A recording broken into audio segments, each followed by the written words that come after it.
Photosensitivity warning. This game contains flashing lights. Good evening, everyone. There's a little buddy misbehaving in the background. Tux, you're not supposed to scratch that. Yeah. You gotta be in here, you gotta behave. There are other people in the house today, so at least Tux won't be lonely if I kick him out. / when I kick him out. Yeah? Wanna come say hi? Oh, he's such a long boy. Here he is. Here's the baby. Here's the good boy. Yeah, you don't really want to be held. I know, I didn't put your bed there. So now what? Now what? Yeah, come here. Oh, no, he's going towards the monitor.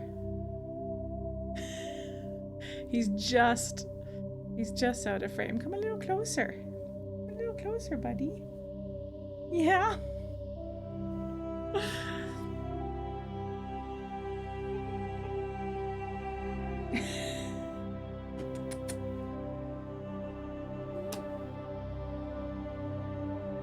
He's a little cutie patootie. Yeah.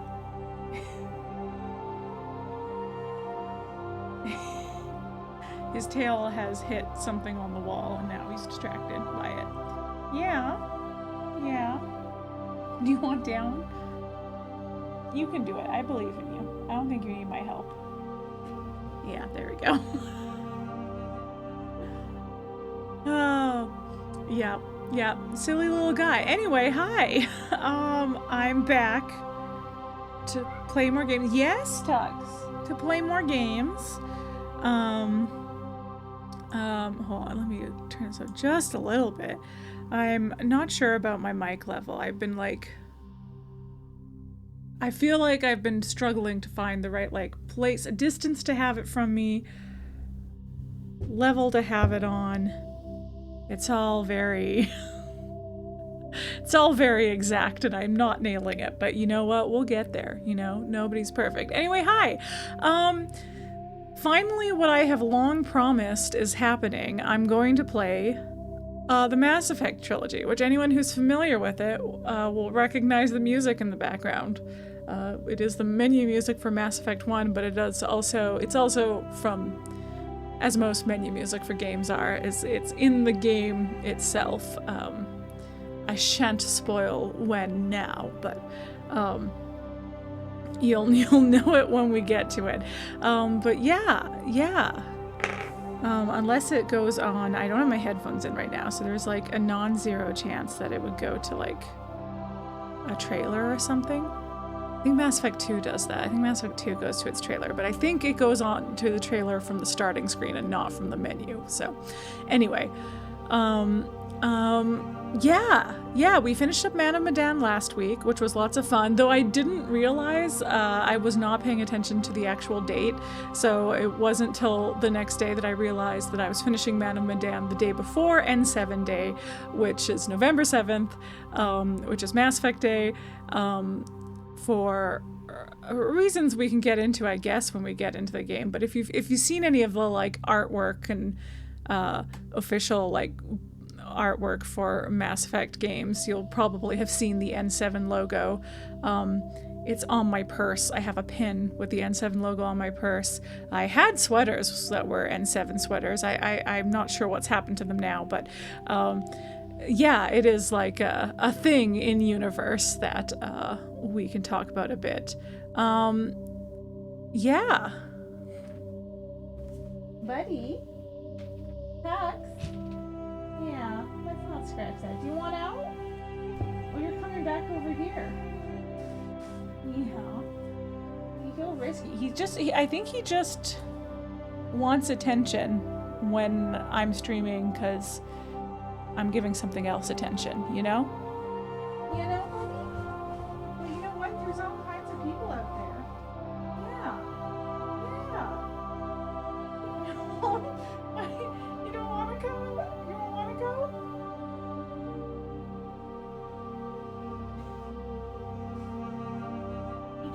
little guy. Yeah. Okay. Go say hi. Don't be sad. Oh no.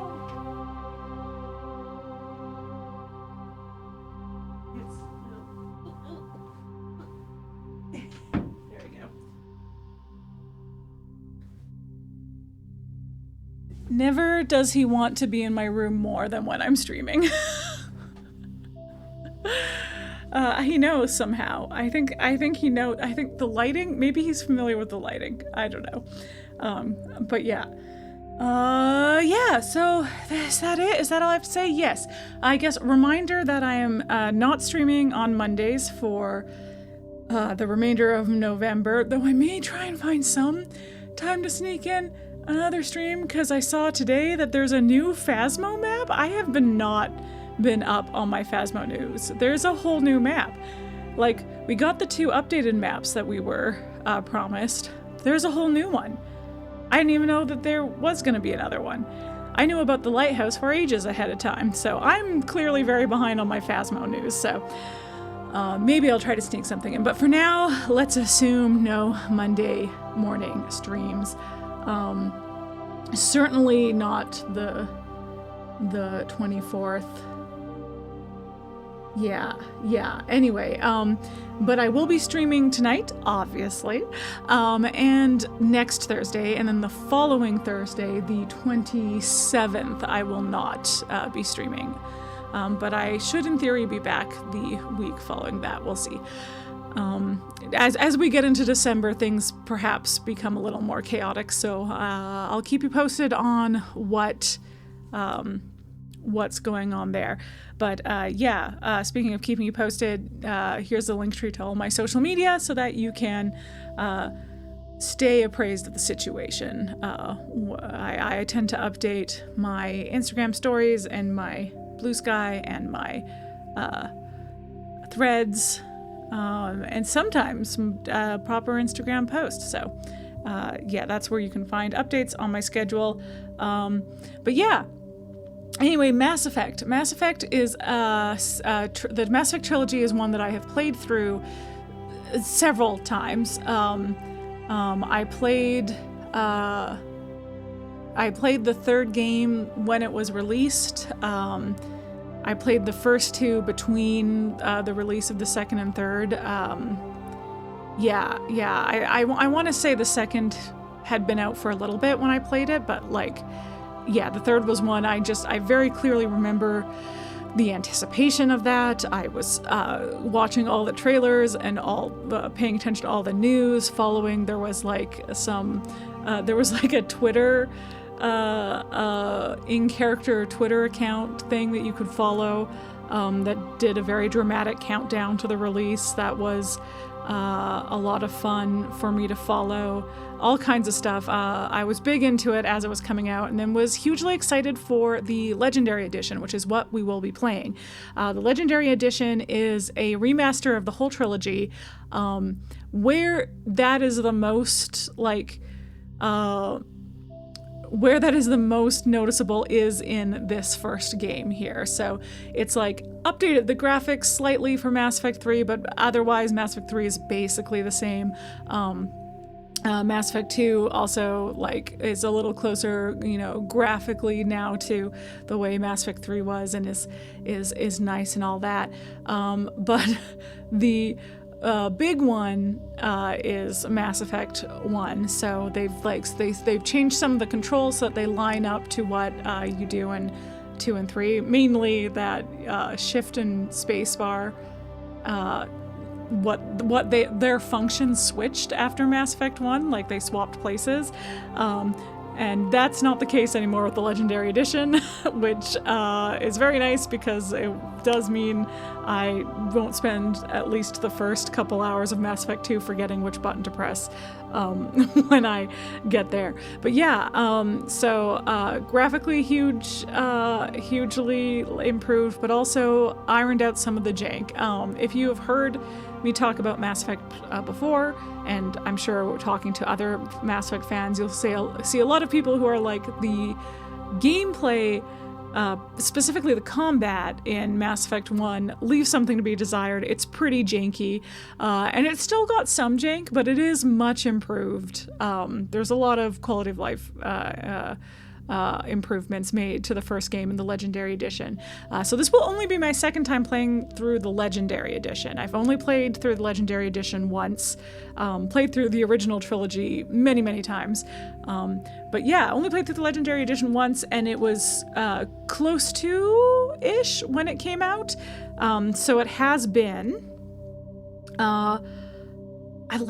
a couple years since I played. That can't be right. That seems wrong. But it's been a bit since I played.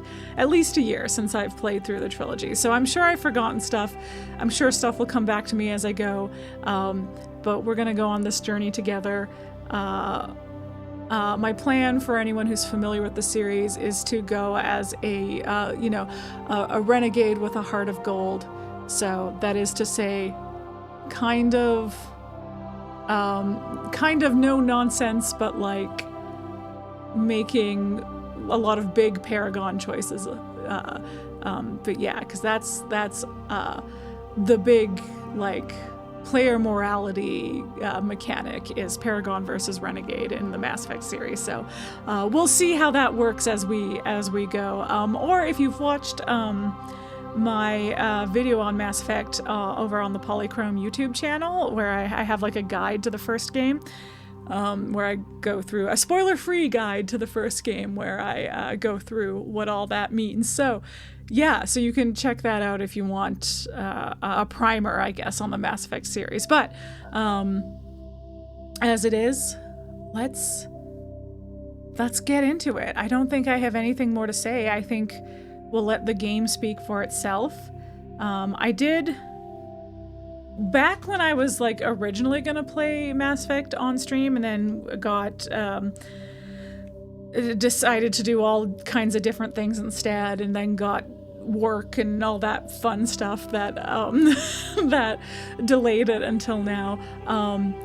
I did make a Shepard, because you can copy the like face code, Shepard being the character you play as in Mass Effect. I did make a face code, or did copy a face code, so I don't totally remember what my Shepard looked like. We may play around a little bit with it, but in theory, I already have my Shepard created. I saved the face code somewhere, so we should be able to just jump into this game. So, there it is. There's that lovely music. Okay, let me just open her up, and yeah, I haven't totally decided where the best place for me to be on screen is. I think top is still correct, and I just may be pulling a Man of Medan thing where I just switch around depending on what's happening in the upper corners of the game, if I notice. There aren't really QuickTime events in the first game. There are actually some QuickTime events in the second and third game. The interrupt mechanic will become a thing in later games. So I shouldn't, in this first game though at least, have to worry about timed decisions or anything like that. Also, I have a little bit of, I made myself some hot chocolate. I was inspired by Venomous Goat to make some hot chocolate, because 'tis the season. Anyway, it's almost done. I almost finished it all. Okay.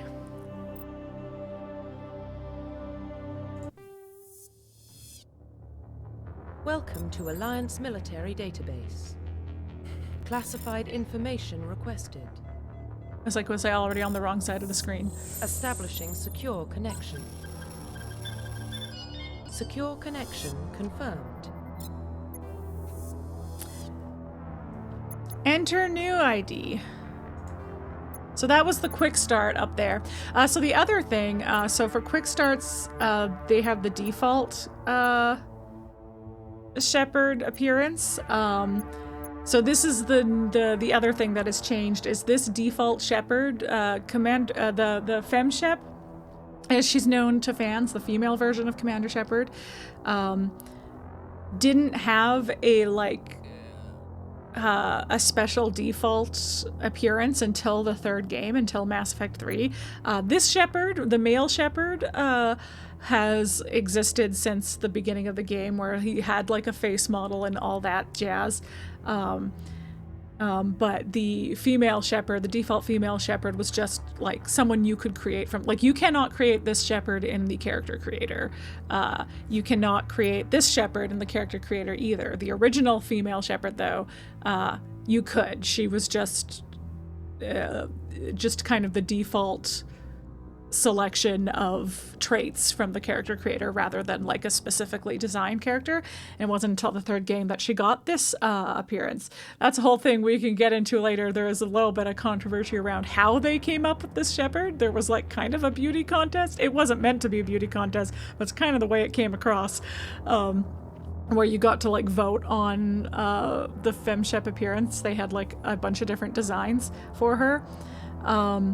But yeah, anyway, so this is who she is, and she got, in the Legendary Edition, she now exists in all 3 games instead of just the third game. But we're gonna do a custom.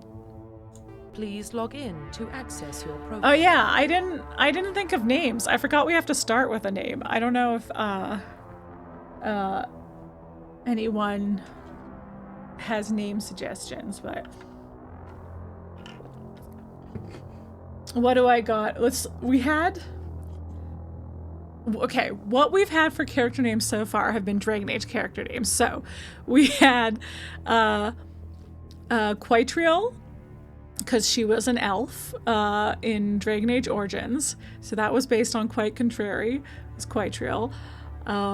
Then the name for our second nameable protagonist in Dragon Age 2 was Toni, because she spelled Toni, because your last name, much like Shepard, the protagonist of the second Dragon Age game, has a set last name, which is Hawk, and we thought it was funny, or I thought it was funny, and you guys agreed and let me do it, that it was funny to name her Toni Hawk. So that was our second protagonist, and then finally we played an elf again in Dragon Age Inquisition, and so she was Galadriel 2, which had been I like runner-up name for Quaitriel, so it seemed only fitting that she be Galadriel 2. But I don't know. She's not an elf. We're just a human. Shepard's just a human person. Am I gonna block? Yeah, I'm gonna block her face if I'm over there. Okay. She's just a human person, so I don't have any fun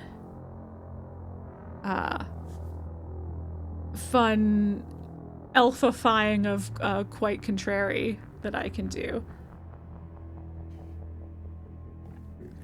Could just name her Quite. Could just name. I forgot that we have to name her before we make her, which is actually wild that they do that to us. Because I very frequently name my characters based on what I end up doing to them in the character creator. Okay. If nobody out here has any thoughts, then do I just pick a random name from a name generator or something? Let's turn the volume down on my phone so it doesn't all of a sudden appear.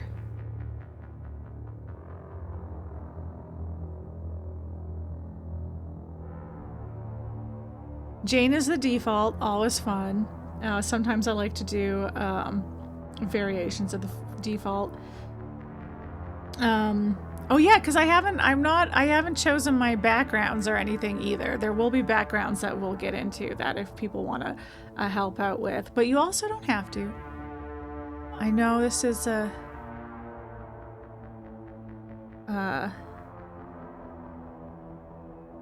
sometimes a more chill time of the evening. Things usually get more active later in the evening. So I've chosen a bad time to have the most interactivity.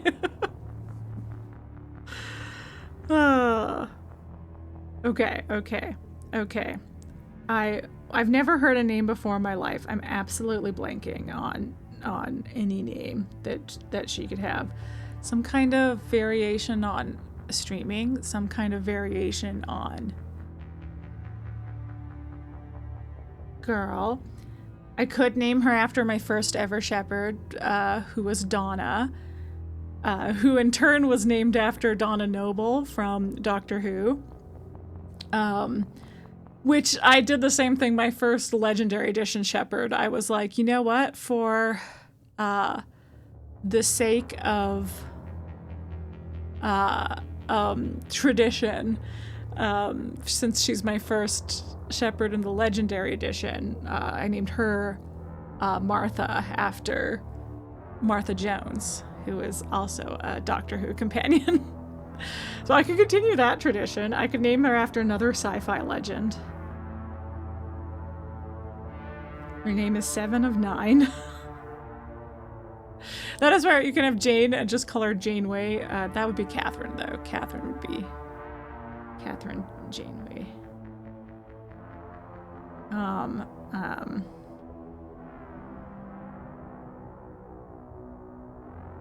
Rose is the original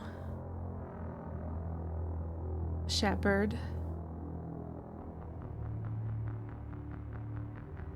I said Rose is the original Shepard. That's backwards. Rose is the original companion of the new Doctor Who series.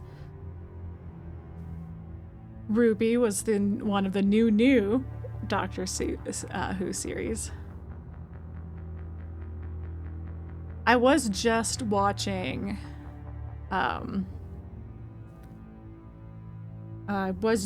watching Star Trek, like original series Star Trek, with all its charming cardboard sets and stuff.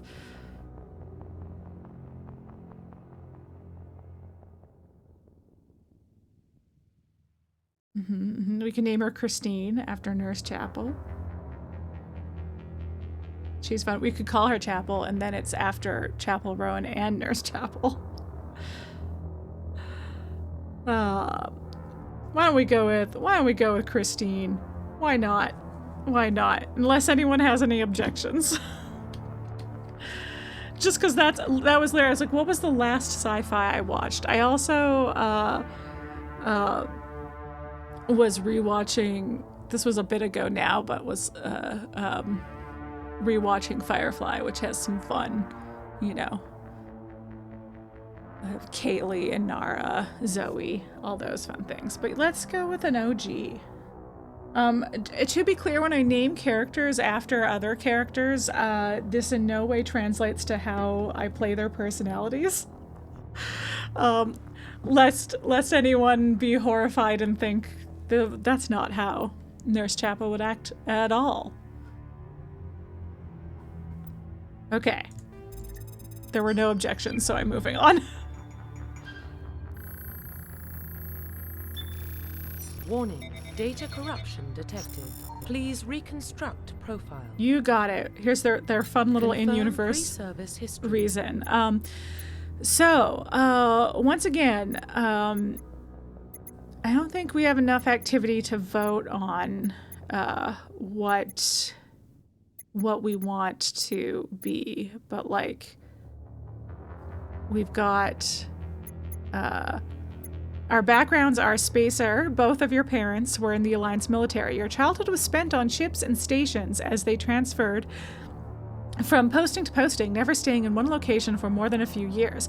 Following in your parents' footsteps, you enlisted at the age of 18. We have colonist. You were born and raised on Mindwar, a small border colony in the Attican Traverse. When you were 16, slavers raided Mindwar, slaughtering your family and friends. You were saved by a passing Alliance patrol, and you enlisted with the military a few years later. And then we have Earthborn.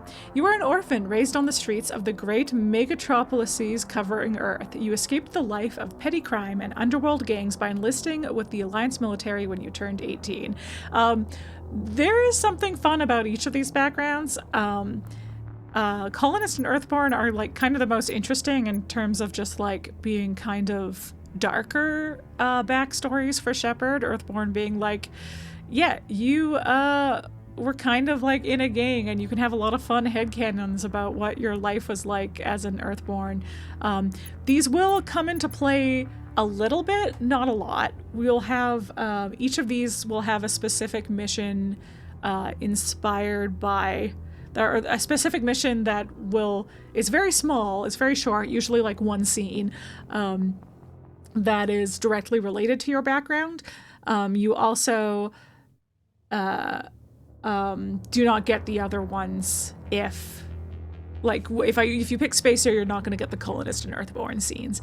And I do like all three of them. I think the Colonist and Spacer have the best scenes, so the Earthborn one is also fun. Earthborn, I think, has some of the funnest headcanons that you can do, but that probably doesn't matter so much for streaming. That only matters for me. And then Colonist is the most tragic. And then, like I said, Spacer is chill. It's not like a tragic backstory, but it is the only background where you're not an orphan. So you, they don't specify what's happened to your dad, but it is like confirmed that your mom is alive and out there, and so that's kind of fun. Yeah. So, for the next one, I have like two that I would prefer to do if nobody has any objections, but for this one, I may just roll on the dice because I like all three backgrounds. Again, Spacer's like maybe the most boring on the surface of it, but it is fun to actually have a family. So maybe I'll just roll a dice with 1 through 3, 1 being Spacer, 2 being Colonist, 3 being Earthborn, and 4 being Roll Again. So we're gonna roll a little D4. There. It's my little metal one. So here we go. 1 Spacer, 2 Colonist, 3 Earthborn. Hold me to that if I forget it. 3. So we're gonna be Earthborn. Got it in 1, by which I mean I didn't have to re-roll. I feel like whenever I give a re-roll, I almost always end up having to re-roll. Okay, we're gonna be Earthborn.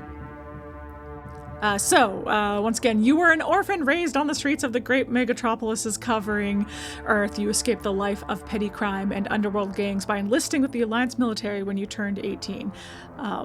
Confirm psychological profile. So, the psychological profiles are basically your backstory within the Alliance military. So, what we just did was your backstory pre-Alliance military. This is our backstory after Alliance military, but before the events of the game. So, sole survivor. During your service, a mission you were on went horribly wrong. Trapped in an extreme survival situation, you had to overcome physical torments and psychological stresses that would have broken most people. You survived while all those around you fell, and now you alone are left to tell the tale. War hero. Early in your military career, you found yourself facing an overwhelming enemy force. You risked your own life to save your fellow soldiers and defeat the enemy despite the impossible odds. Your bravery and heroism have earned you medals and recognition from the Alliance fleet. Ruthless. Throughout your military career, you have held fast to one basic rule: get the job done. You've been called cold, calculating, and brutal. Your reputation for ruthless efficiency makes your fellow soldiers wary of you. But when failure is not an option, the military always goes to you first. So, all three of these are fun. There's, again, like things that are influenced by this background, but not huge. Nothing huge is influenced by these backgrounds.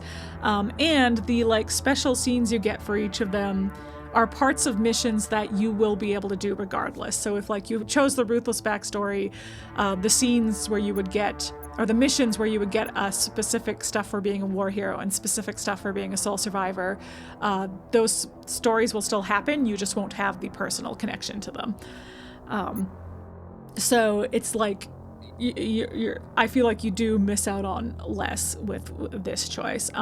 Ruthless, frankly, is my least favorite, just cause, I don't know.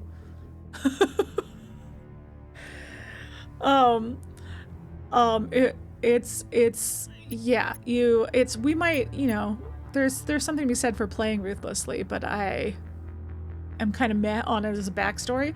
War Hero is fun because you're cool and fun, but I will admit that Soul Survivor is my favorite.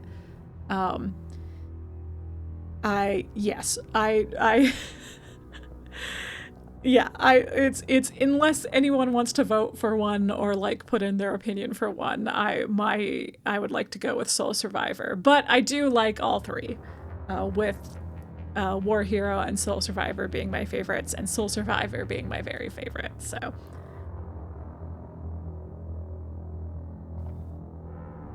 I'm almost done.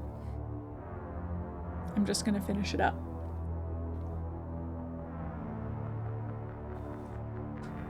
All right, no more hot chocolate. We're on to water. We're on to proper hydration. Okay, no objections. I'm going with Soul Survivor. Confirm military specialization. I'm gonna not worry too much about this. I think I will want to go with either Infiltrator or Vanguard. Vanguard is my favorite. I really like Infiltrator and Adept as well. Those are also lots of fun. My concern with Vanguard is that in future games it will be hard to watch because they introduce the best power, but the best power being biotic charge, but it causes you to shoot across the combat field, and it can be a little bit chaotic to watch. So my instinct right now is that I'm going to choose Vanguard, but I feel like because the first game hasn't really settled into a combat, like a good set of combat mechanics, that it's a little, we can hand wave changing your class in future games, so I'm not going to worry about that too much. Ooh, and if I want, I could just have sniper rifles too, right off the bat. I mean, first aids is also good, but I kind of just want to have sniper rifles right off the bat. Confirm facial identification. Okay, we're gonna change her appearance. So everyone say bye to the default FemShep. She looks great. But we're gonna do our own thing, and I'm gonna see if this worked. Okay. So this was a Shepard I made off screen. Yeah, she looks fun. Okay, I think we can head out with this Shepard. She's got a fun scar across her face. She's got fun, she's got like dark gray eyes. That's fun. That's fun to have gone with. They're like black almost. My favorite eyebrows to go with. Those are the best eyebrows. And a fun bob. So yeah, we might just go with this as our look. I had also designed her with the idea of doing different stuff with her as we go. So we will maybe see her with some different hairstyles. But I will at least show off, because that's another thing that they updated is not a lot of the character creation was updated, but they did change some hairstyles up. So most of these hairstyles existed, but they are all the Mass Effect 3 versions of those hairstyles. So like all of these are the versions of them that appear in Mass Effect 3. So yeah, so like this one has the nice like kind of wave to it that was like new in Mass Effect 3. Same with this, like the wispy hairs, that was new as of Mass Effect 3. This one was a little more helmet hair in the original Mass Effect 1. The way the ponytails look, or the buns and ponytails, all that fun stuff, those were quite different. Yeah, wispier hairs. I think this bun was really different in Mass Effect 1 originally. Yeah, I think it had like a much higher hairline, whereas the hairlines are more consistent now with the different hairstyles. This ponytail didn't used to have hair dangling in the face.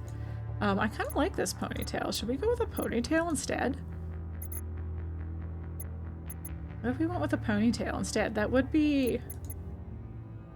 make more sense maybe than having a than having our hair down in a bob. And here's another bob. More ponytails. This one's a lower bun, which is nice. I feel like this hairstyle also is quite different. And then we're on to, I think these ones are the newer ones. So there's some hairstyles that were added with the Legendary Edition. If my recollection is correct, this is one. This might be one. I want to say this one. I want to say, yes, okay. These with the, like, scar built into it is for sure one. This with the cool shaved pattern into the side is definitely new. And then this is definitely new. This is the hairstyle I used for my Martha Shepard for my first playthrough, because I thought it was really fun that we got some braids. But yeah, okay, I think glad we went through this hair, because I think I've changed my mind and I want, well, the low bun is also quite nice, actually.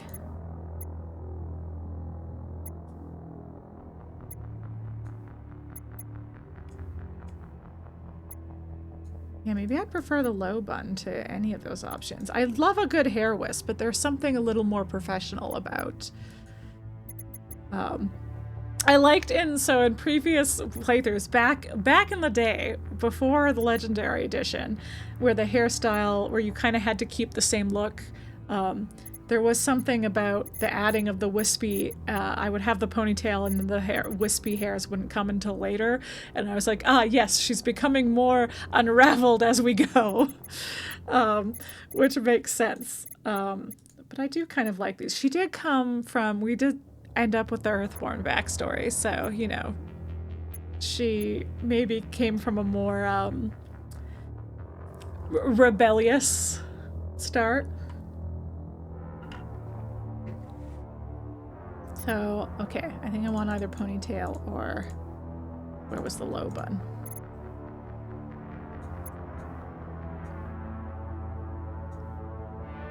We have no way of changing this, at least for the duration of this game.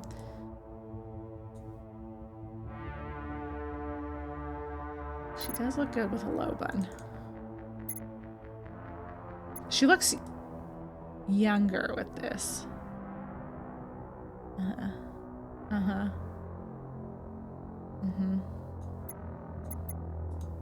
All right, let's go for rebellious vibe. We're gonna go with the hair wisps. Okay. 1 second. I'm gonna see if I can. Did it freeze for you guys? It did. Okay, so you get to just admire her while I real quickly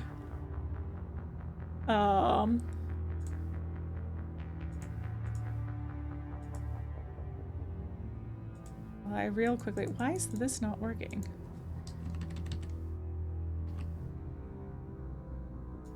Well, I'm just gonna not do that then. Okay, well, we'll do this later and hope for the best. I guess this is an easy thing. I was gonna copy the code again, but, you know what? It's gonna be fine. It's gonna be just fine. I can always go to this, I can always take a screenshot of this and manually write the code out if I have to, but hopefully the copy stays.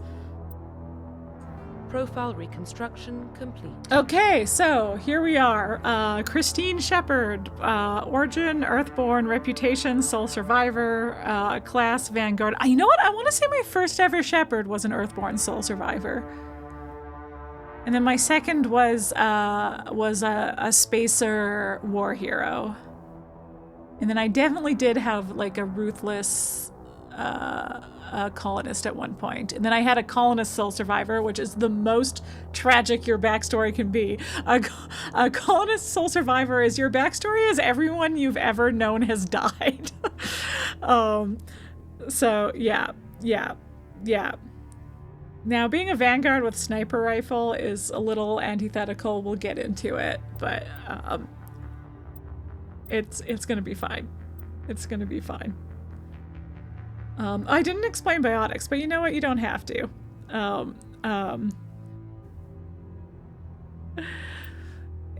So let's jump into it. This is it. We're gonna start. Okay, I'm going to try. My recollection is that there's a lot to read in this first bit, so I'm going to try and read it fast. Everybody keep up. Okay, confirming. Why does it always make me nervous when they do a whole "you won't be able to change this" situation? Identification confirmed. We're gonna go casual for this stream. Maybe we'll change that going forward. No, maybe I will do normal. I've never ever played Mass Effect on anything other than casual. We're gonna turn subtitles on, autosave on. Sure, we'll have tutorials on. I might not remember how to do this. Power Squad uses defensive. What is legendary mode? Oh, I see. I see. No, that's fine. But the XP and talent is the same, but the number of levels is doubled. Interesting. Do I want all 60 levels? I kind of do. Want all 60 levels. I feel like I'm off stream gonna do all the side quests still, so I may get those levels. But that being said, that might be... So one of the issues with original Mass Effect was the level scaling, where you would start the game with some fights being really difficult, and then if you did all the side quests by the end of the game, it was a bit of a cakewalk on what is supposed to be the hardest part of the game. So that's probably why they did that. So that makes sense. But we don't mind it being a cakewalk on stream. That's why I kind of still want to do casual, because I've only ever... Well, we can always change it. We can always lower the difficulty, I think. So I'm going to try normal, because this is the first time. I never had any interest in trying a higher difficulty in Mass Effect because the combat was so janky originally. And it's still kind of janky, so we still might take it back to casual, but right now, let's give it a go. Let's see how it goes normal. This is a bad idea to do on stream. Why would I do that? To entertain you. You can see how bad I get. You don't know how pixelated that used to be. Earthborn, but no record of her family. Doesn't have one. She was raised on the streets. Learned to look out for herself. She saw her whole unit die on a cruise. She could have some serious emotional scars. She could. Every soldier has scars. Shepard's a survivor. A soul survivor. Is that the kind of person we want protecting the galaxy? That's the only kind of person who can protect the galaxy. I'll make the call. When I tell you that oh wait, I gotta read this fast. In the year 2148, explorers on Mars discovered the remains of an ancient spacefaring civilization. In the decades that followed, the mysterious artifacts revealed startling new technologies, enabling travel to the furthest stars. The basis for this incredible technology was a force that controlled the very fabric of space and time. They called it the greatest discovery in human history. The civilizations of the galaxy called it Mass Effect. I think I more or less got that. I can't remember what that last bit was. But what did I say that when I first played Legendary Edition, I got so... Prime relays in range. Initiating transmission sequence. Commander. Emotional about how clear everything was? How, like, you could see my reflection in that first bit? Calculating transit mass and destination. It's like, there's Presley looking so crisp. Relay is hot. Acquiring approach vector. All stations secure for transit.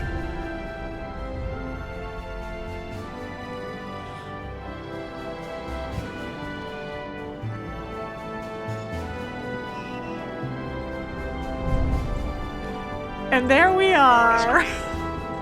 Approach run has begun. We were in a gang on Earth. We're just like a little emo. We're just like a little bit emo.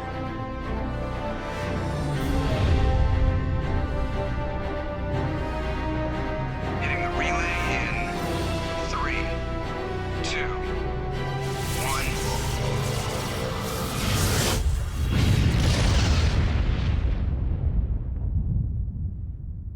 Thrusters, check. Navigation, check. Internal emissions sync engaged. All systems online. Drift, just under 1,500K. 1,500 is good. Your captain will be pleased. I hate that guy. Nihlus gave you a compliment, so you hate him. You remember to zip up your jumpsuit on the way out of the bathroom? That's good. I just jumped us halfway across the galaxy and hit a target the size of a pinhead, so that's incredible. Besides, Spectres are trouble. I don't like having them on board. Call me paranoid. You're paranoid. The Council helped fund this project. They have a right to send someone to keep an eye on their investment. Yeah, that is the official story. But only an idiot believes the official story. They don't send Spectres on shakedown runs. So there's more going on here than the captain's letting on. Joker, status report. Just cleared the mass relay, Captain. Stealth systems engaged. Everything looks solid. Good. Find a comm buoy and link us into the network. I want mission reports relayed back to Alliance brass before we reach Eden Prime. Aye, aye, Captain. Better brace yourself, sir. I think Nihlus is headed your way. He's already here, Lieutenant. Tell Commander Shepard to meet me in the comm room for a debriefing. You get that, Commander? Great. You pissed the captain off and now I'm gonna pay for it. Don't blame me. The captain's always in a bad mood. Only when he's talking to you, Joker. He was like, I think the captain's lovely. Okay, escape to open our journal. Look at all this fun stuff. Okay, so we do have a little summary of our history here. You were born on Earth, but you never knew your parents. A child of the streets, you learned to live by your wits and guts, surviving in the hidden underbelly of the megatropolis of humanity's homeworld. Eager to find a better life, you joined the Alliance military when you came of age. You volunteered for an expedition to Akuz, a lush world on the outskirts of Alliance space that had suddenly dropped out of contact. Arriving on the surface, your patrol found the settlement intact, but no survivors. At nightfall, the Thresher Maw struck, mindless abominations of teeth and tentacles that rose up from beneath the earth. Constant gunfire couldn't drown out the shrieks of your fellow soldiers as they were dragged down to a gruesome death. 50 Marines died on Akuz. You were the only one to make it back to the landing zone alive. A monument on the planet commemorates the massacre, a grim reminder of the price humanity must pay as they spread throughout the stars. Yeah, and so, like, also all the, like, backgrounds happened regardless of whether or not you were there for them. So if we had not been a sole survivor, Akuz still would have happened, just no one made it back to the landing zone. So, fun. What happened on Akuz? That's wild. Humanity in the Systems Alliance. 2069, Armstrong Outpost at Shackleton Crater becomes the first human settlement on Luna. That's our moon, is Luna. The Earth's moon. If you didn't know, because we just call it the moon here. It is formally founded on July 24th, the 100th anniversary of the first lunar landing. 2103, Lowell City in Eos? There's a way to say that. Anyway, Chasma becomes the first human settlement on Mars. 2137, Eldfell Ashland Energy Corporation demonstrates helium-3 fuel extraction from the atmosphere of Saturn. 2142, the construction of Gagarin Station, Jump 0, as it's known, begins beyond the orbit of Pluto. 2148, prospectors discover the Prothean ruins at Promethei Planum on Mars. 2149, translation of Prothean data leads humans to the Charon mass relay systems alliance founded to coordinate exploration and colonization of extrasolar worlds.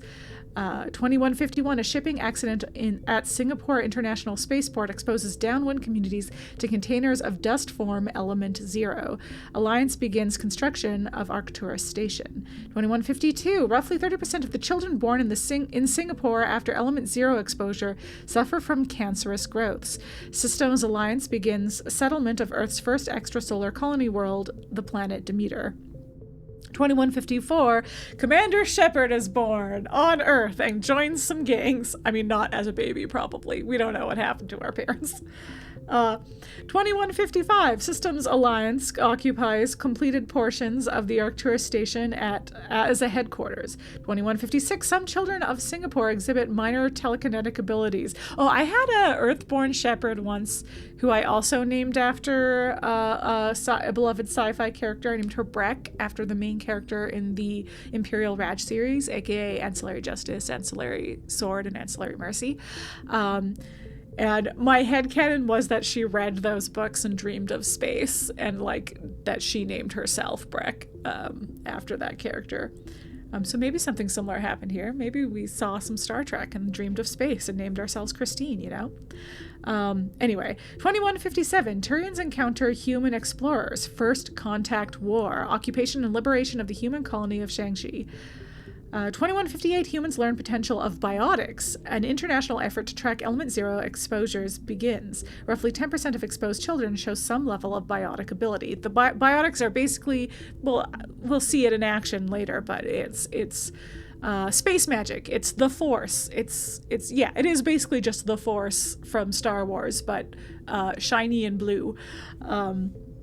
2160, Systems Alliance Parliament formed. 2165, humans establish embassy on Citadel. 2170, Batarian slavers attack the Alliance colony of Mindwar. So that's the colonist background. So again, like I said, just because you weren't there doesn't mean it didn't happen.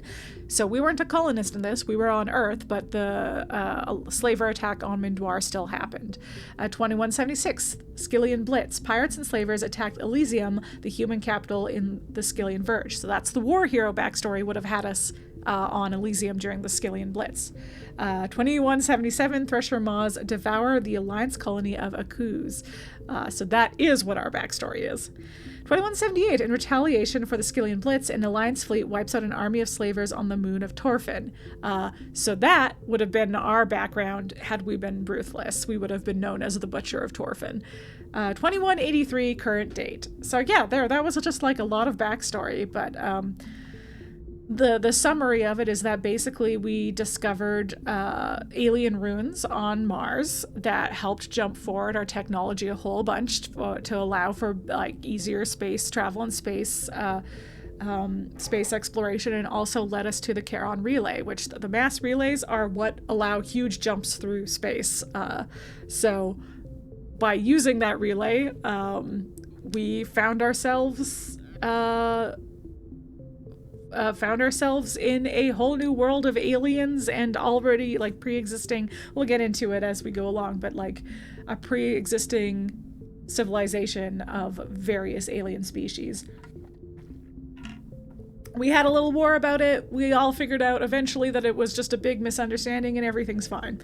But all this to say that we are the newcomers. We are the like new arrivals in this alien society. Also, I want to look at these dates because I'm like, when were we born? How old were we on Akuz? 2154.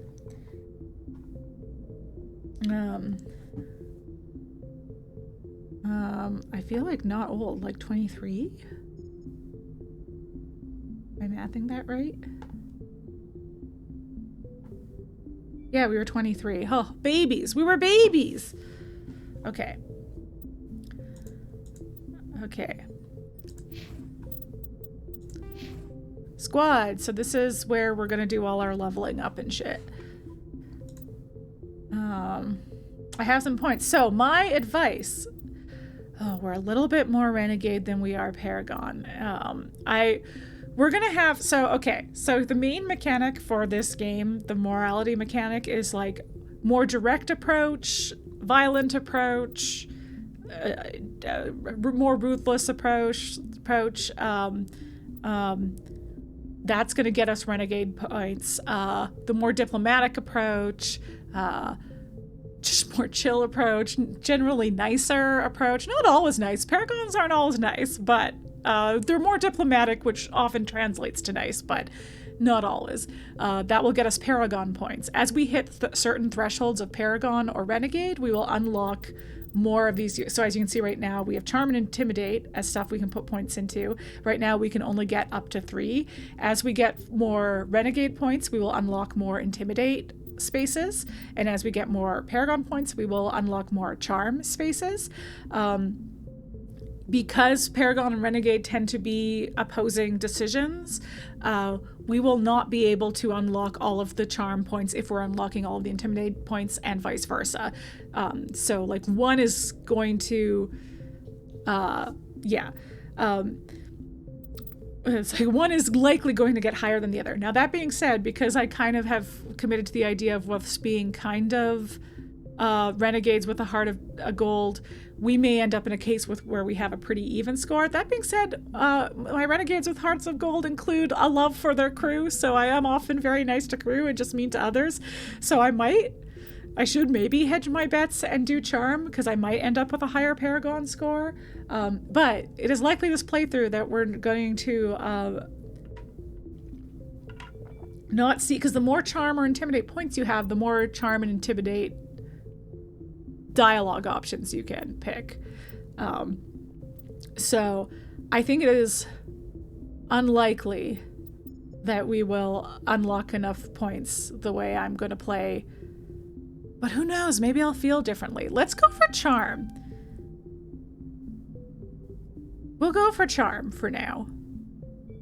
We're young. We're trying to make a good mark. We may have some renegade urges when acting with others, but I think probably we'll end up with more. We'll see. But we're going to go for Charm. Anyway, I advise if you're playing this game, that as soon as spaces open up for Charm or Intimidate, whichever one you're focusing on, put your points into there as soon as you have them, because you never know when you're going to come across the need for them. They are always my priority. Okay, Codex, we already... Oh, goodness, there's even more. Council races. 1,200 years ago, the Turians were invited to join the Citadel Council to fulfill the role of galactic peacekeepers. The Turians have the largest fleet in Citadel space, and they make up the single largest portion of the Council's military forces. As their territory and influence has spread, the Turians have come to rely on the Solarians for military intelligence and the Asari for diplomacy. You know, the Solarians and the Asari. You know. The rest of the galaxy, the ruling hierarchy understands they would lose more than they would gain if the other two races were ever removed. Turians come from an autocratic society that values discipline and possesses a strong sense of personal and collective honor. There is lingering animosity between Turians and humans over the First Contact War of 2157, which is known as the Relay 314 incident to the Turians. Officially, however, the two species are allies, and they enjoy civil, if cool, diplomatic relations. The Systems Alliance is an independent supranational government representing the interests of humanity as a whole. The Alliance is responsible for the governance and defense of all extrasolar colonies and stations. Sorry. The Systems Alliance is an independent supranational can I just read it? Representing the interests of because I think I'm going to whole. talk faster than he does. The Alliance is responsible for the governance and defense. I could do that. Hold on. I'll just mute him for you guys. The Alliance grew out of the various national space programs as a matter of practicality. Sol's planets have been explored and exploited through piecemeal national efforts. The expense of colonizing entire new solar systems could not be met by any one country. With humans knowing that alien contact was inevitable, there was enough political will to jointly fund an international effort. Still, the Alliance was often disregarded by those on Earth until the First Contact War. While the national governments dithered and bickered over who should lead the effort to liberate Shang-Chi, the Alliance fleet struck decisively. Post-war public approval gave the Alliance the credibility to establish its own parliament and become the galactic face of humanity. Okay, the sound can come back now. I wonder if I had marked it all viewed, if that would have done it. And then, yeah, we have our journal. So missions will be main story plot lines, and assignments are like side quests. Okay, there we are. Look at us. We look great.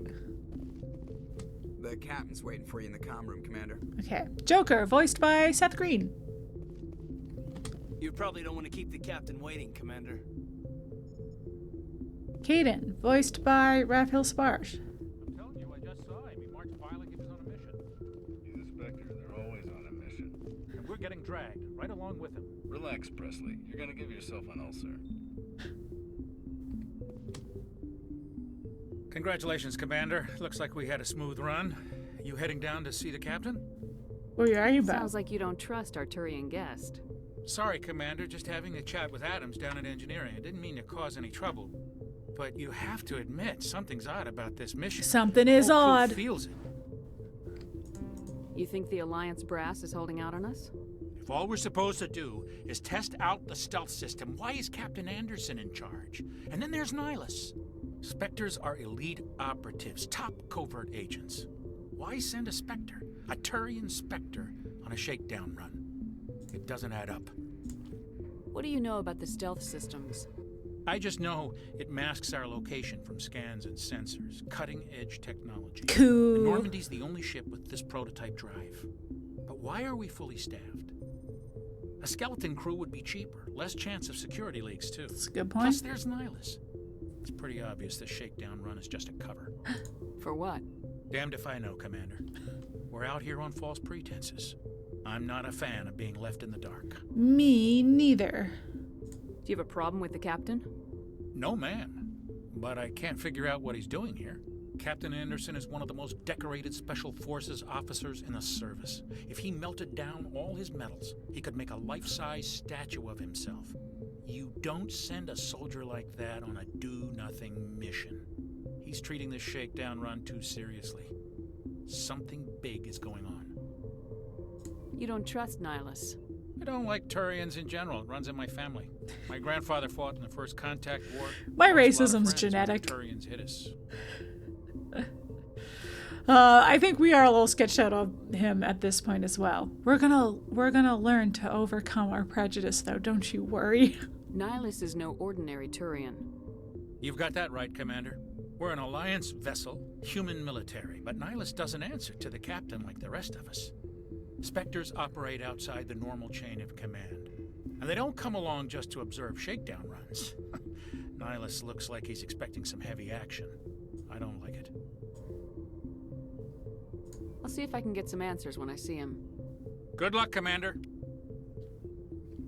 All right. I grew up on Eden Prime, Doc. It's not the kind of place Spectres visit. There's something Nihlus isn't telling us about this mission. That's crazy. The captain's in charge here. He wouldn't take orders from a Spectre. Not his choice, Doc. Spectres don't answer to anyone. They can do whatever they want. Kill anyone who gets in their way. Oh, you watch too many spy vids, Jenkins. It's like, it seems like the text is gonna pretty consistently be up top, so I'm wondering if I might...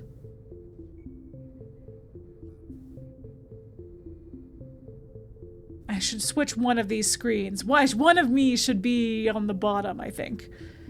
Hold on.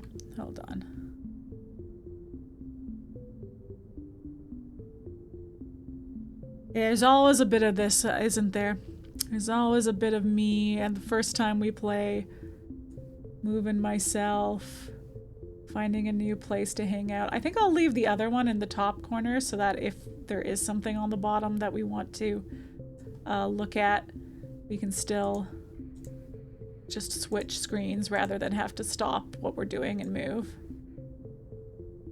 Okay. Okay.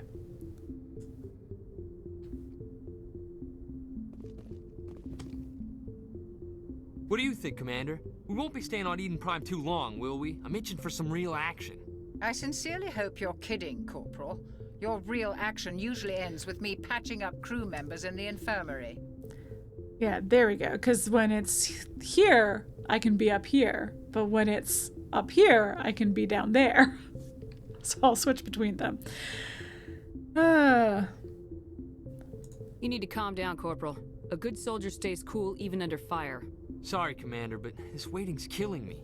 I've never been on a mission like this before, not one with a Spectre on board. Look at your beautiful eyelashes. Chill out, bro. Hey, bro, chill out. Hey, Saberni. I was watching. Here's what you've missed. We're an Earthborn Soul Survivor. Soul Survivor chosen because it's my favorite, and Earthborn chosen by the roll of a dice. And our name is Christine because I was recently watching Star Trek, and so I was like, oh, I'll name her after one of the Star Trek ladies. So she's named after Nurse Chapel.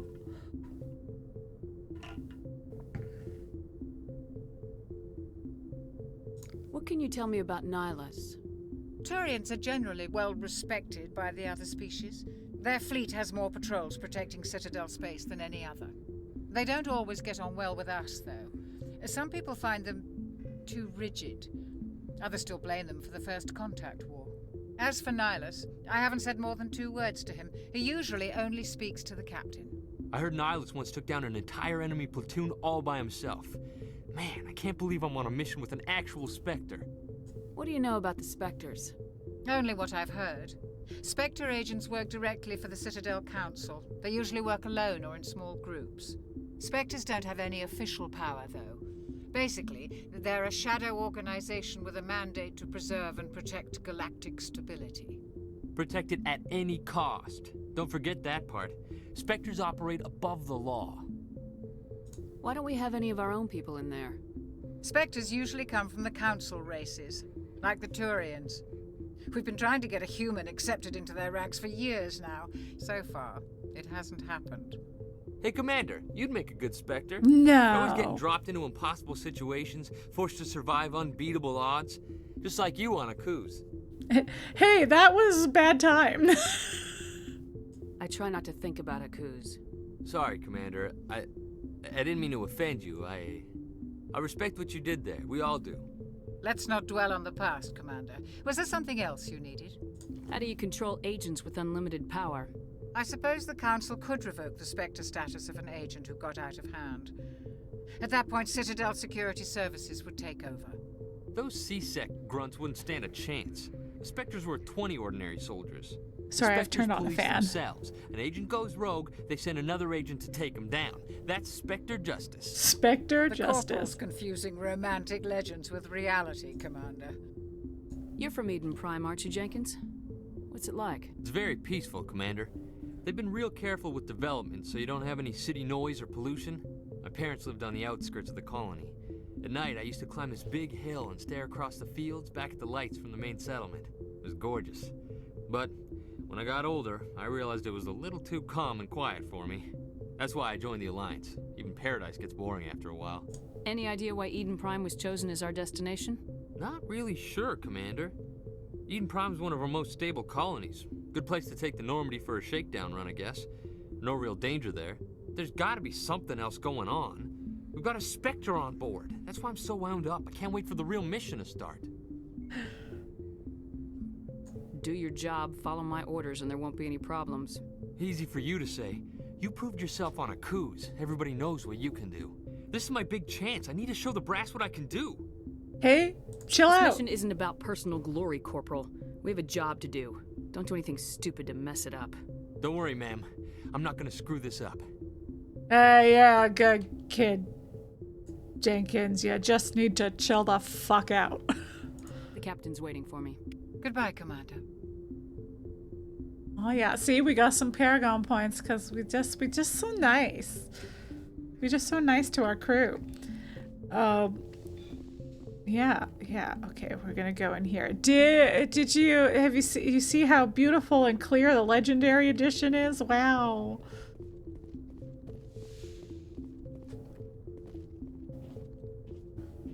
Commander Shepard, I was hoping you'd get here first. It will give us a chance to talk. The captain said he'd meet me here. He's on his way. I'm interested in this world we're going to, Eden Prime. I've heard it's quite beautiful. That's what I've heard too. I'm a Marine, not some tourist on vacation.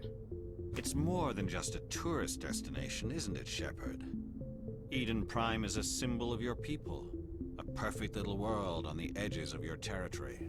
Proof that humanity can not only establish colonies across the galaxy, but also protect them.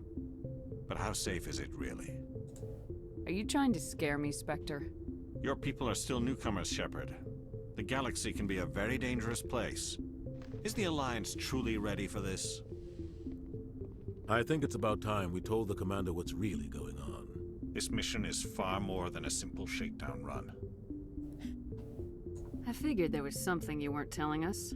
We're making a covert pickup on Eden Prime. That's why we needed the stealth systems operational. The music change tells you it's serious. There must be a reason you didn't tell me about this, sir. This comes down from the top, Commander. Information strictly on a need-to-know basis. A research team on Eden Prime unearthed some kind of beacon during an excavation. It was Prothean. I thought the Protheans vanished 50,000 years ago. Their legacy still remains. The mass relays, the Citadel, our ship drives. It's all based on Prothean technology. This is big, Shepard. The last time humanity made a discovery like this, it jumped our technology forward 200 years. But Eden Prime doesn't have the facilities to handle something like this. We need to bring the beacon back to the Citadel for proper study. Obviously, this goes beyond mere human interests, Commander. This discovery could affect every species in Council space. Why didn't we keep the beacon for ourselves? You humans don't have the best reputation. Some species see you as selfish. A bold thing to say in front of Nihlus. Independent, even dangerous. Sharing that beacon will improve relations with the Council. Plus, we need their scientific expertise. They know more about the Protheans than we do. The beacon's not the only reason I'm here, Shepard. Nihlus wants to see you in action, Commander.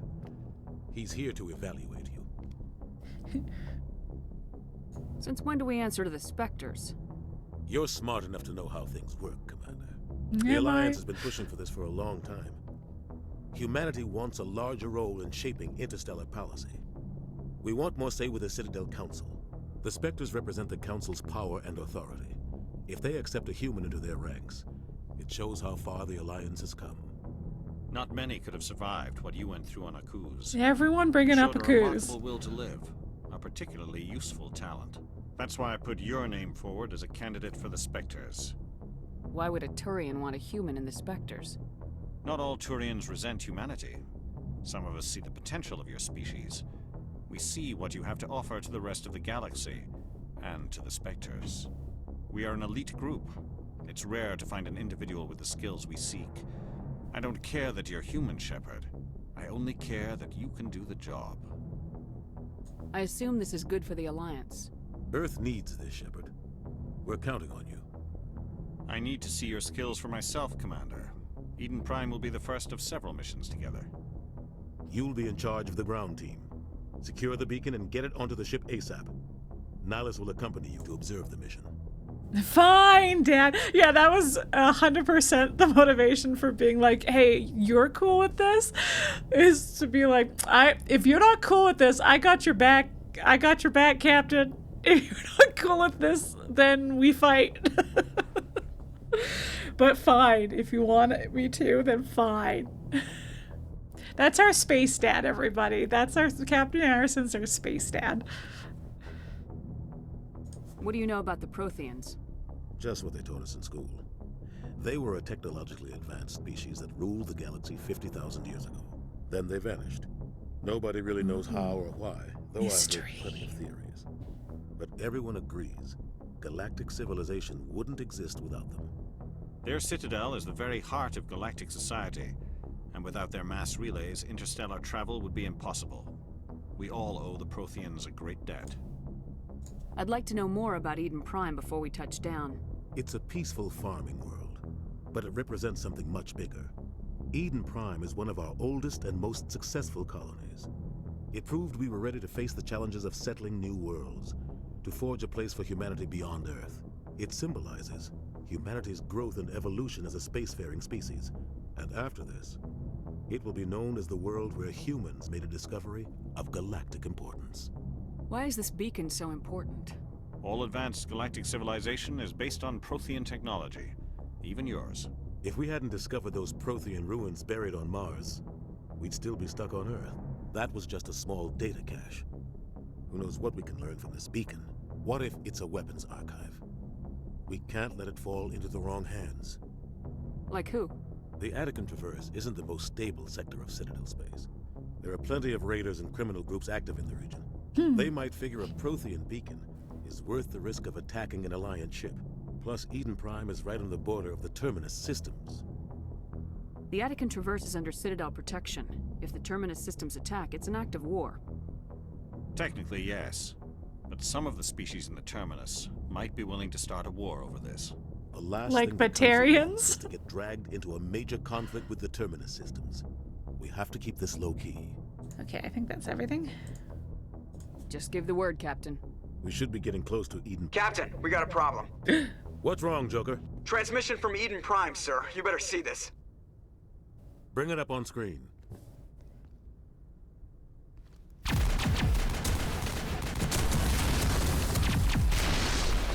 Get down!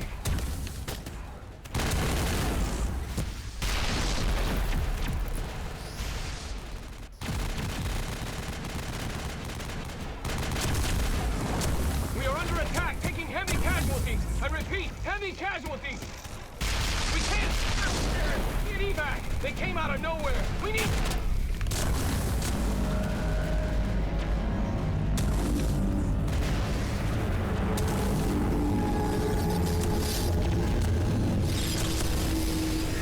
What, Nihlus? Everything cuts out after that. No comm traffic at all. Just goes dead. There's nothing. Reverse and hold at 38.5.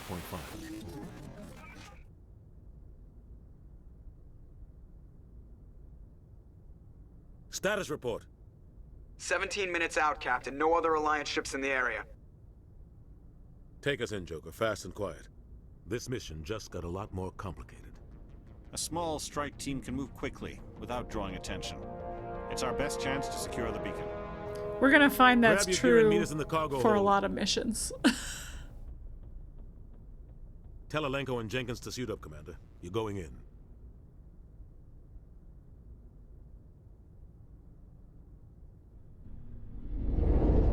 Engaging stealth systems. Somebody was doing some serious digging here, Captain. Your team's the muscle in this operation, Commander. Go in heavy and head straight for the dig site. What about survivors, Captain? Helping survivors is a secondary objective. The beacon's your top priority. Copy Approaching that. drop point 1. Nihlus, you're coming with us? I move faster on my own. Okay, Nihlus bye. will scout out ahead. He'll feed you status reports throughout the mission. Otherwise, I want radio silence. Oh, I gotta be up here again. Look how our eyelashes don't glitch through our visors. It's amazing. I don't like putting my life in the hands of a Turian, sir. Nihlus is on our side. He wants you in the Spectres, and he wants that. It's true. He did say some nice things. Okay. We've got his back, Captain. The mission's yours now, Shepard. Good luck. We are approaching drop point 2.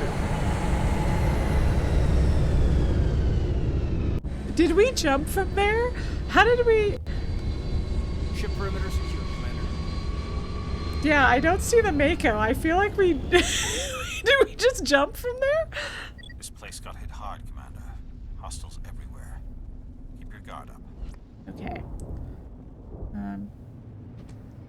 Smells like smoke and death. Graham, you got anything to say, Jenkins? God. What happened here? This is rough for... Why are we making Jenkins go when, like... Wee. Damn!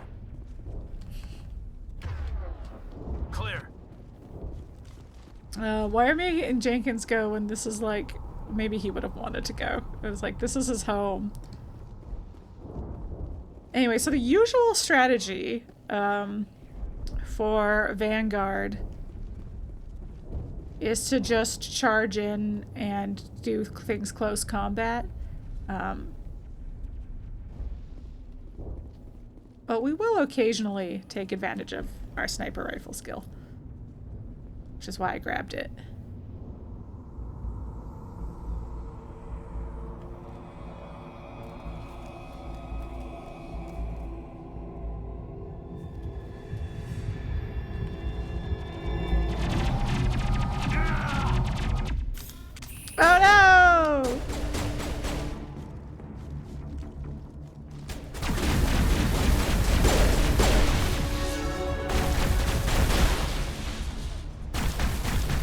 right above me, huh?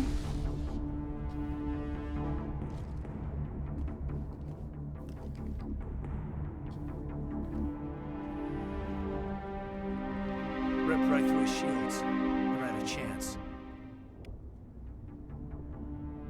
We'll see that he receives a proper service once the mission is complete. But I need you to stay focused. F's in the chat for Jenkins, who is absolutely named after Leroy Jenkins. That was your first clue that he was going to get killed immediately.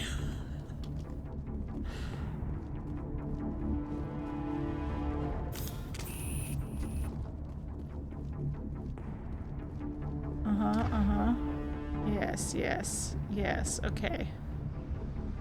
I want to say F is Major?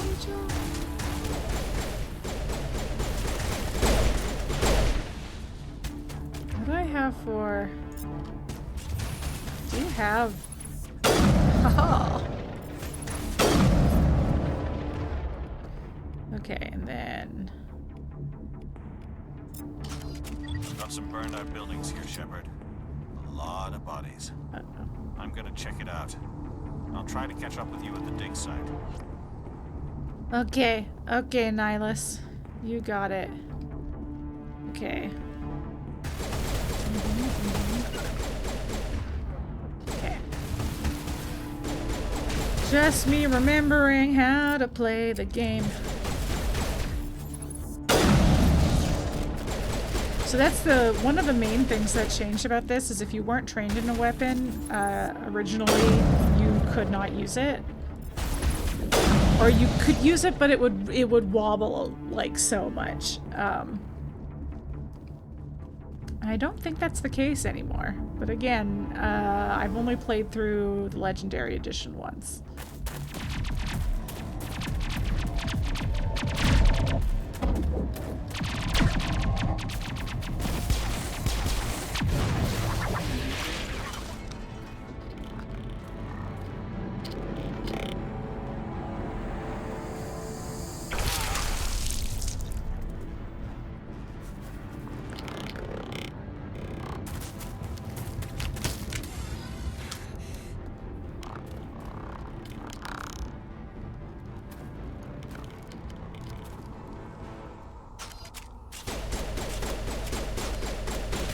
Alright, what we got? Oh, we got some fellas. Well, and what do I have for, actually, what do I have for, I do have 4. Okay. Yeah, okay. Sweet. Thanks for your help, Commander. I didn't think I was gonna make it. Hey, what's up? Gunnery Chief Ashley Williams of the 212. You the one in charge here, ma'am? Are you wounded, Williams? A few scrapes and burns, nothing serious. The others weren't so lucky. Oh man. We were patrolling the perimeter when the attack hit. We tried to get off a distress call, but they cut off our communications. I've been fighting for my life ever since. Where's the rest of your squad? We tried to double back to the beacon, but we walked into an ambush. I don't think any of the others... I think I'm the only one left. Well, I think we have a special place in our heart for people who are the sole survivor of their unit. This isn't your fault, Williams. You couldn't have done anything to save them. Yes, ma'am. We held our position as long as we could, until the Geth overwhelmed us. The Geth haven't been seen outside the Veil in nearly 200 years. Why are they here now? They must have come for the beacon. The dig site is close, just over that rise. It might still be there. We could use your help, Williams. We're down a man, you're down a squad. What else do you know about the Geth? Just what I remember from history class back in school. They're synthetics, non-organic life forms with limited AI programming, created by the Quarians a few centuries ago. They were supposed to be a source of cheap labor, but ended up turning on the Quarians and drove them into exile. Sounds a little more than limited After AI. that, they just kind of disappeared behind the Perseus Veil. Nobody's really heard much from them since. Tell me everything you know about the beacon. They were doing some digging out here to extend the monorail and expand the colony. A few weeks ago, they unearthed some Prothean ruins, and the beacon. Suddenly, every scientific expert in the colony was interested. That's when they brought us in to secure the site. I don't know much about the beacon itself, But I heard one of the researchers say this could be the biggest scientific discovery of the century. What happened to the researchers at the dig site? I don't know. They set up camp near the beacon. The 232 was with them. Maybe their unit fared better than mine. Describe what happened leading up to the attack. We were sent out a couple of nights ago from the main colony to secure the area. Seemed like a routine patrol, until the Geth hit us. We never knew they were coming.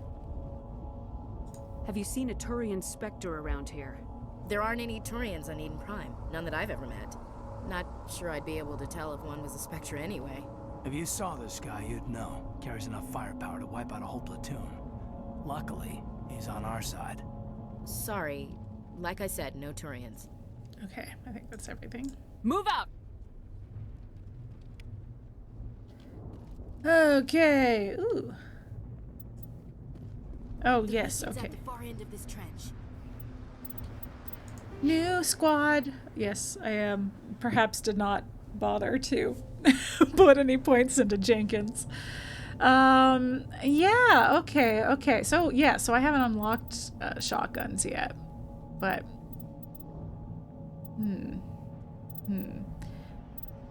so I don't know that I'll put a lot into sniper rifles. I just wanted to be able to use them without any debuffs. So what I want is to unlock that shotgun. So let's maybe put all our points into that. Because I think we won't. I think this is unlocking. Yeah. Oh, yeah. Okay. Assault training will be good because adrenaline burst is good. Warp will be good. Throw is good, but I don't have to worry too much about throw was like pushing people away from you. So, as a vanguard with a shotgun, once we have a shotgun, we don't have to worry so much about getting people away from us. Let's give you some first aid. And let's give you some decryption. Yeah. And then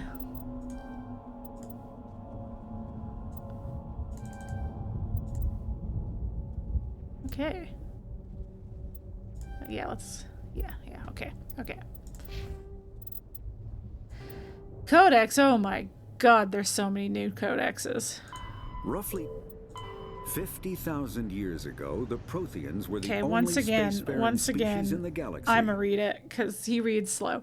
50,000 years ago, the Protheans were the only spacefaring species in the galaxy. They vanished in a swift galactic extinction. Only the legacy of their empire remains. They are believed to have built the mass relays and the Citadel, which have allowed numerous species to explore and expand throughout the galaxy. Prothean ruins are found on worlds across the galaxy. While surprisingly intact for their age, functioning examples of Prothean paleotechnology are rare. Time and generations of looters have picked their dead cities and derelict stations clean. Some believe the Protheans meddled in the evolution of younger races. The Hanar homeworld of Kaje, for example, shows clear evidence of former Prothean occupation. The presence of a former Prothean observation post on Mars has caused a rebirth of interventionary evolutionists among humans. These individuals believe the god myths of ancient civilization are misremembered encounters with aliens. Classic. The Geth. The Geth are a humanoid race of networked AIs. They were created by the Quarians 300 years ago as tools of labor and war. When the Geth showed signs of self-evolution, the Quarians attempted to exterminate them. The Geth won the resulting war. This example has led to legal systematic repression of artificial intelligence in galactic society. The Geth possess a unique distributed intelligence. An individual has rudimentary animal instincts, but as their numbers and proximity increase, the apparent intelligence of each individual improves. In groups, they can reason, analyze situations, and use tactics as well as any organic race. Geth space is located at the trailing end of the Perseus Arm, beyond the lawless Terminus systems. The Perseus Veil, an obscuring dark nebula of opaque gas and dust, lies between their space and the Terminus systems.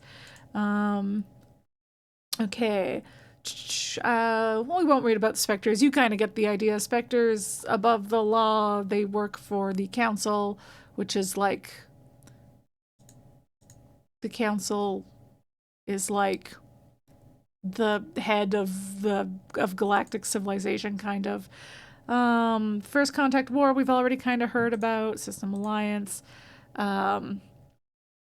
Planets and locations. Terminus systems are located on the far side of the Attican Traverse, beyond the space administered by the Citadel Council or claimed by the Human Systems Alliance. It is populated by a loose affiliation of minor species united only in their refusal to acknowledge the political authority of the Council or adhere to the Citadel Conventions. Their independence comes at a price. The Terminus is fraught with conflict. War among various species is common as governments and dictators constantly rise and fall. The region is a haven for illegal activities, particularly piracy and the slave trade. At least once a year, a fleet from Terminus invades the nearby Attican Traverse. These attacks are typically small raids against poorly defended colonies. The Council rarely retaliates, as sending patrols into the Terminus system could unify the disparate species against their common foe, triggering a long and costly war.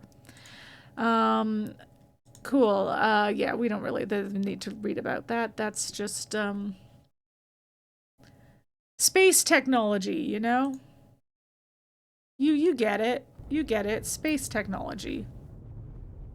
Sci-fi shields. They're pretty much exactly what you would expect.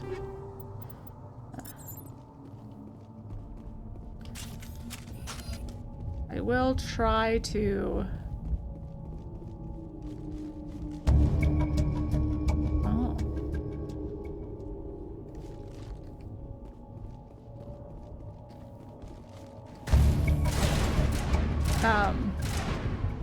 I'll try to do most of my inventory management stuff off stream, because it can be quite the okay, yeah, let me be in this cover, please. Thank you. Ashley, you're in my way, Ashley. Okay, so I can't technically... Let's see. I'm not technically trained in this yet.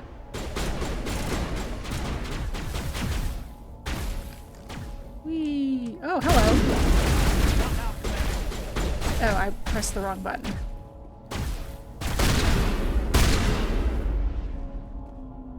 Okay. This is the dig site. The beacon was right here. It must have been moved. By who? Our side or the Geth? Hard to say. Maybe we'll know more after we check out the research camp. You think anyone got out of here alive? If they were lucky. Maybe hiding up in the camp. It's just on the top of this ridge, up the ramps. Okay. Change of plans, Shepard. There's a small spaceport up ahead. I want to check it out. I'll wait for you there. Okay, you got it. I'll definitely meet you there. Hailing victims instead of just shooting them. There must be some reason behind it. Classic psychological warfare. They're using terror as a weapon. That man was still alive when they stuck him on the spike. Killing us isn't enough. The Geth want us to suffer. Yeah, Oh dear. Oh dear. Oh dear.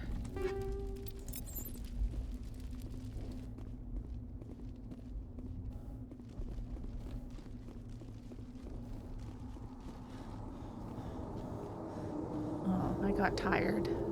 Looks like they hit the camp hard. It's Oh a good boy. place for an ambush. Keep your guard up.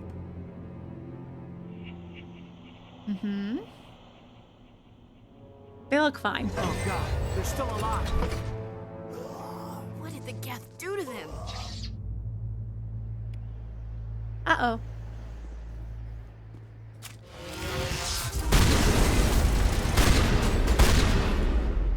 Now this is where having throw would come in handy.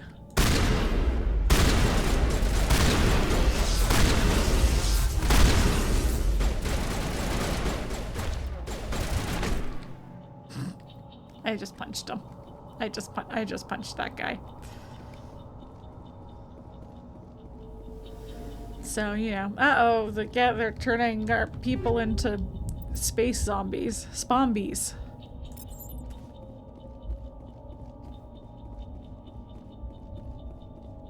That door, it's closed. Security lock's engaged.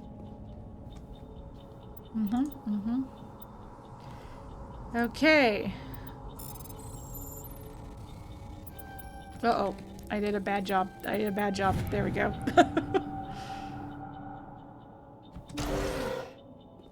Humans. Thank the Maker. Hi. Hurry. Close the door before they come back. Hey, you're... Don't worry. We'll protect you. We're Thank strong. you. I think we'll be okay now. It looks like everyone's gone. You're Dr. Warren, the one in charge of the excavation. Do you know what happened to the beacon? It was moved to the spaceport this morning. Manuel and I stayed behind to help pack up the camp. When the attack came, the Marines held them off long enough for us to hide.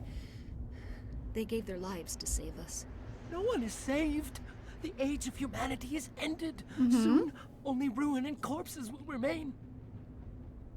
What else can you tell me about the attack? It all happened so fast. Okay, bud. We were gathering up our equipment. The next we were hiding in the shed while the Geth swarmed over the camp. Agents of the destroyers, bringers of darkness, heralds of our extinction. Yeah. We could hear the battle outside. Gunfire, screams. I thought it would never end. Then everything went quiet. We just sat there, too afraid to move, until you came along. Did you notice a Turian in the area? I saw him, the Prophet, leader of the enemy. He was here before the attack. That's impossible. Nihlus was with us in the Normandy before the attack. Yeah, that's impossible. I'm sorry, Manuel's still a bit unsettled. We haven't seen your Turian. We've been hiding in here since the attack. Can you tell me anything about the beacon? It's some type of data module from a galaxy-wide communications network. Remarkably well preserved. It could be the greatest scientific discovery of our lifetime.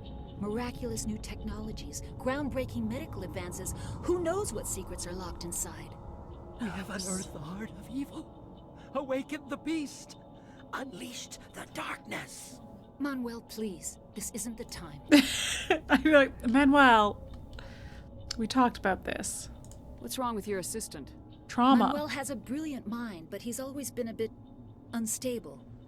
Genius and madness are two sides of the same coin. Sure, Is it madness to see the future? To see the destruction rushing towards us? To understand there is no escape? No hope? No. I am not mad. I'm the only sane one left. I gave him an extra dose of his meds after the attack. Alright, so this... We're not gonna do this, but this is... You just, like, punch him out. Williams, take us to the spaceport. You can't stop it. Nobody can stop it. Night is falling. The darkness of eternity. Hush, Manuel. Go lie down. You'll feel better once the medication kicks in. Just take a nap, okay? Take a little stress nap. Yes? Is there something you need? Nope. We better get moving. Good luck, Commander. Luck won't save you. Okay. Buddy, it's gonna be fine. Hey, it's gonna be fine. Oh, excuse me, everyone. So sorry. Okay.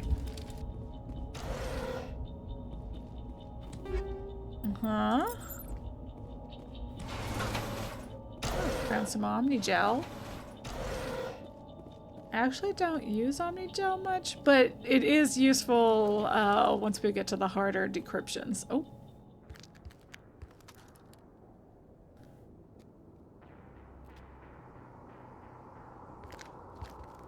Wait a second, there is another Turian.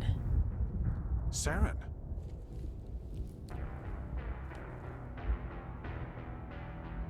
Nihlus. This isn't your mission, Saren. What are you doing here? The Council thought you could use some help on this one. I wasn't expecting to find the Geth here. The situation's bad. Don't worry. I've got it under control.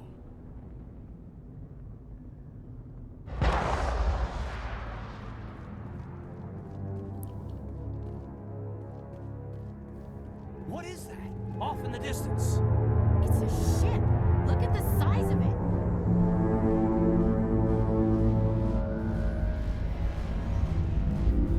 Look, it's so smoky.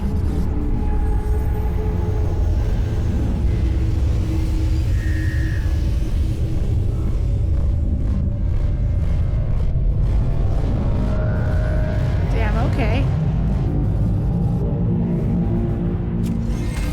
Ooh, stop.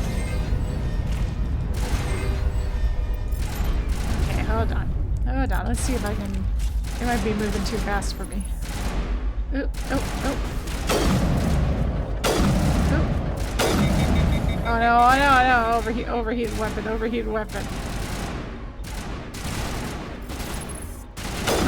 Okay, there, we got that one at least. I'm just punching everybody, just punch them all! Oh, you're still alive? Jesus.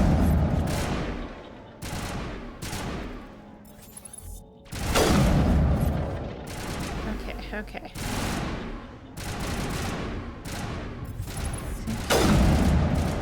That didn't come close to him. I was hoping that would get him out of cover. Okay.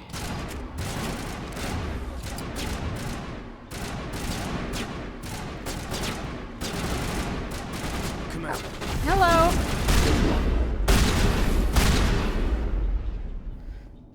Oh boy, yeah. Okay, well, I'll come back to you, Nihlus. F's in the chat again. R.I.P. I just want to do a little look around, make sure there's no stuff for me to grab. There must be some residual part of me that remembers in the first game that it was shift that you used for running and stuff. Because I keep...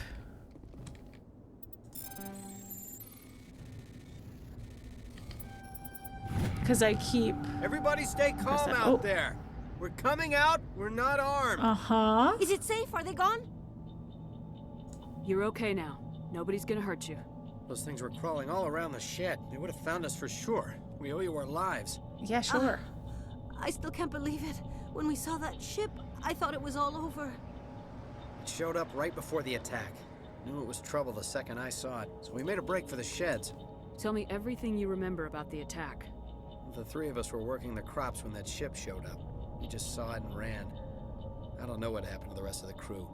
They were by the garage, over near the spaceport, right where that ship came down. No way they survived. You don't know that. We survived. If they made it to the garage, they could have had a fighting chance. Do you know anything about the Prothean beacon they dug up? We're just farmers. We heard they found something out there, but it never really mattered to us. Not until now.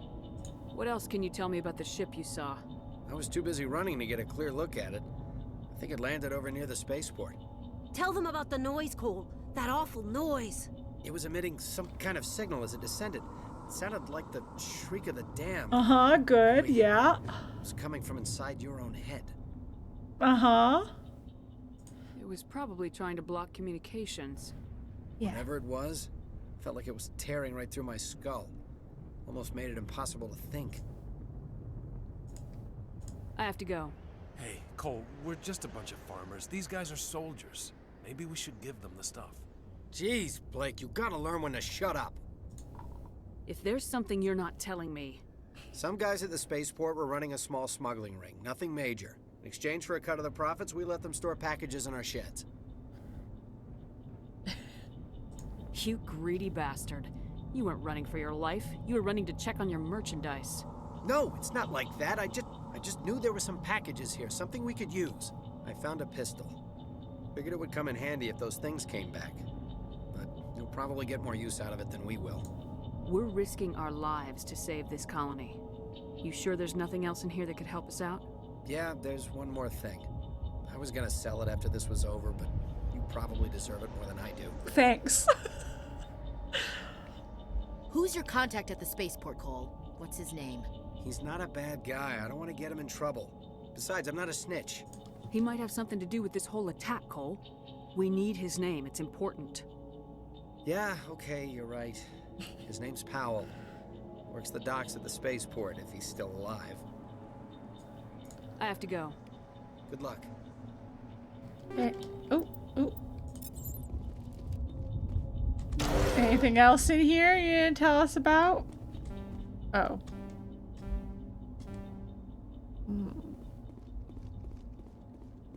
Fine, it's all right. We'll find better stuff. Okay, now let's go and...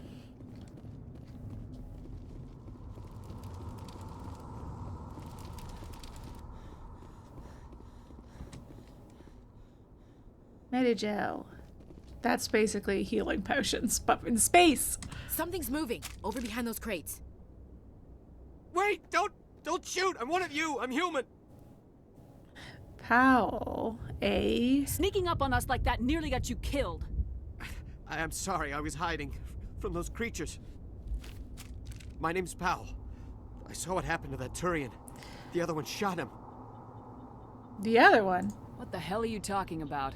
There were 2 Turians here. Your friend and another one he called Saren. I think they knew each other. Your friend seemed to relax. He let his guard down. And Saren killed him. Shot him right in the back.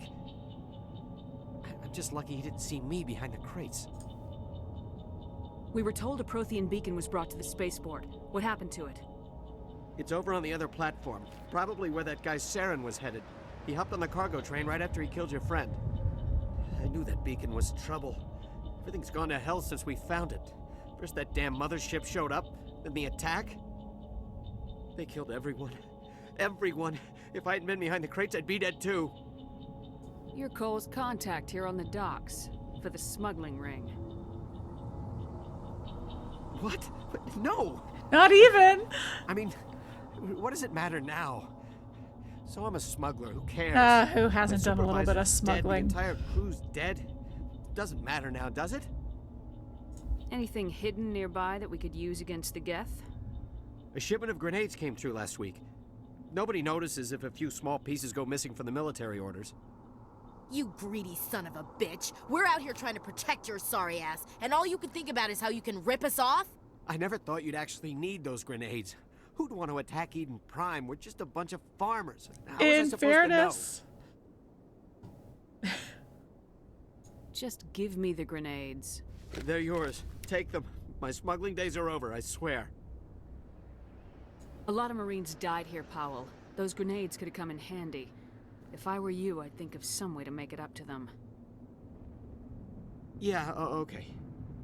There is something else I was saving. Mm-hmm. Could be worth a fortune. Experimental technology. See, this is why we put stuff in either charm or intimidate as soon as it becomes available. I didn't want anyone to get hurt. Really, I'm sorry.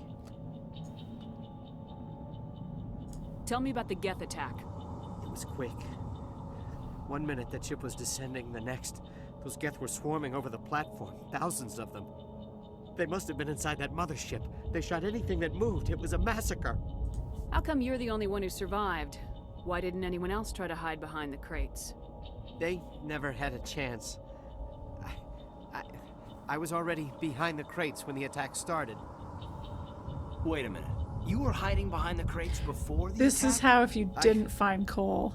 Sometimes I need a nap to get through my shift.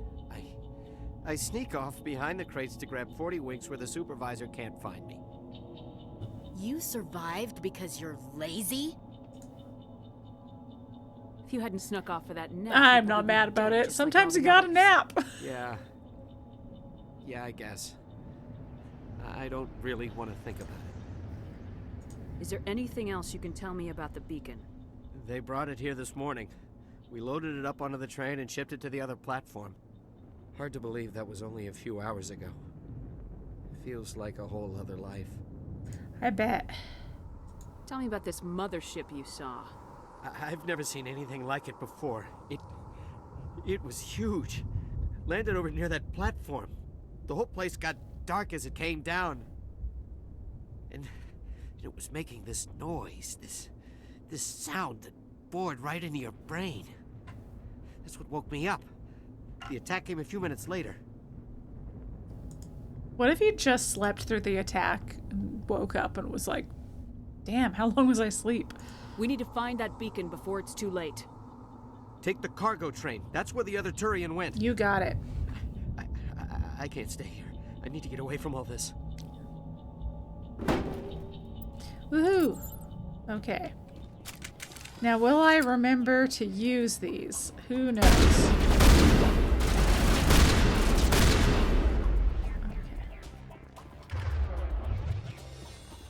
Okay, now we're gonna try to not die. I feel like I recall dying a lot in this section, and I am playing on normal instead of casual, so we'll see. Oh.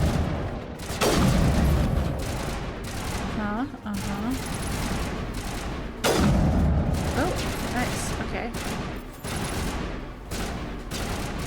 Everybody stop shooting for a second so that he'll poke his head up. Hey, could you stop? Hey, guys. I want him to poke his head up. Alright, fine. So, this is what I mean by it's still a bit janky. Oh, is he behind this? Oh, then let's see if we can't. Yeah, okay, we got that one. There's another buddy. Excuse me. Get in cover, ma'am.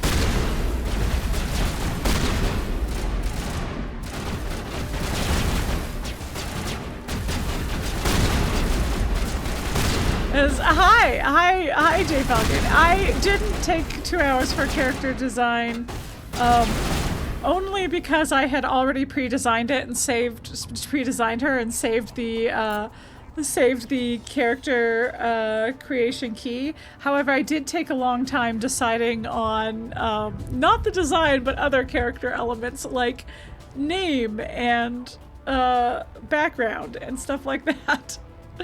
And just like talking about the game and all the backgrounds and stuff, because I love it. I love it so much.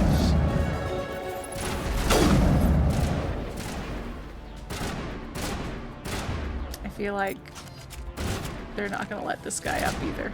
Oh, there's another one though. Okay, back. Cool indeed. Alright, not bad. Okay. So our health isn't great, but we didn't die, so... Such great games. I love them so much. And this is, so I've played through the whole trilogy many times, but this is only my second time doing the Legendary Edition, so I've been very excited to get back to the, upgraded Mass Effect 1.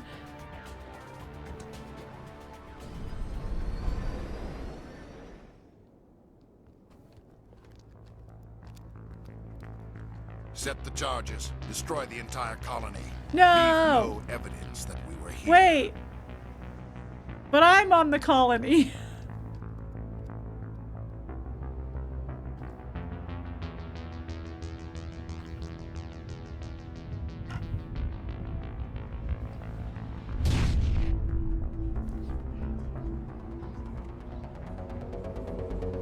Gotta get back to the Mako too. Yeah, I noticed that we didn't get dropped off in the Mako, and so I was like, did we just jump out of the Normandy? Because we're just standing in the place where the Mako is usually launched from, and then they show the exit. Oh, I guess I should focus because this is timed, isn't it? Okay. Hey. Demolition charges. The Geth must have planted them. Hurry! We need to find them all and shut them down! You got it!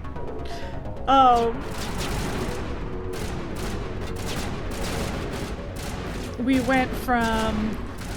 Alright, everyone chill. Jeez. Okay, you know what? Let's see if I can't...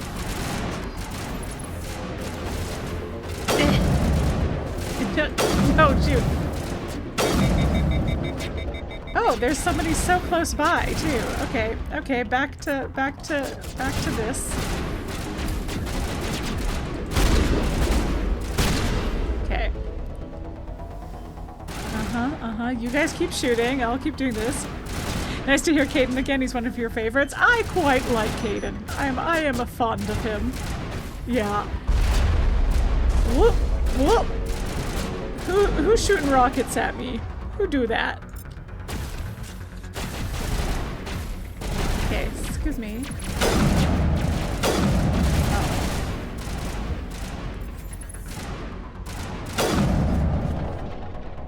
You dead? You dead. Okay, I'm back to...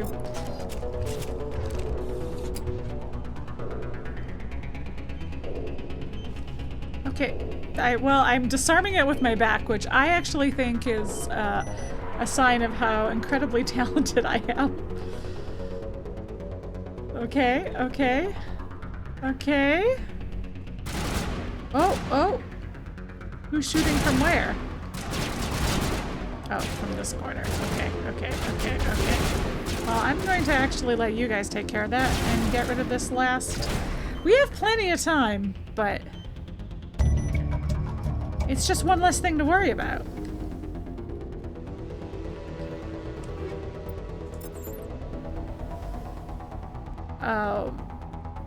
But yeah, no, it's nice to hear that Caden's one of your favorites, because I do feel like I have to defend him a lot. It's like, lots of people say he's boring, and I'm like, he's not boring, he's just nice.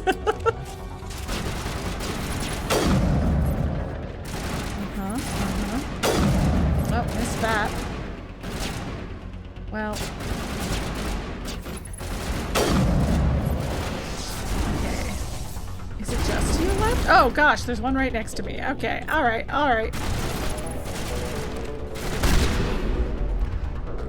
Hello. You seem confused, buddy.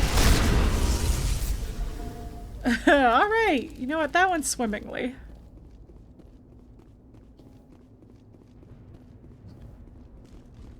I had concerns, and that went great. You know what? I'm not worried about playing this on...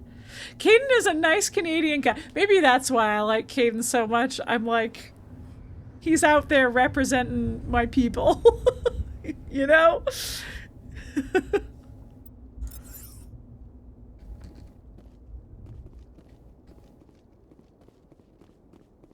Which is my people being nice Canadian guys.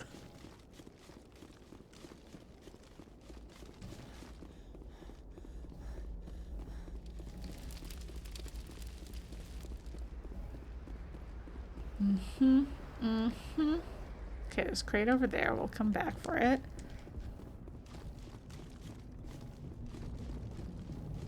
There's more over here. I knew there was a few. Ooh, easy decryption. Sure. Sure, if you say so.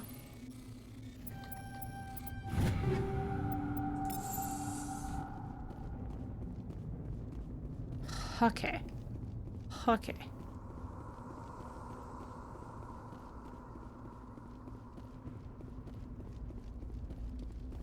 Crate over here.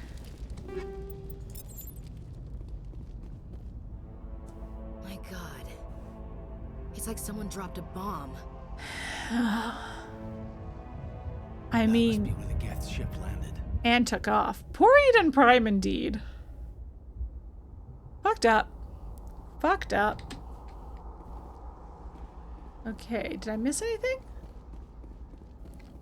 Yes, I did.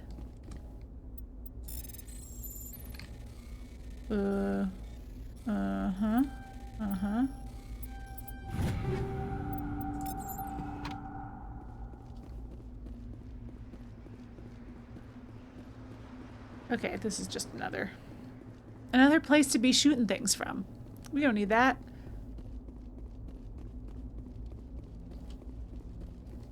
Okay, I think I've explored this area and we can see what the heck this beacon's all about.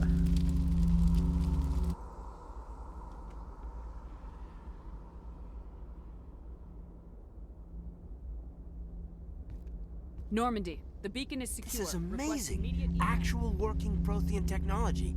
Unbelievable. It wasn't doing anything like that when they dug it up. Something must have activated it. Roger, Normandy. Standing by.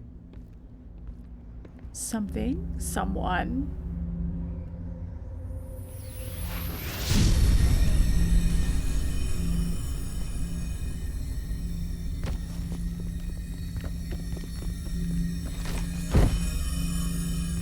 Just bodily throw him away.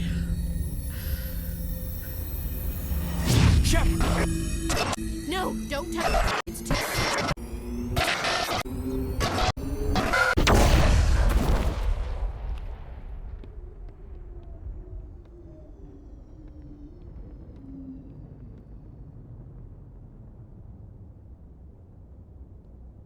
And that's the whole game.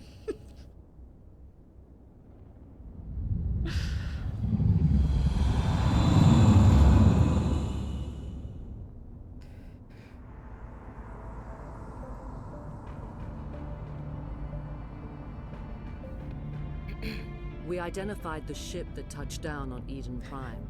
The Normandy, There goes the beacon. a human alliance vessel. It was under Whoopsie. the command of Captain Anderson. They managed to save the colony. And the beacon. One of the humans may have used it.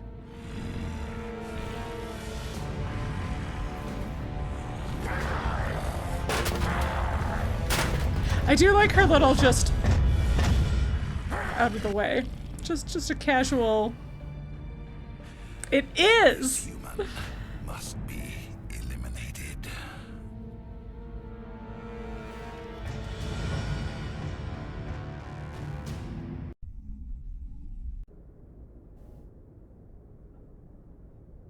Doctor? Dr. Chakwas. There, see, I think she's waking we're doing up. great.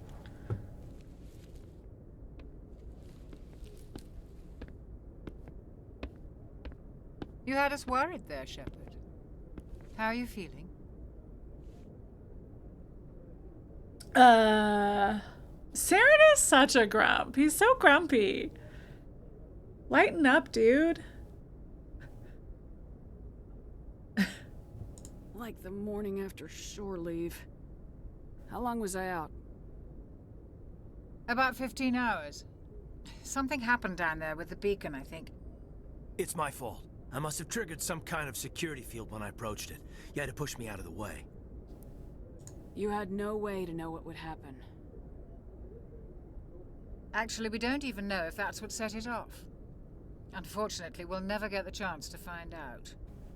The beacon exploded. A system overload, maybe. The blast knocked you cold. Williams and I had to carry you back here to the ship. I appreciate it. Physically, you're fine. But I detected some unusual brain activity. Abnormal beta waves. Uh-huh. I also noticed an increase in your rapid eye movement. Signs typically associated with intense dreaming. I saw... I'm not sure what I saw. Death, destruction... Nothing's really clear. I better add this to my report. It may... Oh, Hmm. Captain Anderson. How's our XO holding up, Doctor? Well, all the readings look normal. I'd say the commander's going to be fine. Glad to hear it. Shepard, I need to speak with you. In private. Aye, aye, Captain. I'll be in the mess if you need me. He's like, hint taken. Sounds like that beacon hit you pretty hard, Commander. Are you sure you're okay? I don't like soldiers dying under my command. Jenkins wasn't your fault. You did a good job, Shepard. Did we leave Gunnery Chief Williams back on Eden Prime? I figured we could use a soldier like her. She's been reassigned to the Normandy. Williams is a good soldier. She deserves it. Lieutenant Alenko agrees with you. That's why I added her to our crew. You lose one guy to pick up another. Alas, Jenkins. Sorry, he was like I said, he was a good kid. He just needed to chill out. Intel dropped the ball, sir. We had no idea what we were walking into down there. That's why things went to hell. The Geth haven't been outside the Veil in 2 centuries, Commander. Nobody could have predicted this. You said you needed to see me in private, Captain? I won't lie to you, Shepard. Things look bad. Uh-huh. Nihlus is dead. The beacon was destroyed and Geth are invading. The Council's going to want answers. The Council can kiss my ass. I won't let them blame me for losing the beacon. I didn't do anything wrong. We're a tad defensive. I'll stand behind you and your report, Shepard. Thanks, You're Dad. a damned hero in my books. That's not why I'm here. It's Saren, that other Turian. Saren's a Spectre, one of the best, a living legend. But if he's working with the Geth, it means he's gone rogue. A rogue Spectre's trouble. Saren's dangerous, and he hates humans. Why? He thinks we're growing too fast, taking over the galaxy. A lot of aliens think that way. Most of them don't do anything about it. But Saren has allied himself with the Geth. I don't know how, I don't know why. I only know it had something to do with that beacon. I mean, You were that's a there just fair before that assumption. beacon self-destructed. Did you see anything? Any clue that might tell us what Saren was after? Pushy humans. We're just, you know, we're just excitable little guys. We just wanna see everything. Just before I lost consciousness, I had some kind of vision. A vision? A vision of what? I saw synthetics. Geth, maybe. Slaughtering people. Maybe. Butchering them. We need to report this to the Council, Shepard. Well, I think I'm crazy. Don't think I'm crazy. Yeah. We don't know what information was stored in that beacon. Lost Prothean technology? Blueprints for some Shep the ancient Prophet. weapon of mass destruction? Whatever it was. Saren took it. But I know Saren. I know his reputation is politics. He believes humans are a blight on the galaxy. This attack was an act of war. He has the secrets from the beacon. He has an army of Geth at his command, and he won't stop until he's wiped humanity from the face of the galaxy. I'll find some way to take him down. It's not that easy. He's a Spectre. He can go anywhere, do almost anything. That's why we need the Council on our side. Okay. We prove Saren's gone rogue and the Council will revoke his Spectre status. I'll contact the Ambassador and see if he can get us an audience with the Council. He'll want to see us as soon as we reach the Citadel. We should be getting close. Head up to the bridge and tell Joker to bring us into dock. You got it. But first we're going to take a break and then we're going to come back and we're going to talk to all of our crew. But this seems like a good place to... Oh, well actually, do we have anything new? Oh, sure. Statistics about the Citadel. I won't read through that. That's fine. Sure. Fun world building stuff for how technology works.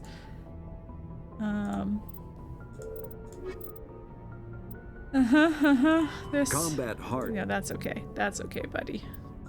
The Citadel is an ancient deep space station, presumably constructed by the Protheans. Since the Prothean extinction, numerous species have come to call the Citadel home. It serves as the political, cultural, and financial capital of the galactic community. To represent their interests, most species maintain embassies on the Presidium, the Citadel's inner ring. The Citadel Tower, in the center of the Presidium, holds the Citadel Council chambers. Council affairs often have far-reaching effects on the rest of the galactic community.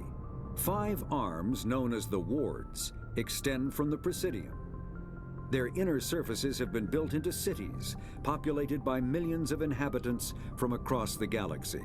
The Citadel is virtually indestructible. If attacked, the station can close its arms to form a solid, impregnable shell. For as long as the station has existed, an enigmatic race called the Keepers has maintained it. Cool and chill. Yeah. Gee, can we get a tour? Yeah. Listen, my plan is to at least get some shit on the Citadel done today. I have a fairly ambitious plan for what I wanted to get done this first stream. We'll see how far I get since we're already 2 hours in, but I was kind of thinking that I would maybe go for like 4 hours tonight because I'm excited to be playing Mass Effect again. It's been a minute. It's been a minute since I played this game. I'll mute that for a second. Okay. Yeah, because I don't think we saw what the husks were. I don't think we need to look at that. They're, you know, they're the weird space zombies. Oh, I have all kinds of things. Okay. Well, I'll keep going with you, and then... Oh, it might not hurt to have barrier, huh? Okay. And yes, okay. Cool. All right, we're going to... Oh, I was going to save. I was going to do my first proper save. Okay, and then we will, yeah, you know what? I'll just leave the ship music going in the background while I go on break. But yeah, I'm gonna try to do a quick break. Just refill my water, take a bio break, all that fun stuff. Oh, what's my necklace doing? Oh no. Oh no. There we go. You know, stuff like that. So only a couple minutes. Should be back soon. See you shortly.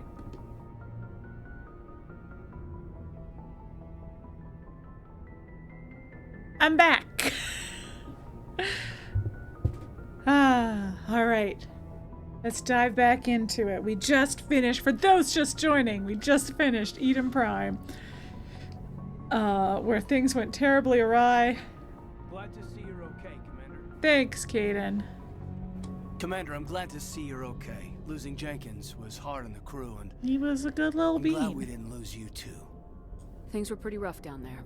Yeah, you never get used to seeing dead civilians. It doesn't seem right somehow. Somehow. But at least you stopped Saren from wiping out the whole colony.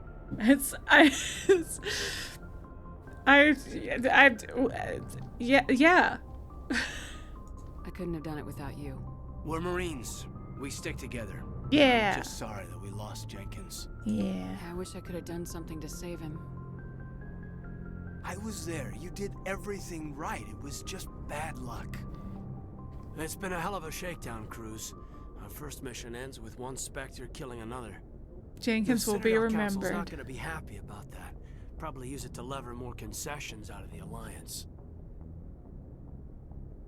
You've got a good grasp of the situation. You a career man? Yeah, a lot of biotics are. We're not restricted, but we sure don't go undocumented. May as well get a paycheck for it. Besides, my father served. I made him proud when I enlisted. Eventually. But is that why you're here? Because of your family? I never met my parents. If they wanted to see me, they'd have contacted me after that mess a few years back. Oh, that's right, a cruise. I imagine that bought you any post in the fleet. Word is we're heading for the Citadel, ma'am. Can you, tell me why?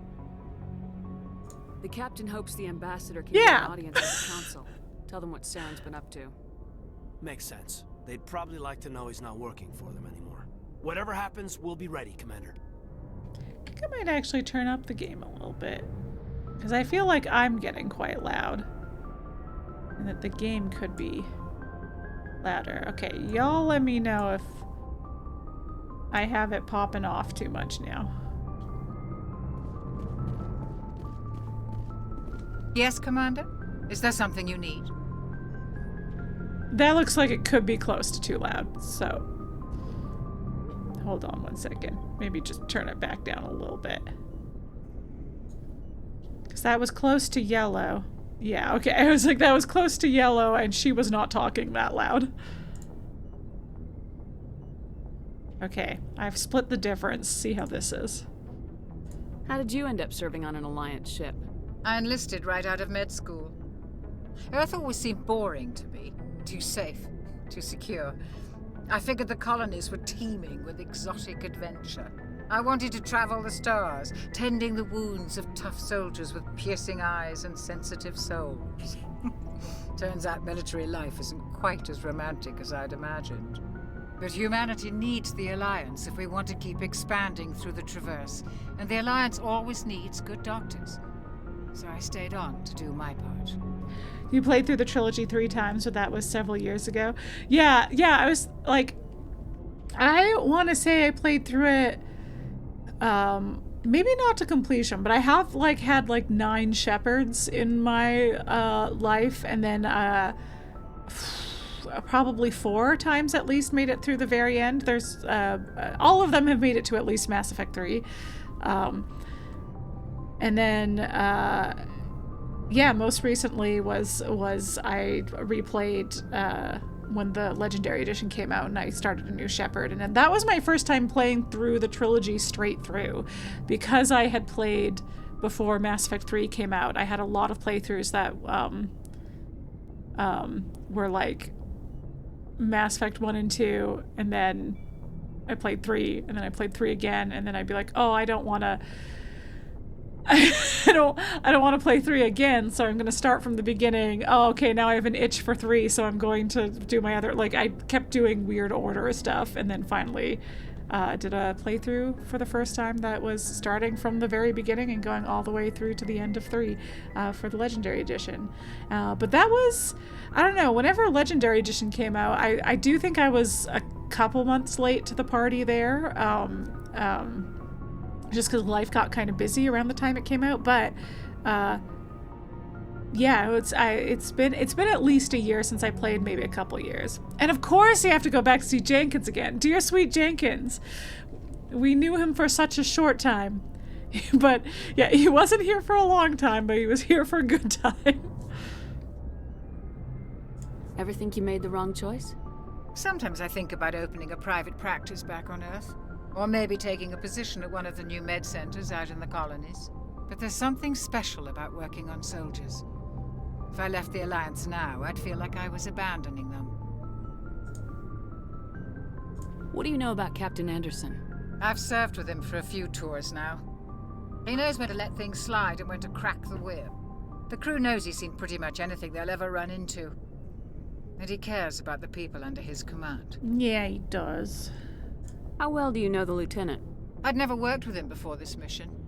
But he has an impressive service record, over a dozen special commendations. Tends to keep to himself, though. Maybe because of the headaches. It's not easy being an L2. In theory, we would know this because we have biotic powers. What does that have to do with it? Well, most biotics now use the L3 implants. Lieutenant Alenko was wired with the old L2 configuration. Sometimes there are complications. What kind of complications? Severe mental disabilities, insanity, crippling physical pain. There's a long list of horrific side effects. Caden's lucky. He just gets migraines. Migraines can be pretty debilitating. You actually played Andromeda more than the trilogy. I know, sacrilege. I don't think that's sacrilege. Listen, I actually only played a bit of Andromeda. I've never played the whole thing, and I do plan to eventually. I don't know, it came out at a busy time in my life, and it didn't grab me the same way the original trilogy did, but there was nothing like, I don't know, when I had started it, there was nothing like, I didn't bounce off anything of it. It just didn't grab me the same way the original trilogy did. So I expect I shall get back to it and like it quite a lot at some point, you know? And less of a commitment than the whole trilogy. Every time you start Mass Effect 1, you're not just starting Mass Effect 1, you're starting a whole trilogy of games, because you can't just do one. Whereas Andromeda standing on its own means that you can play it through a bunch and have it. I could see it very easily being like a comfort game for some people, you know? Which is more manageable than me having a comfort trilogy. Okay, I think that's it. I should go. Goodbye, I should Commander. go. I did a playthrough once. I don't remember. I did a playthrough once, though, where I did count the amount of times we say I should go and then count variations on it. I wonder if I have those stats anywhere. And I had it in categories, too. I had the amount of times you say I should go out loud, the amount of times that you say I should go like as the paraphrase option, and the amount of time you say a variation of it, like I have to go or something like that. I'm glad you're okay, Commander. The crew could use some good news after what happened to Jenkins. Jenkins was a valuable part of this crew. Part of me feels guilty over what happened. If Jenkins was still alive, I might not be here. I think it's possible you still would be. I feel like after going through it, we might be like, hey, she should still come with us. You're a good soldier, Williams. You belong on the Normandy. Thanks, Commander. I appreciate that. Things were pretty rough down there. Are you okay? I've seen friends die before. Comes with being a Marine. But to see my whole unit wiped out. Yeah, and that's you a whole never other get level. used to seeing dead civilians. But things would have been a lot worse if you hadn't shown up. We couldn't have done it without you, Williams. Thanks, Commander. I have to admit, I was a little worried about being assigned to the Normandy. It's nice when someone makes you feel welcome. You'd forgotten how often Jenkins is mentioned at the beginning. Yeah, it's nice, too, because it's like, yeah, I mean, I guess minor spoilers for the rest of the series, but, like, Jenkins doesn't really come up much as the game goes on, but it's nice that in, like, the aftermath of his death, like, we do talk about it. It's not just, like, brushed off as, you know, the nameless red shirt he was very close to being. I think you're gonna fit in here just fine, Williams. Thanks, Commander. Look at us, we're being so Paragon. I guess when I said renegade with a heart of gold, I should have been like Paragon with renegade moments. Paragon with some spice towards authority that she doesn't respect.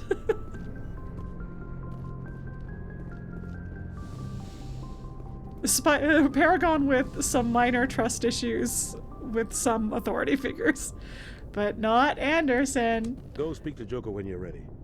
Tell him to bring the Normandy into dock. Okay. No spice with Anderson. We love him. That's our dad. It's not, in case anybody is not a Mass Effect person, doesn't know Mass Effect, which is, in general, we're trying to keep things spoiler-free on the assumption that there will be people watching who haven't played them before. But for those people, Anderson isn't actually our dad.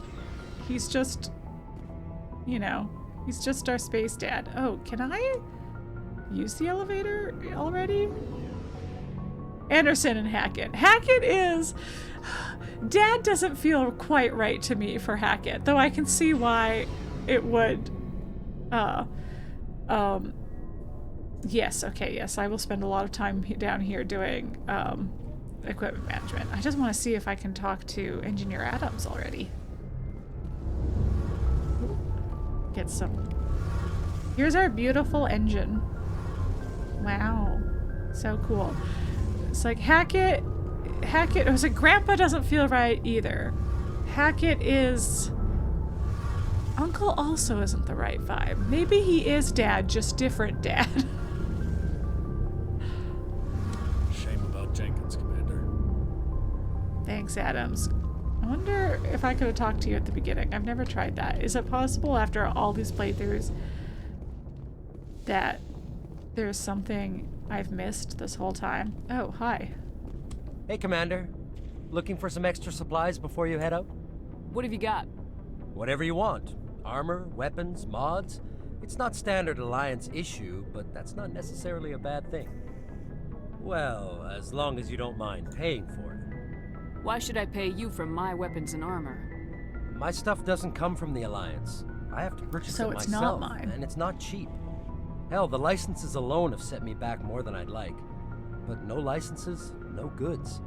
Without the goods, I'm out of a job. What are licenses? Why do you need them? Manufacturers sell licenses. Each license allows me to buy and sell a certain brand of products. I already have several cool basic stuff ones, but if we you'll need to find buy more if licenses. you want me to bring in different brands. Or buy licenses. Many of the best licenses are hard to get, but they're well worth the cost if you can find them. What do the different manufacturers offer? There are too many for me to keep track of, but each license will explain what it's good for. I feel like my first playthrough I did not worry about this at all. How often will you get new items? Well, that depends on how many licenses you've purchased, but I'll rotate items on a regular basis regardless. And anytime we land someplace with a big enough port, make a spreadsheet to I'll keep buy, track of sell, and Kane's trade equipment so you whatever I knew can. what to buy.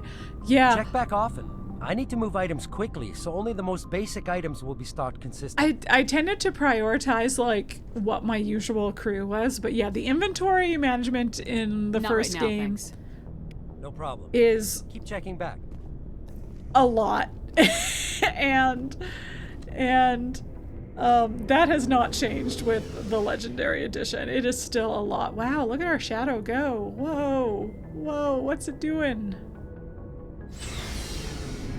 Okay. Yeah, I don't mind inventory management. I find it can sometimes be I don't know, relaxing's maybe the wrong word, but it does get tedious after a while. I usually, if I keep up with it, okay, then I don't mind it. But if I end up in a position where I have to, oh, that's just the stairs. Where I have to do a whole bunch of it at once, then it gets really annoying. And I do find, for example, Baldur's Gate 3 is one where I'm like, the inventory management on that takes me forever, and so I do find it a little more tedious.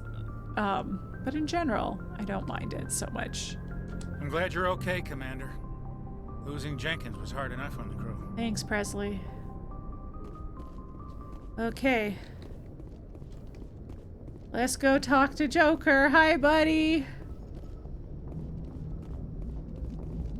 Good timing, Commander. I was just about to bring us into the Citadel. See that taxpayer money at work.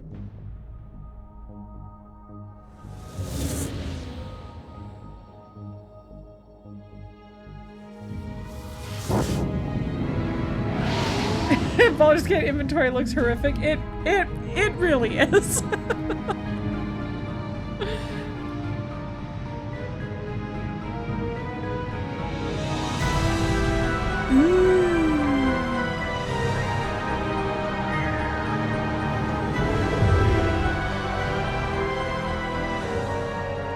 at the size of that ship.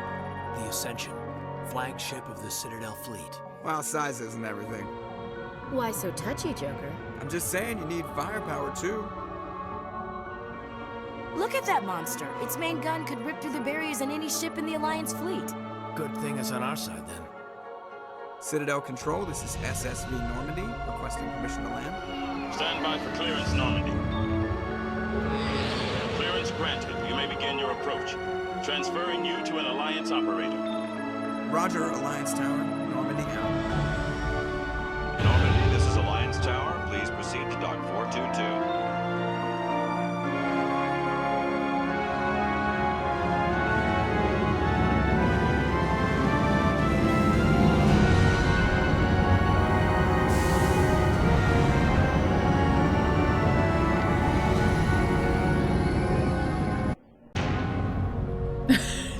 Just a little hiccup there in the soundtrack. This is an outrage! The Council would step in if the Geth attacked a Turian colony?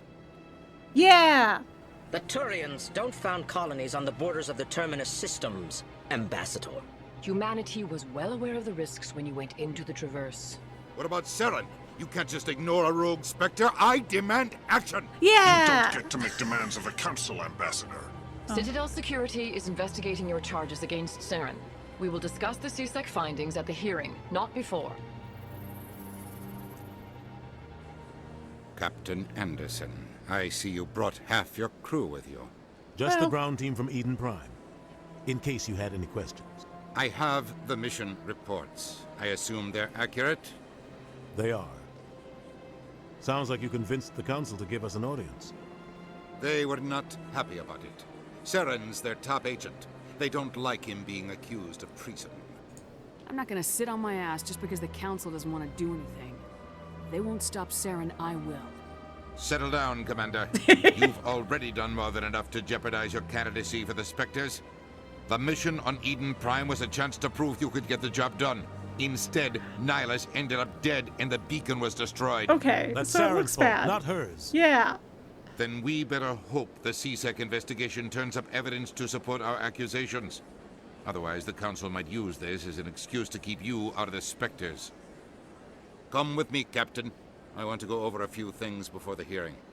Shepard, you and the others can meet us at the Citadel Tower, top level. I'll make sure you have clearance to get in. And that's why I hate politicians. Humans are settling in the Terminus because the greedy Asari, Turians, and Solarians took all the good spots. Yeah, we just got here, guys. All the good places were taken. It's not our fault.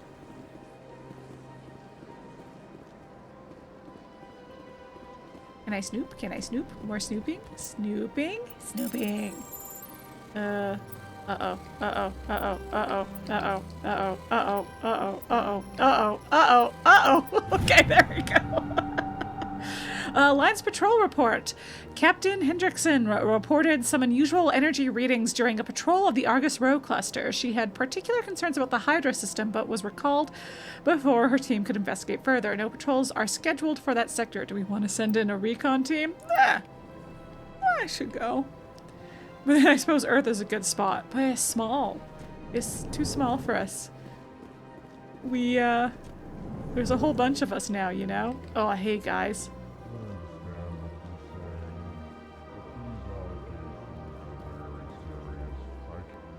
This is serious. My reputation is at stake. I spoke with the Consort in confidence, and her alone, and she betrayed that confidence. All right. I will look into it for you. In the meantime, do not do anything rash. Hey guys. Ooh. Oh, I don't think I can scan them yet. I haven't gotten that side quest yet. Okay. Hi. EarthClan, you are in the wrong place, I think. Your ambassador is next door in the large office. I know, I'm just snooping. Chastising remark. Don't be so rude, Din. At least introduce yourself. I am Din Korlak, Volus ambassador.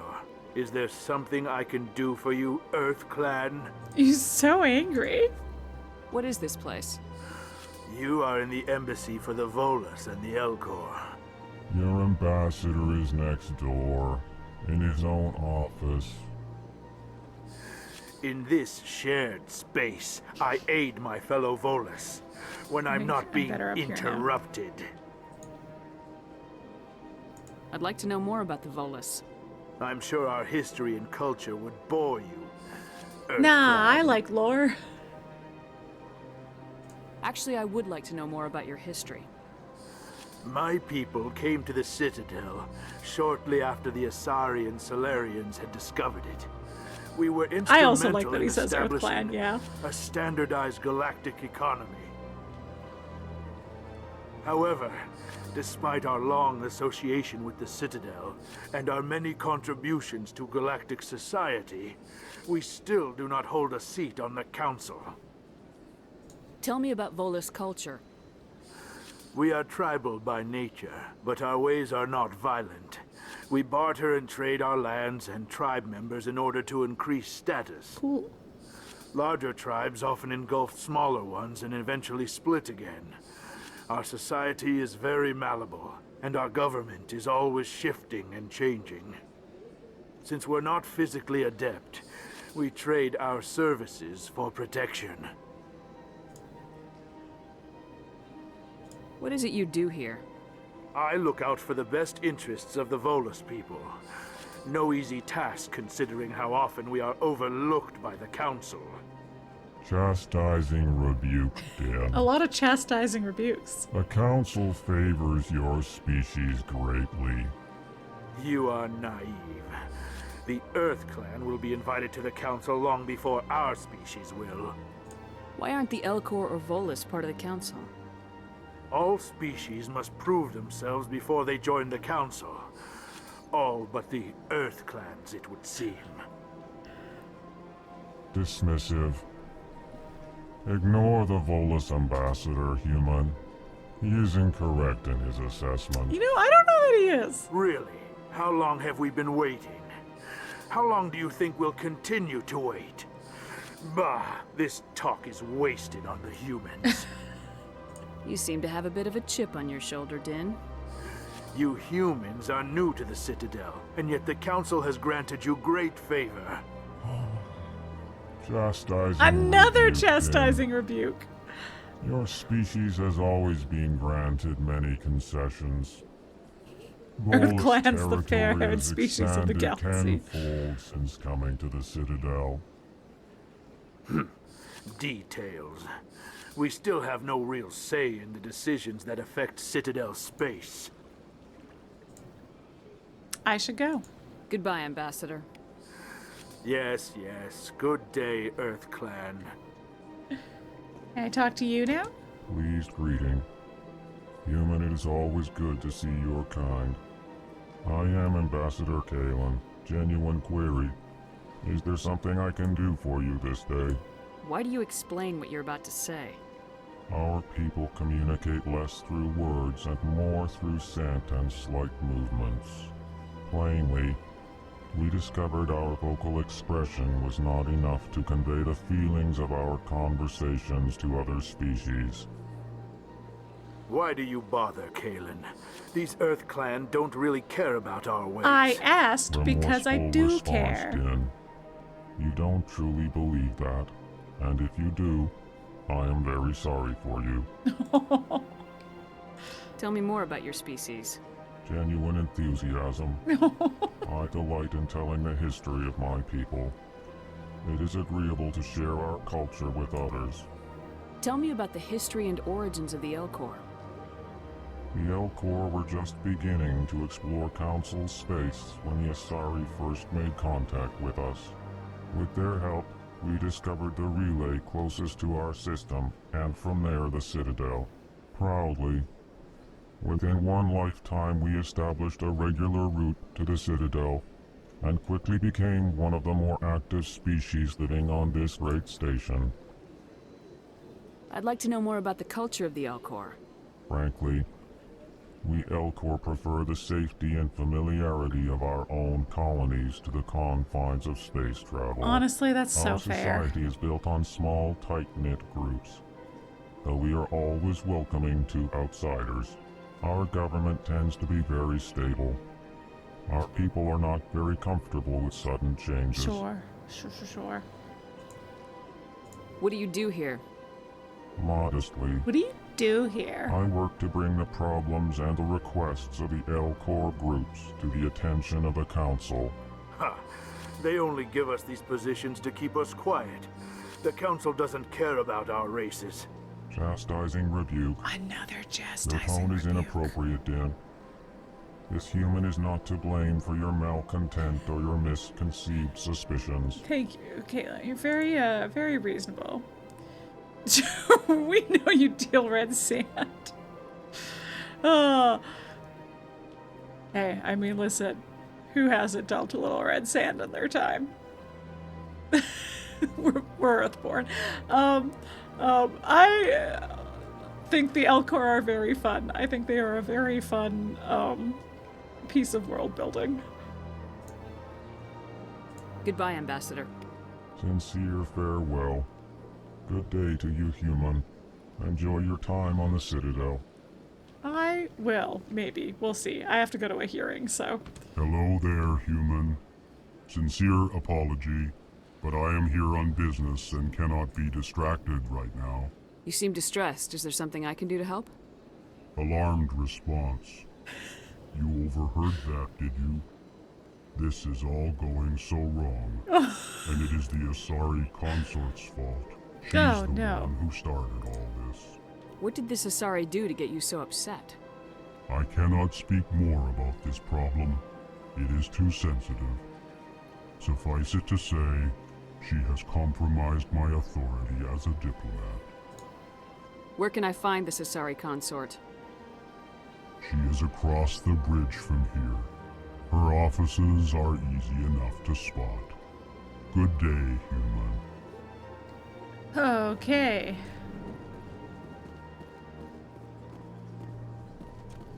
Cool.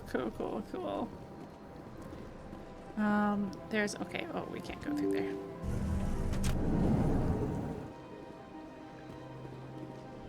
Gosh, there's so much to explore on the Citadel. And like, there's some side quests here that I think are fun world building stuff that it's cool for y'all to see. So it's going to be tricky for me to navigate what to do off stream and what to do on stream, but I should try and focus and do something like this. I don't need to be doing this on stream. I'm just grabbing stuff. Oh, hi. Human, delighted, welcome. It is good to meet you. Oh, it's good to meet you too, buddy. You like the Volus too? You always think of the one we meet in ME2 on Massacre 2 on Ilium. Yeah, no, the Volus are also fun, and I like... Listen, is Din cranky and maybe throwing blame on the wrong individuals? Sure. Do I think he has a point? I do. It's the Volus don't really have a lot of power on the oh wait, oops, no, put your gun away. I didn't mean to do that. Oh, that's so aggressive. Let's not. I don't remember what button to press to put my gun away. Oh, what's that? Okay. Oh no, that was switching. Oh, I see. That's what it was. To me! Oh.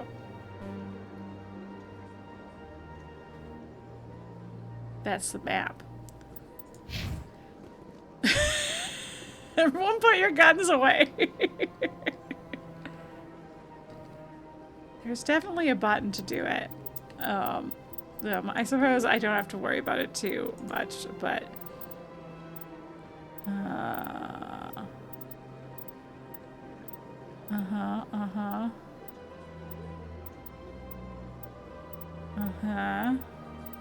Yeah, all kinds of quick... Oh, I should actually have some fun with quick slots. Okay. What did I miss? Oh, H? V or H makes sense. Yeah, H. It's H. Hey, everybody, it's H. Holster. Yeah.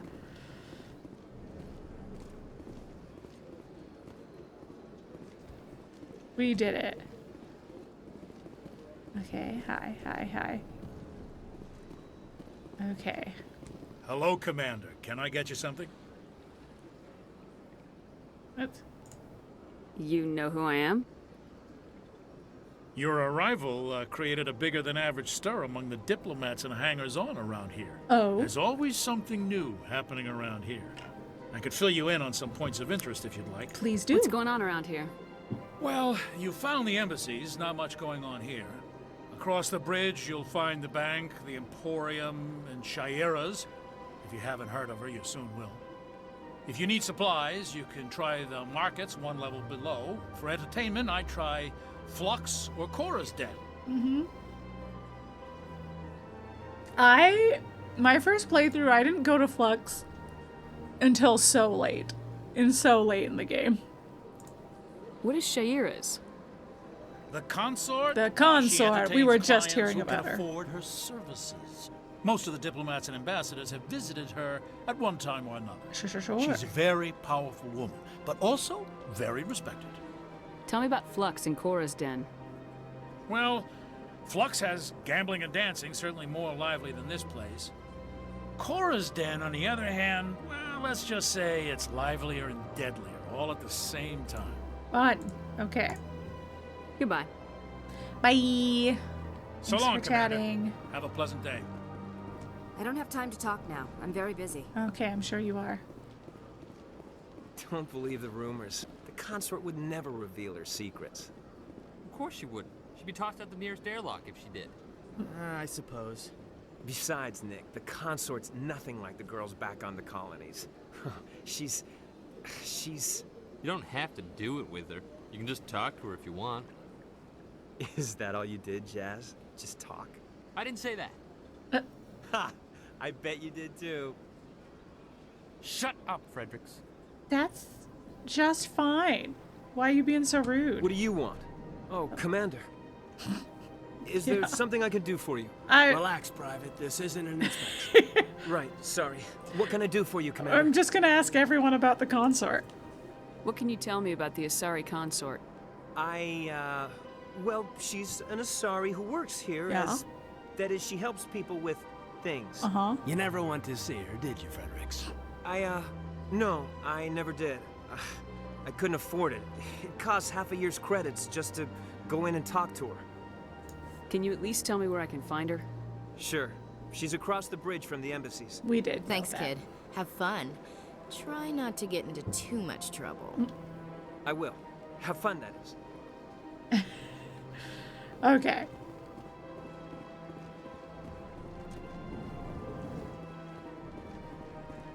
Commander Shepard, I didn't expect to see you here.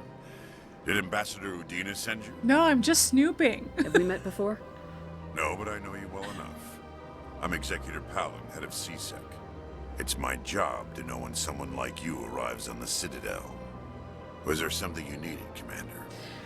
You had not played an RPG before Mass Effect, so you made some funny mistakes your first time. Yeah, I mean, it is always fun the first time, because I had played Dragon Age before I played. I had played Dragon Age Origins, and I want to say Dragon Age 2 as well, before I played Mass Effect. So I had a little more experience, but, like,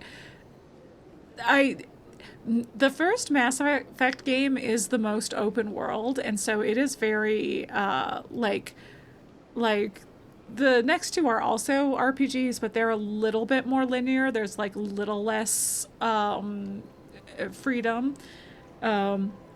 So, like, the first Mass Effect, I feel like, has the most variation in how you can get quests and how you can, like, find stuff. And, like, I don't know that there's, like, even an ideal order. Like, what we're about to do on the Citadel can happen so many different ways just by virtue of who you talk to first and who you stumble on first.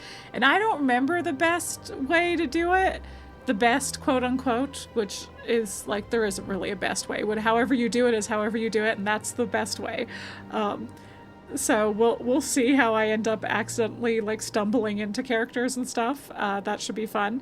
But yes, agreed, Saberni, that the dialogue wheel is also unpredictable sometimes. Yeah, I think the dialogue wheel has improved in BioWare games as they go along, but, like, I think, like, Mass Effect was the first time, I think, that they did the dialogue wheel instead of just having a silent protagonist that says whatever you click on, like.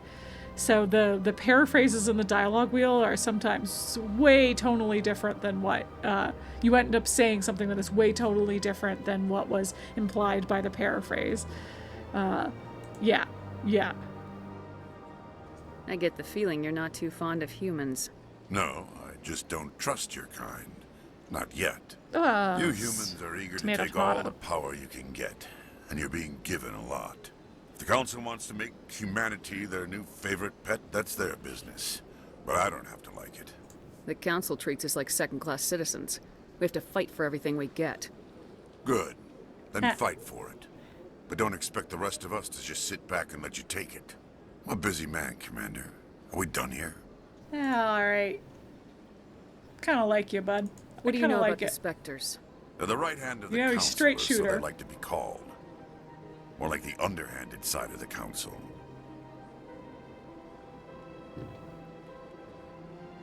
What do you have against the Spectres?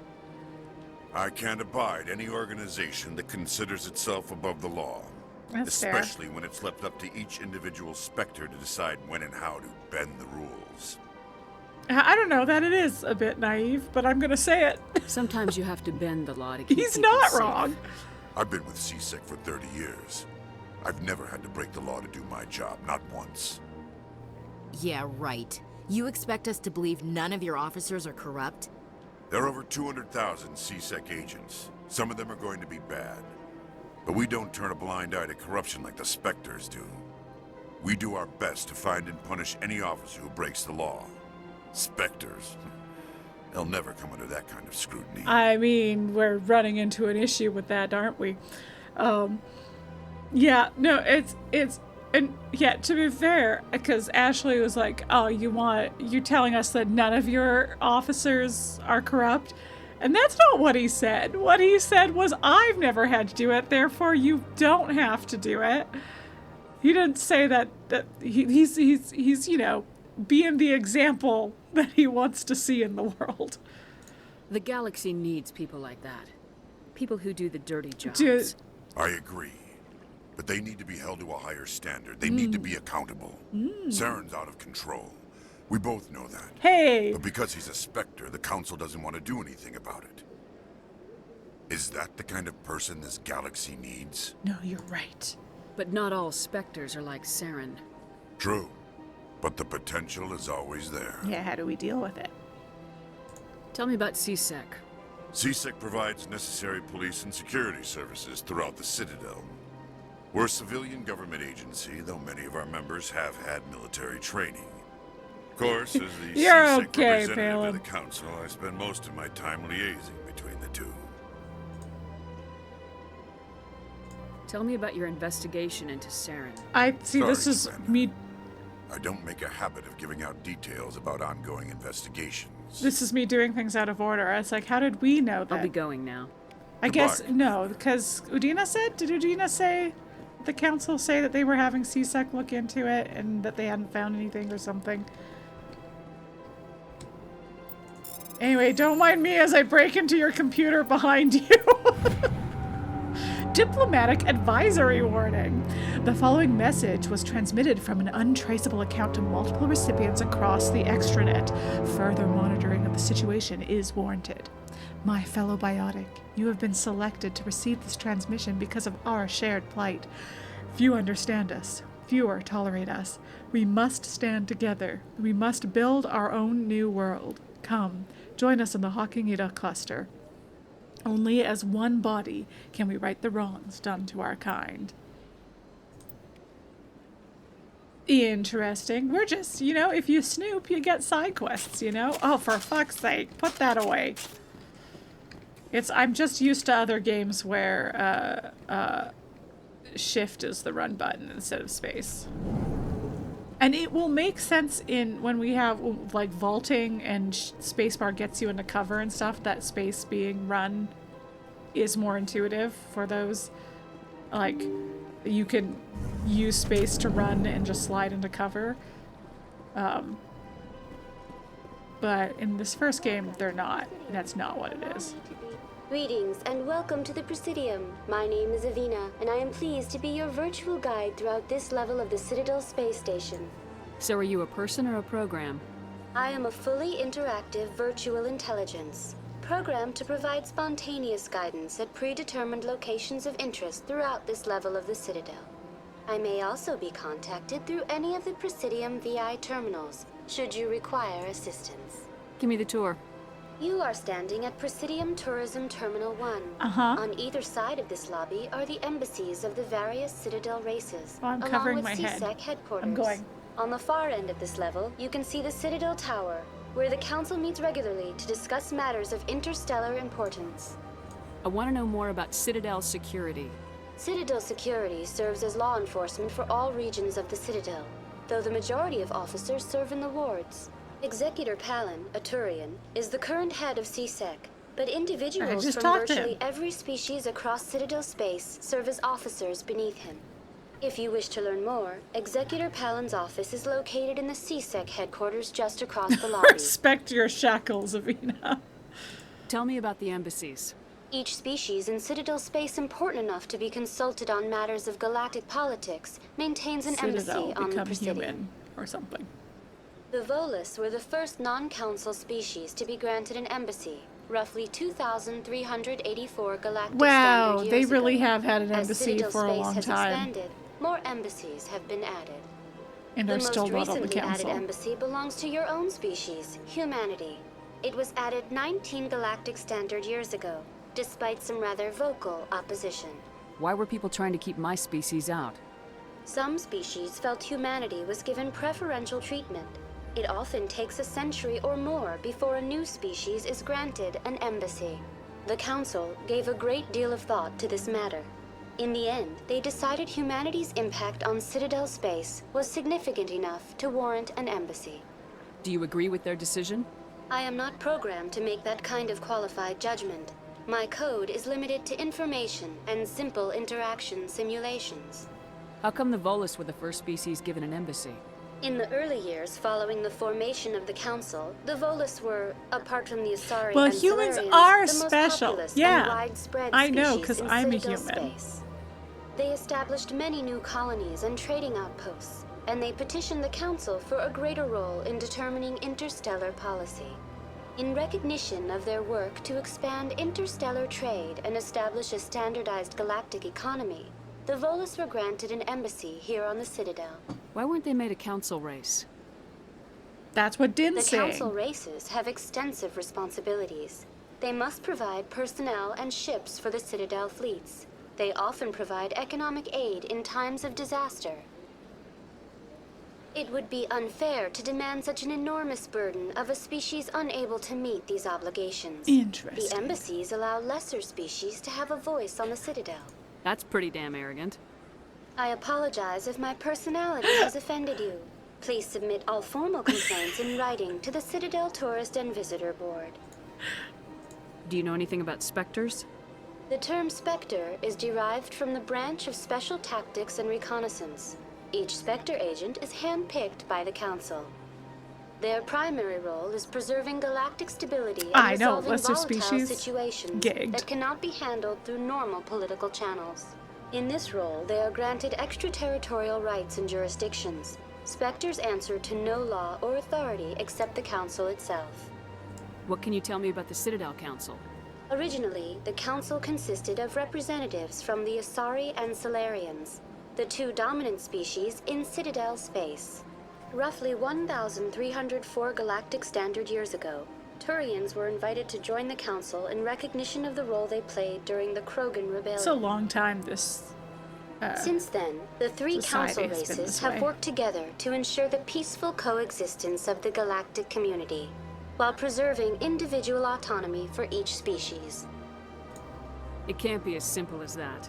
There must be problems somewhere in the system. I am not programmed to make that kind of qualified judgment. We can't help it. My code is limited to information and simple interaction simulations. We keep trying to get her to think. Goodbye, and thank you for using Avina. We're really Please trying to enjoy be your visit to the Citadel. the Carl to their Marcus, you know? Spectres, the 007s of Mass Effect. I mean, yeah, basically. Okay, we won't go to CSEC just yet. We should probably just go to Citadel Tower.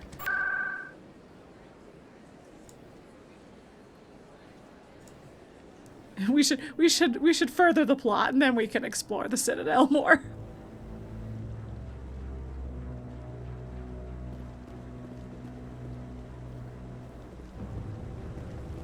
Why, hello, Executive Palin. Palin. I keep saying Palin. I don't know why. Nice to see you again. Saren's hiding something.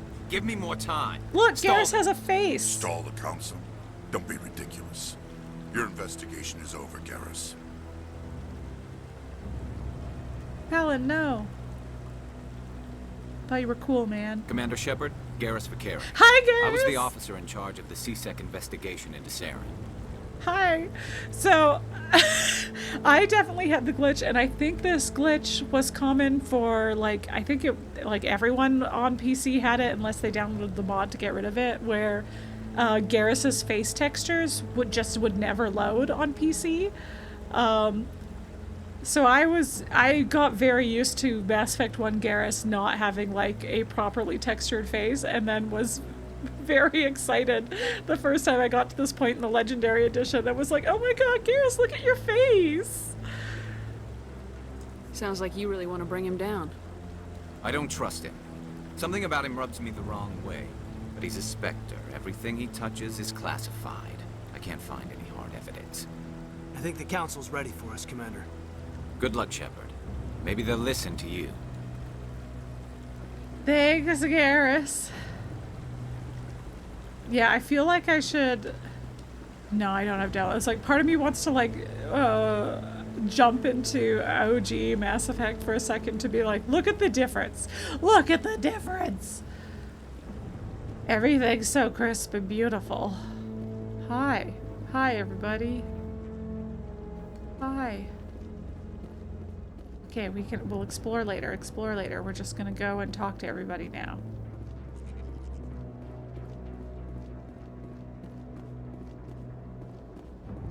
Hi, Captain. The hearing's already started. Come on. Oh. Now, it's already started, but I like to think that for this... The Geth attack is a matter of in this universe, it was because we were nothing to indicate Saren was involved talking to literally everyone. The investigation by Citadel Security turned up no evidence to support your charge of treason. An eyewitness saw him kill Nihlus But in cold you only let them blood. investigate for like We've read 5 the Eden minutes. Prime reports, Ambassador. The testimony of one traumatized dock worker is hardly compelling proof. I resent these accusations. Nihlus was a fellow Spectre and a friend. That just let you catch him off guard. Captain Anderson, you always seem to be involved when humanity makes false charges against me. And this must be your protege, Commander Shepard. The one who let the beacon get destroyed. Hey! You're the one who destroyed the beacon. Then you tried to cover it up. Shift the blame to cover your own failures. Just like Captain Anderson. He's taught you. Let me at him. But what can you expect from a human? You can't talk shit about my dad like that. Saren despises humanity. That's why he attacked Eden Prime. Your species needs to learn its place, Shepard. You're not ready to join the Council. You're not even ready to join the Spectres. He has no right to say that. That's not his decision.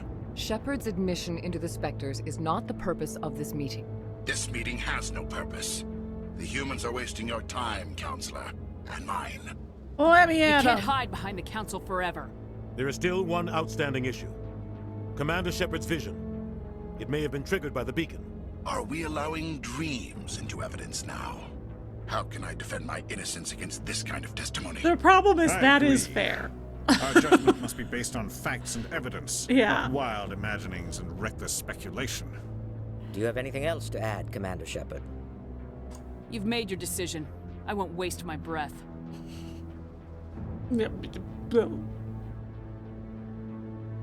The Council has found no evidence of any connection between Saren and the Geth. Ambassador, your petition to have him disbarred from the Spectres is denied. I'm glad to see justice was served. This meeting is adjourned.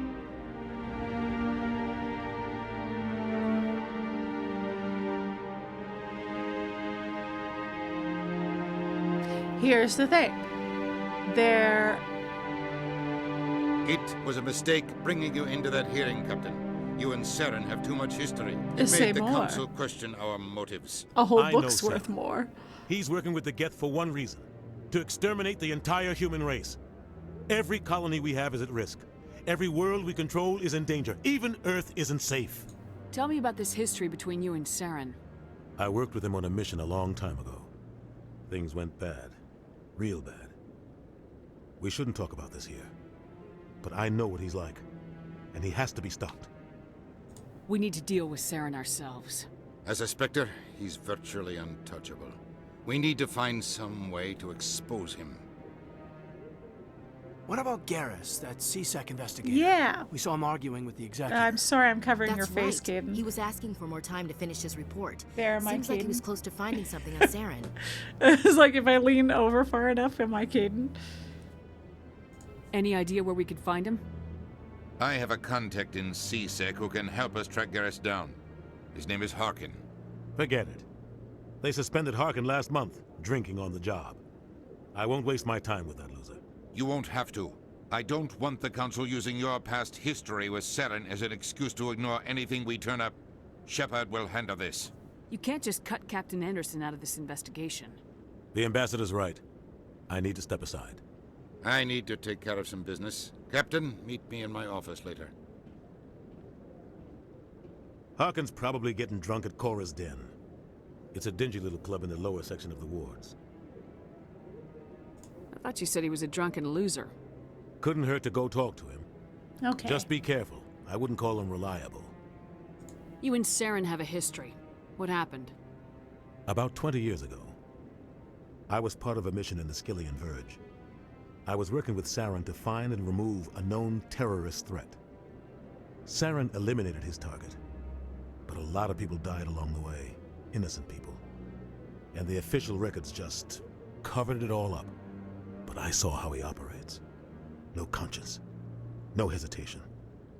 He'd kill 1,000 innocent civilians to end a war without a second thought. Killing innocents doesn't end wars. It causes them. I know how the world works, Commander. Sometimes you're forced to make unpleasant decisions, but only if there's no other way. Saren doesn't even look for another option. He's twisted, broken.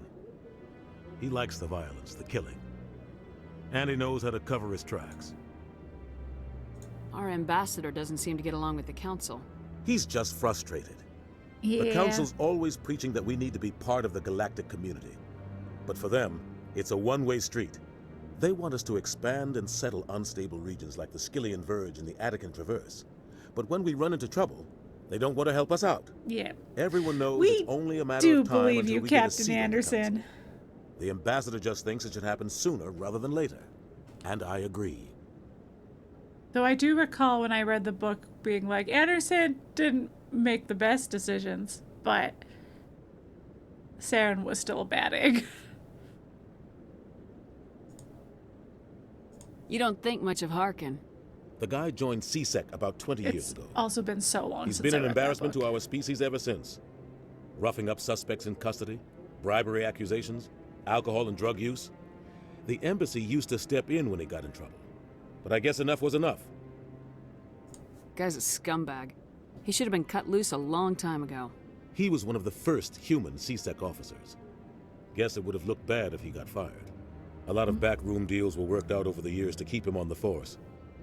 Politics is a dirty business sometimes, but it looks like his time's run out. We've got enough humans in CSEC now to stop protecting him.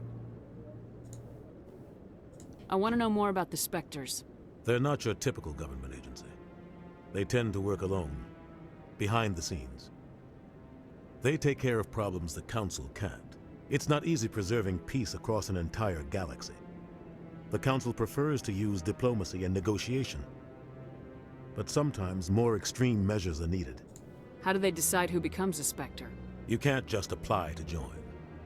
There's no training program. Spectres aren't made. They're born. The Council's always looking for exceptional individuals. People who can get the job done. Babies! Like you. They've been watching you for years.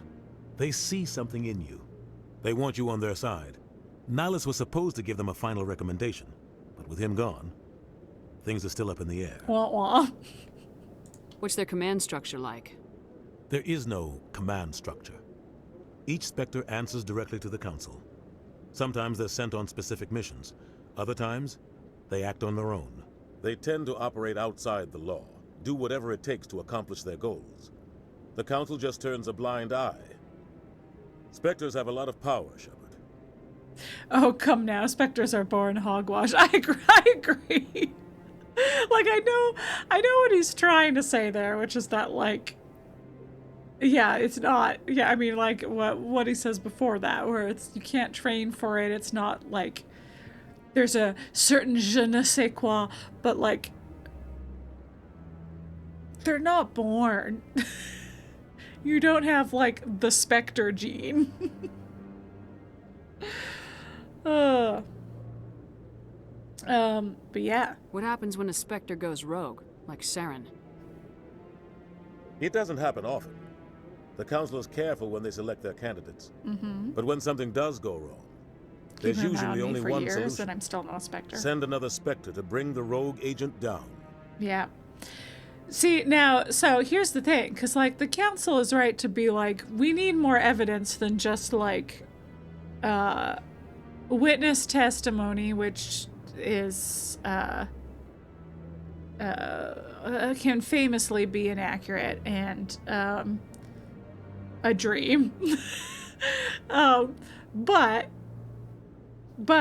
in a case where they're like, this is such a serious accusation that letting him still have Spectre powers is like, couldn't you put him on probation for a bit while they investigate further, or like a limit, like, okay, we haven't made him not a Spectre, but like, surely there's some in between making him not a Spectre anymore and doing literally nothing.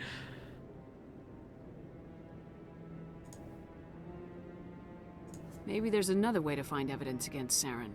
You should talk to Barla Vaughn over in the financial district. Rumor has it he's an agent for the Shadow Broker. The who? The Shadow Broker? An information dealer. Buys and sells secrets to the highest bidder. I've heard Barla Vaughn's one of the top representatives. He might know something about Saren, but his information won't come cheap. Copy that. Tell me more about the Shadow Broker. At least the Council can He's keep a him necessary evil yeah, of like galactic politics. Yeah. Buying and selling information There's is a part gotta of the be game. something. And the Shadow Broker just happens to be the best player on the field. Always sells to the highest bidder. Doesn't get involved in politics. Doesn't pick sides. A simple system, but it works. He's not a threat to anyone, not directly. He's just a resource we can use, or she is. Or maybe they are. Nobody really knows. Nobody knows. Tell me about Barla Vaughn. He specializes in moving large sums of money without leaving a paper trail. A financial genius. Doesn't do anything illegal, but he knows all the loopholes. He's got an impressive client list. Ambassadors, diplomats, Spectres. That's probably why the Shadow Broker uses him. Okay. I should go. Good luck, Shepard. I'll be over in the ambassador's office if you need anything else. You got it. Okay. Okay. Okay. Oh, I have so many things to do.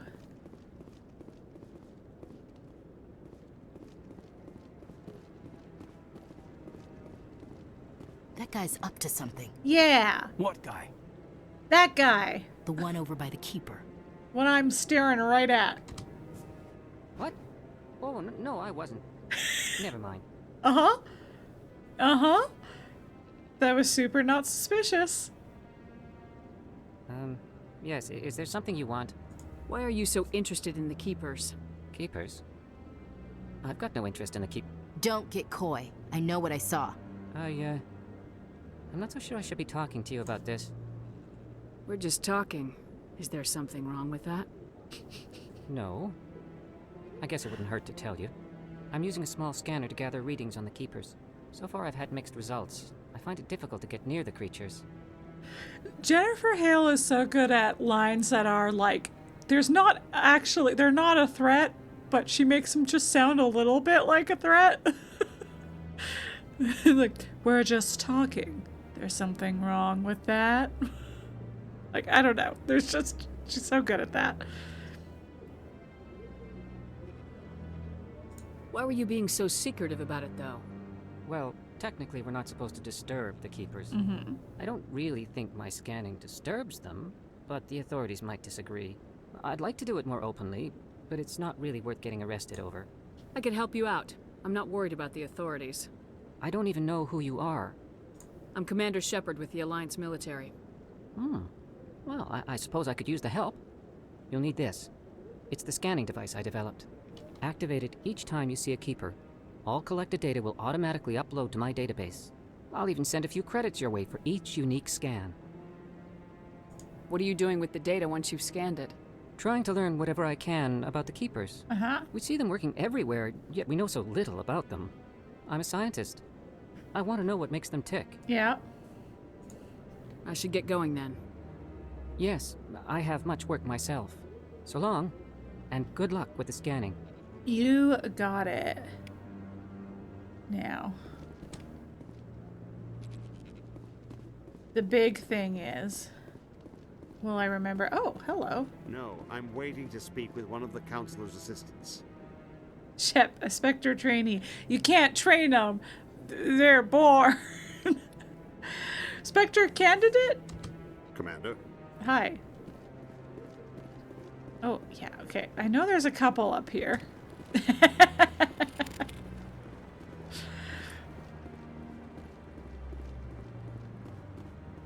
No, I just want to ask a couple of questions.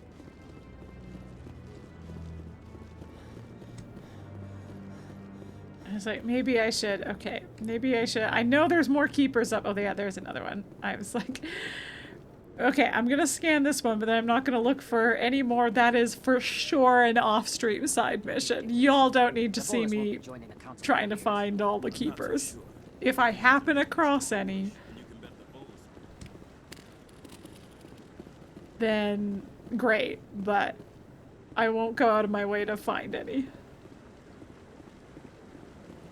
Now, what I should have done is gone to the rapid transit, but I actually don't know if I've unlocked all of that yet.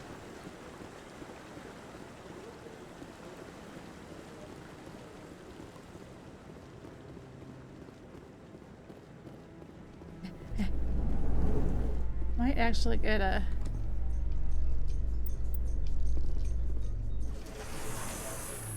Here we are, the famous Mass Effect elevators used as loading screen.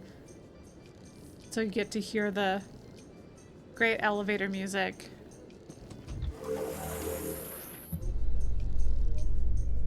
I can't believe the Council ignored all the evidence against Saren. Saren's one of their best operatives. It's only natural they take his word over ours. Oh, so now we just chase leads while this smug Turian runs around with his Geth troopers. That's politics, Chief. I hate politics.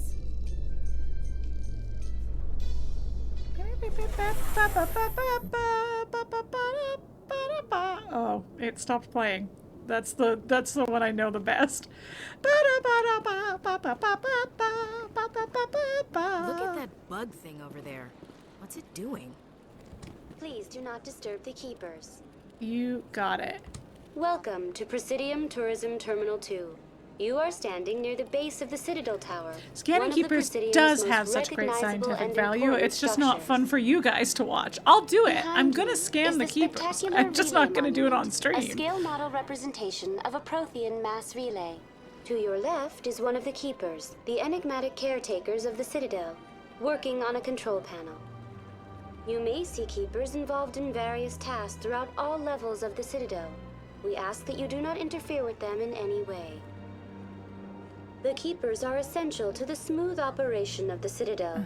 Obstructing their daily work will result in harsh penalties, including incarceration and rehabilitation. Tell me more about the relay monument. Discovered by the Asari who first arrived at the Citadel, the relay monument is one of the station's most interesting and controversial features. Controversial? What is the meaning behind this striking piece of Oh, art? I see. That kind of controversy. Is it a tribute to Prothean vanity? A Bossy reminder of VI. their conquest of the galaxy through mass relay technology? She got a job to Or do. perhaps it is a symbol of unity, a Prothean acknowledgement that the relays would eventually lead other species here to the Citadel. No one can say for sure, making the relay monument a favorite topic of discussion among academics and scholars. Or maybe it's just pretty. Bossy, yes, but very informative. Hello! Yeah. Listen. She's just doing what she gotta do. Tell me about the Citadel Tower. Housing both the council chambers and Citadel control, the tower is one of the most important buildings on the station. Access to these areas is restricted to those with the appropriate clearance. What happens in Citadel Control? Citadel Control handles all incoming and outbound transit. Every ship within 2,000 kilometers of the Citadel is under the jurisdiction of Citadel Control. At peak capacity, they are responsible for monitoring upwards of 1,000 vessels. I'd like to hear more about the council chambers. The business of the Council, which often has far-reaching effects on the galactic community, Yeah, I bet is it does. conducted in a room at the apex of the Citadel Tower. The Council chambers themselves are truly a magnificent sight to behold, though few get to experience the view in person. Typically, only the councilors, ambassadors, and high-ranking officials, along with various support staff, are allowed access. Just break into a VI. What if someone has business with the council? The average citizen must go through the proper channels if they wish an audience with the Council. This is usually arranged through their respective ambassadors. Aha. Even That's then, how it few are happens. given access to the actual council chambers. In most cases, the ambassador acts on behalf of the citizen. The council is not on C-SPAN. I've been inside the council chambers. Only a handful of visitors to the Citadel are ever granted that privilege. I would be jealous, but that is outside the scope of my programming. But I like that it's in the scope of your programming to say that you would be, if you could be. I'd like to know more about the Keepers. Little is known about these peaceful servants of the Citadel, though they are essential to the operation and maintenance of the entire station. Citadel regulations protect the Keepers against interference during the performance of their tasks. Failure to comply will result in harsh penalties. Keepers can be seen in all sections of the Citadel, but are typically found in and around the tower. Any particular reason there are so many Keepers in this area? The Keepers do not communicate with other species. It is assumed, however, that the tower houses the Citadel's primary control systems.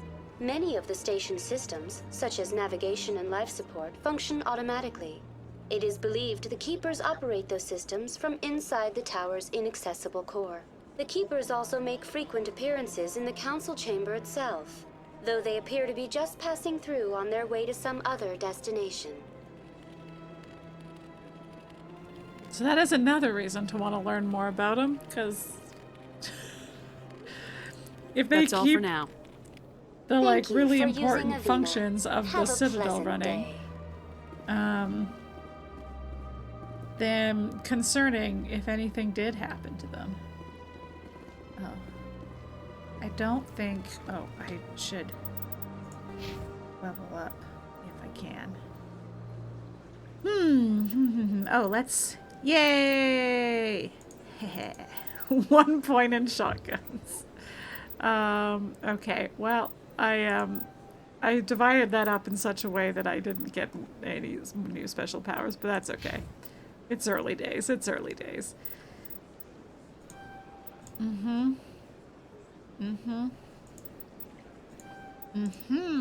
Yes. Okay. Okay. Gosh, I'm making you a jack of all trades and a master of none, aren't I? Okay, let's get...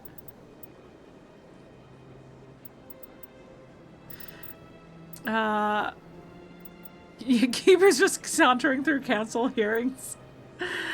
Pocket a hood starter class. Oh. And, okay. Okay, yeah. Advanced sabotage. I like the leveling system. I do like the leveling system. Yeah. Yeah. Oh, good. Oh, I picked a good... Oh, I see. Yes. Got it. I was like, what does it mean? What is this game lingo I don't understand? No, yes, I see. Yeah. Yeah, hell yeah. Vanguard is my favorite, and I'm not saying I'm committing to it for the whole series, but I'm at least gonna start here because I love Vanguard. And literally my only concern is that in future games I will be zooming around the battlefield too much and it will be like painful for people to watch. So yeah, but I don't know. I really love playing Vanguard, so I just, you know, might commit to it for the whole thing. But I really enjoy Infiltrator and I really enjoy Adept. Those are my other favorites. All fairly different in how they function compared to Vanguard, but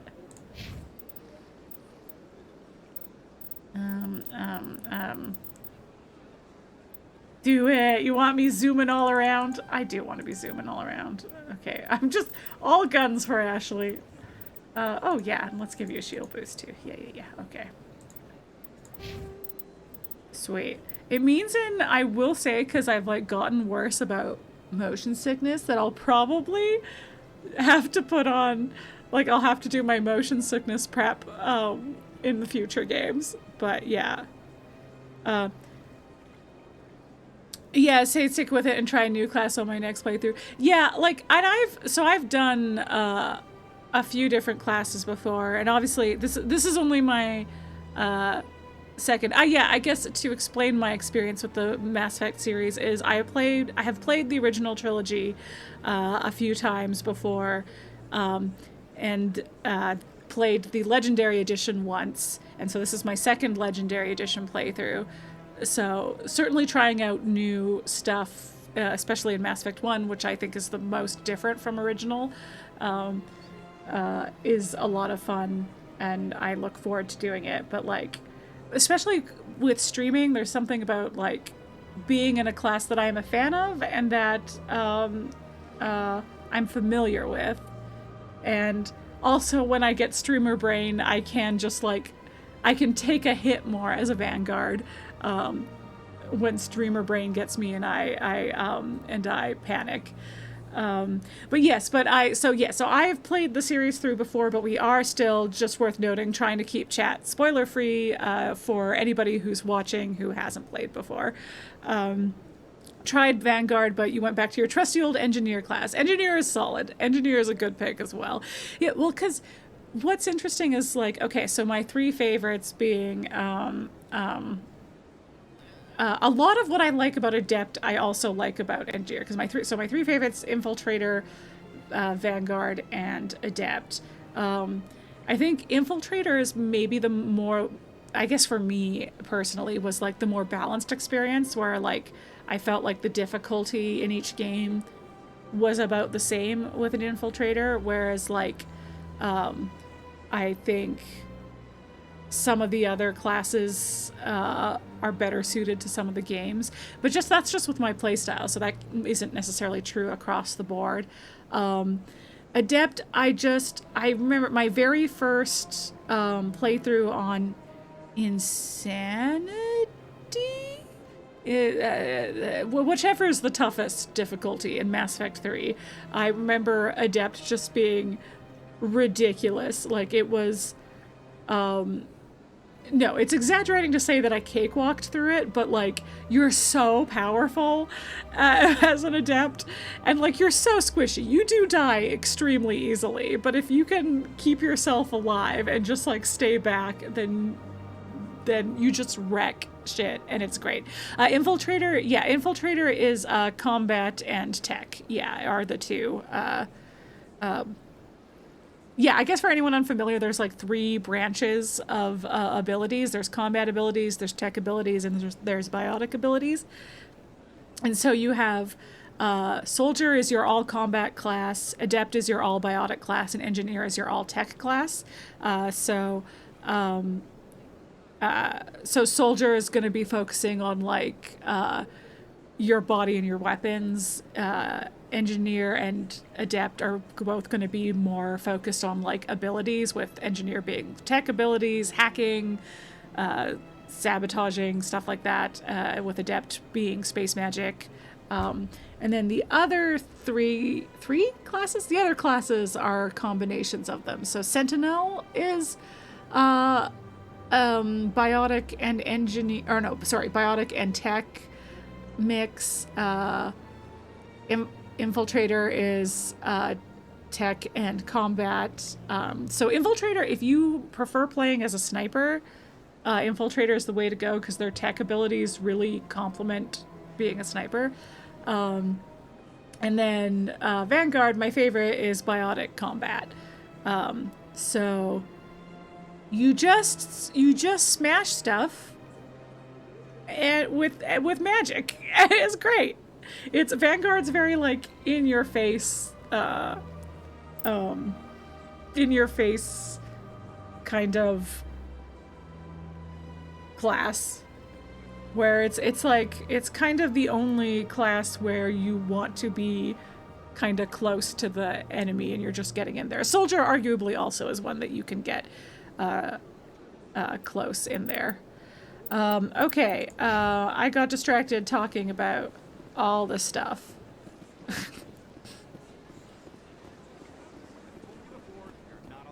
I don't know that I'm going to be able to do much for these guys just yet. That Hanar refuses to listen to reason. Why can't it act in an orderly and lawful manner? Because it's a big stupid jellyfish. How can I convince my superior that I deserve a promotion if I cannot convince this annoying jelly to leave? I am not unreasonable. The Hanar is free to spew its nonsense once it purchases an evangelical permit. That is maybe the one line. So that's an iconic line. It's a big stupid jellyfish. It is maybe the one line. I, in general, prefer Jennifer Hale's Shepard performance to Mark Meer's. Now, to be super clear, it's not like I think one is necessarily better than the other. It's just they are different, and I prefer Jennifer Hale's. But the one line delivery that I can say quite firmly that I do prefer Mark Meer's delivery is the big stupid jellyfish line. He just emphasizes it in a way that is very funny.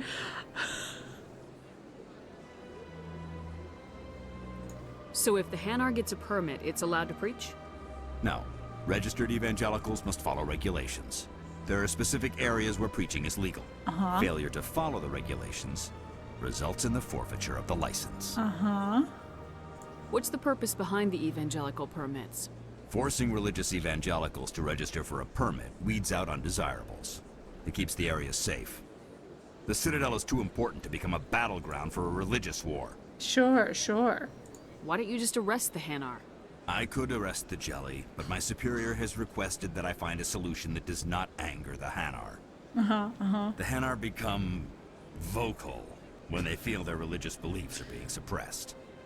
If you'd like, I could talk to the Hanar for you. I probably can't do anything yet. Stubborn jelly all afternoon. You are certainly welcome to try. I think I need more Do you desire to learn of the Enkindlers? Or has the Honorable CSEC officer enlisted assistance? Why is the CSEC officer harassing you? The CSEC officer requests that this one purchase an evangelical permit to spread the truth of the Enkindlers. I can say what we're all thinking. Jennifer Hale is clearly better, saying that doesn't take away from his good performance. Yeah, I mean, I think for a long time, I really agreed with that assessment. But I started to believe that that wasn't necessarily a fair assessment on my part, just because I have never done a full Brochette playthrough. So I've never done a full playthrough with Mark Meer. So I'm like, I'm only comparing based on like select scenes that I've seen and like some YouTube videos and stuff like that.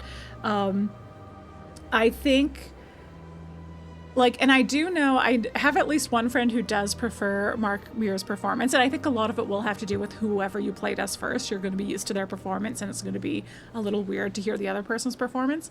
And I think his is quite stoic, and that didn't really land for me from what I've seen of it.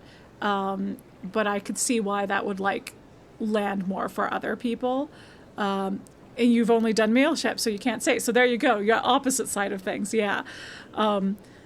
Yeah. So it's, I think Jennifer Hale brings a vulnerability to Shepard that I really, really like. And I think she does it in a way, and to be clear, I think she also improves as the series goes on. I think, his performance in the first game wasn't the best, but he brought his A game in 2 and 3. And I think that is true for Jennifer Hale as well. I think she's still extremely good in the first game, but I think actually across the board that the returning voice actors for 2 and 3 improve. And I don't know, like, it makes me feel like there was a change in how the voice direction worked.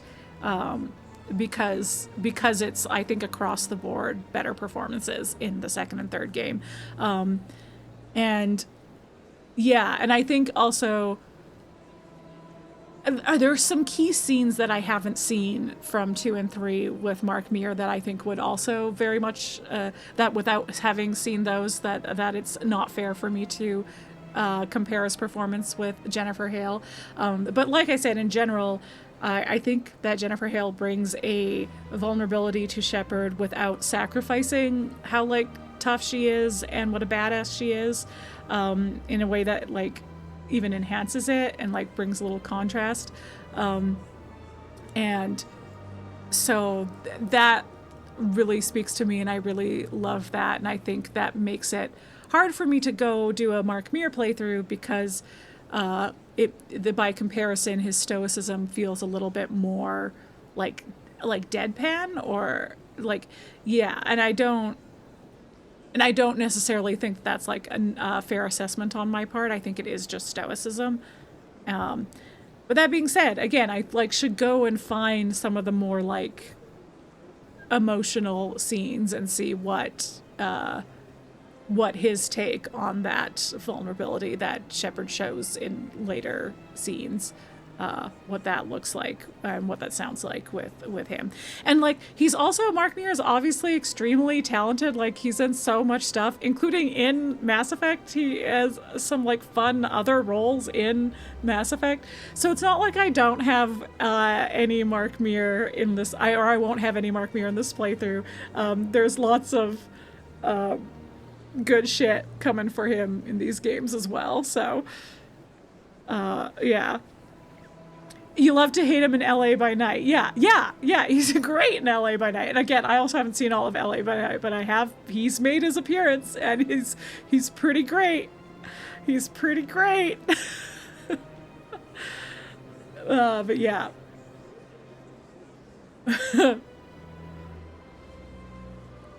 Okay, what was I saying? Oh yeah, okay. If that's all the CSEC officer wants, why not just buy the permit? The truth of the Enkindlers is universal. This one humbly believes that the truth should not be suppressed. Uh-huh. Exacting payment as a means of imposing limits upon the truth is an abrogation of this one's religious freedom. Uh-huh. So you're breaking the law by preaching without a permit right now? The CSEC officer states that preaching in this place is forbidden, and preaching anywhere on the Citadel requires a permit. This one humbly submits that it is not preaching to state the truth of the Enkindlers, and thus no permit should be necessary. Who are the Enkindlers? Your people know them as the Protheans. They are the Sure. true creators of this one's people. The Enkindlers raised the Hanar from ignorance into consciousness by granting this one's people the gift of speech.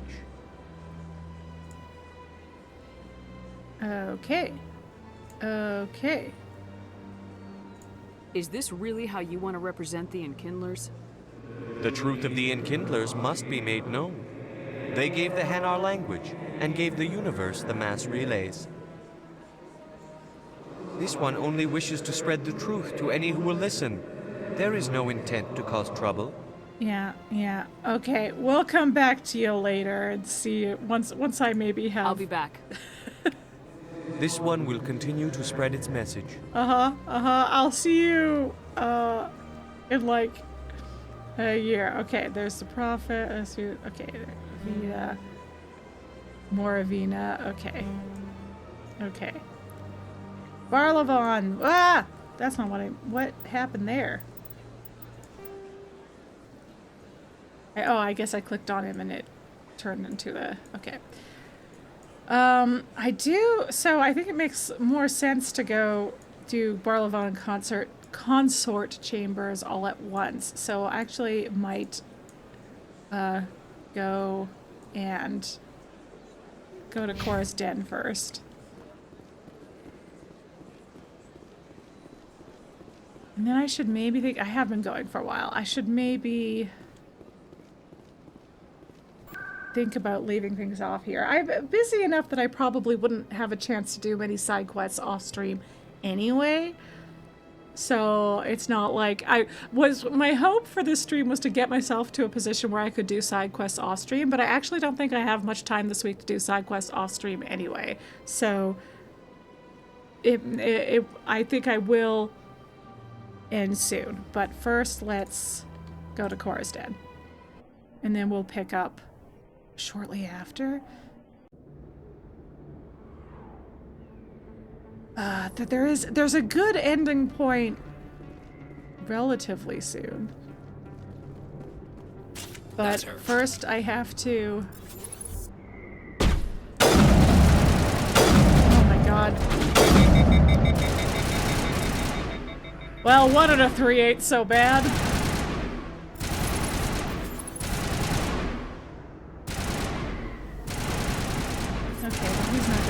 I'm doing that. Time to vanguard it up.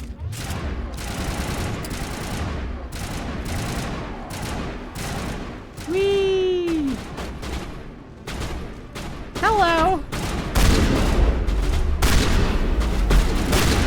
Lost shields! Okay, fine. I'll just die. When did I last save? Uh-oh. Okay, it auto-saved. Okay. That's her.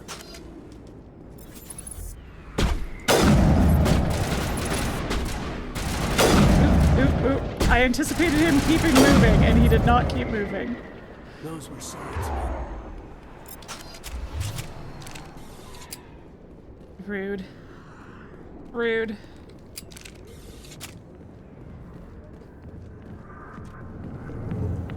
Hello. It's time for some babes!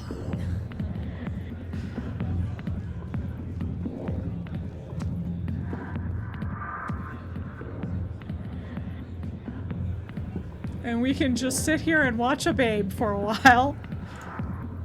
Ooh, let's watch a babe from this angle. Anyway, welcome to Chora's Den.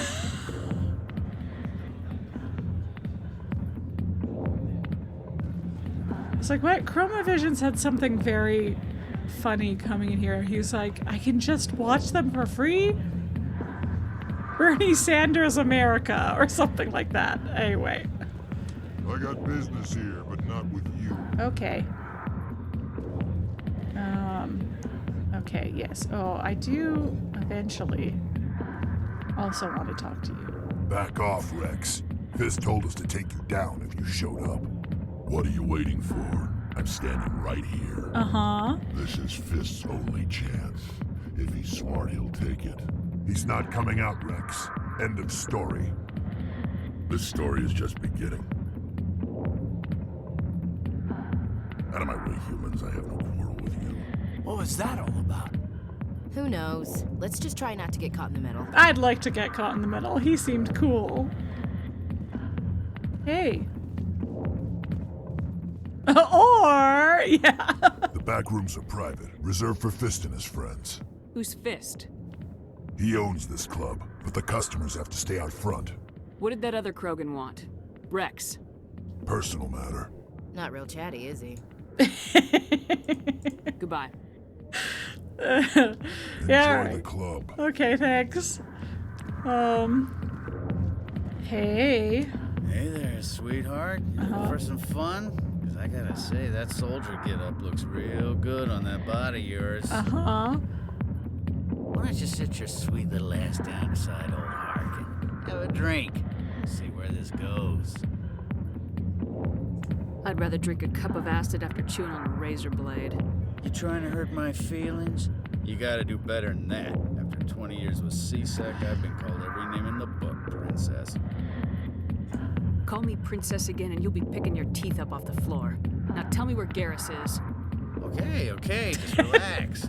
Garrus, you say?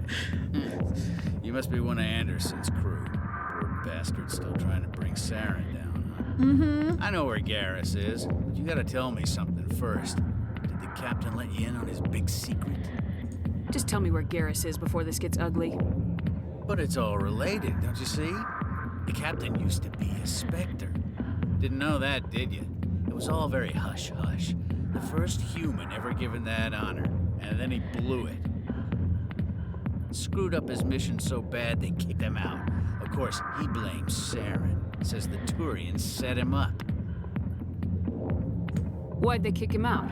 Have to ask him. I never heard any of the details. Bet it's a good story, though. The heroes fall. Classic tragedy. You said they covered all this up. How'd you hear about it? Yeah! I spent 20 years working cases here on the Citadel. People on this station love to talk. Secrets are like herpes. If you got them, you might as well spread them around. You're a pig. Just noticed that now, did you? No, just said it now. Why should I believe a drunk like you? Fine, ask Anderson. I bet he tells you. He's too stupid and proud to lie right to your face. And he likes me. Just tell me where Garrus went. Garrus was sniffing around Dr. Michel's office. She runs the med clinic on the other side of the wards. Must have heard he was going back there. Okay. How well do you know Captain Anderson? Met him a few times over the years. One of those hardcore military guys. Yes, sir. No, sir. Can't have any fun with a stick up your ass, sir. That's probably why he climbed the Alliance ranks so fast. The military loves brown-nosers. The captain's a good soldier. Sure, whatever. Dress him in a fancy suit, pin some shiny medals on his chest, and call him a hero. Everybody else does. But if he's so great, why'd the Spectres kick him out? Why'd you go ask him about that? You need to look in a mirror. Sober up and take some responsibility for yourself. Save your sermons. This ain't no church. And I'd need a permit to do that anyway. What's it like working for C-Sec? You mean, what was it like? The executors suspended me without pay. Recurring violations. C-Sec was keeping a file on me. Can you believe that? I really, really can. Every mistake I ever made went into the books. Get a little rough with a suspect, note in the file. Have a couple of drinks on duty, note in the file. Skim a couple of credits off a drug bust, note in the file. It's goddamn weird. You get off easy if you ask me. What the hell do you know? Working for C-Sec isn't like being a Marine. People get pissed off if we shoot somebody. Investigations, inquiries, rules, regulations. Every day I plow through enough red tape to choke a rhino. That's how you gotta be to do this job. So don't talk to me about right and wrong. You soldiers got it easy. What do you know about Garrus? Damn hothead is what he is. Still figures he can save the world. Always bucking heads with the Executor. He'll pay for it soon enough. The Executor loves to put us lowly field agents in our place. Just look what happened to me. Okay. I'm out of here. Yeah, good. Go. Let me drink in peace. I don't think. Oops. Sorry. No, everyone put your guns away. Calm the fuck down. I just pressed the wrong button. Hi. Not now. I'm watching the show. Okay, I'm just being friendly. Go away. I'm not interested in talking. But you have a name that's not patron. Sorry, I'll get to you when I can. Don't worry about it. I'll see you later. Why didn't Captain Anderson tell us he used to be a Spectre? Maybe it's not true. Harkin's an ass. Bet he's just messing with our heads. Yeah. You're probably right. Still, I'd like to hear what the captain has to say about all this. Well, let's talk to him. Too many lights, too much noise. That's so fair. Caden is me, actually. A lot of traffic here. How fast do you think those cars are going?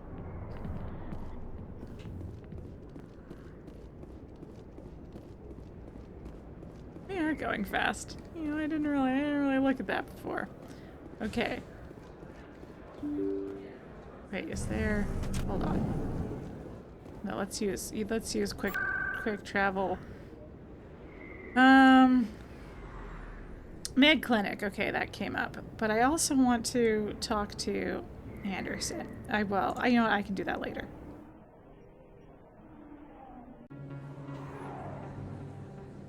Ooh, a keeper. The thing about doing them as you find them is,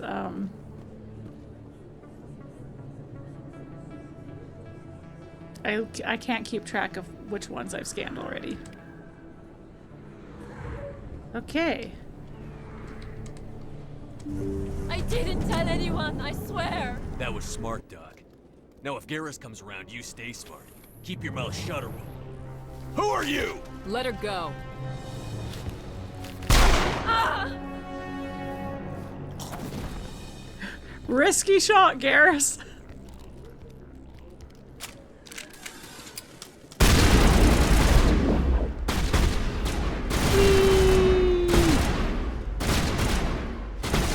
Hi. Whoa, hi.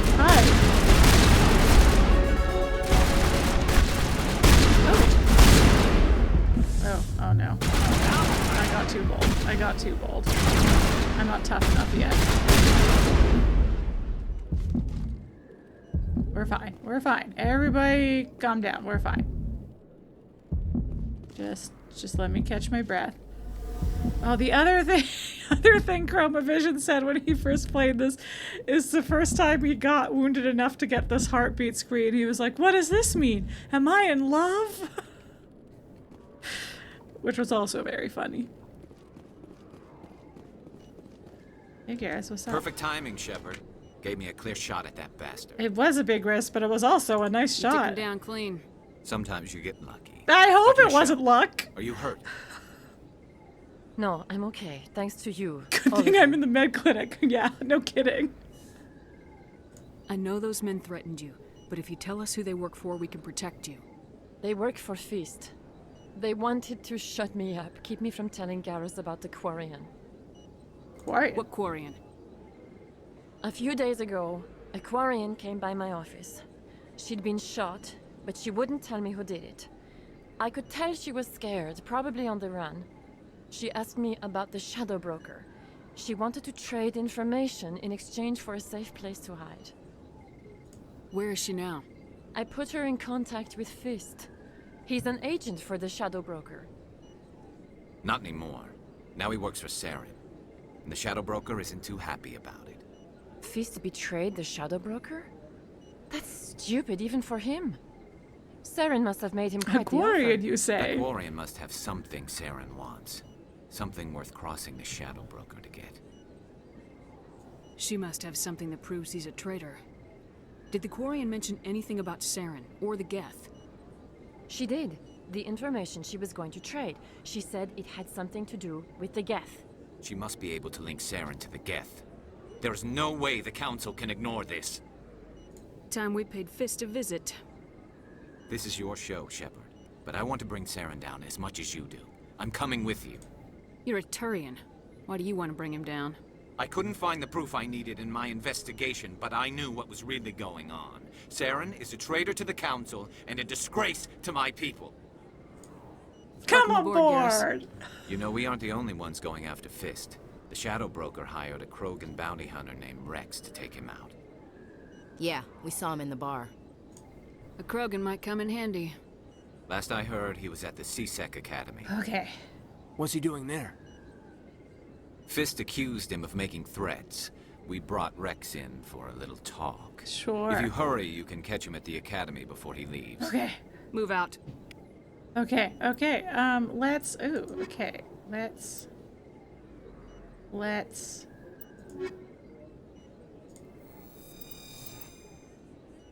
have a new squad. Okay, what do we want you to do? Yeah, well, let's get use of sniper rifles, because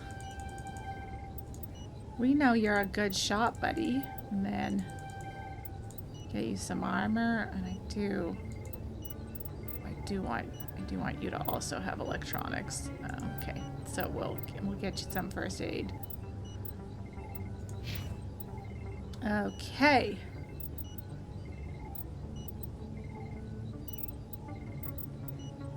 Let's get you there, because sabotage is fun.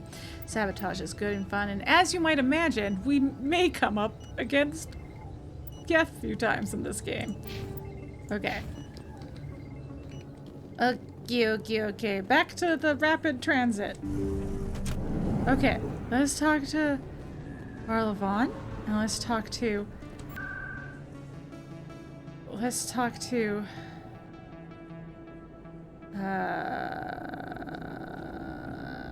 feel like is Wardzax as closest? I don't remember the Citadel. Where am I? Okay. Oh, did I scan you? Aha! Okay, I think they're across the way. Yeah, okay. Okay, I don't think I need to talk to Barla Vaughn anymore, actually, because I think he just would have given us info on Quarian as well. Whee! But he might be still interesting to talk to. And then we'll talk to the Consort, and then we'll go to CSEC, and then we'll go to wherever. Then we'll go back to Corazon and try and talk to Fist, and then everything will be good. One of the Earth Clan. Ah, a very famous one, yes? Oh, I guess. You are maybe. the one called Shepard. Maybe. The tale of how you survived the great tragedy on Akuz is truly remarkable. You'll gotta stop bringing it up. I'm amazed each time I hear it.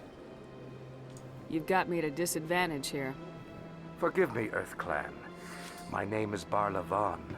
My job makes it necessary for me to keep informed.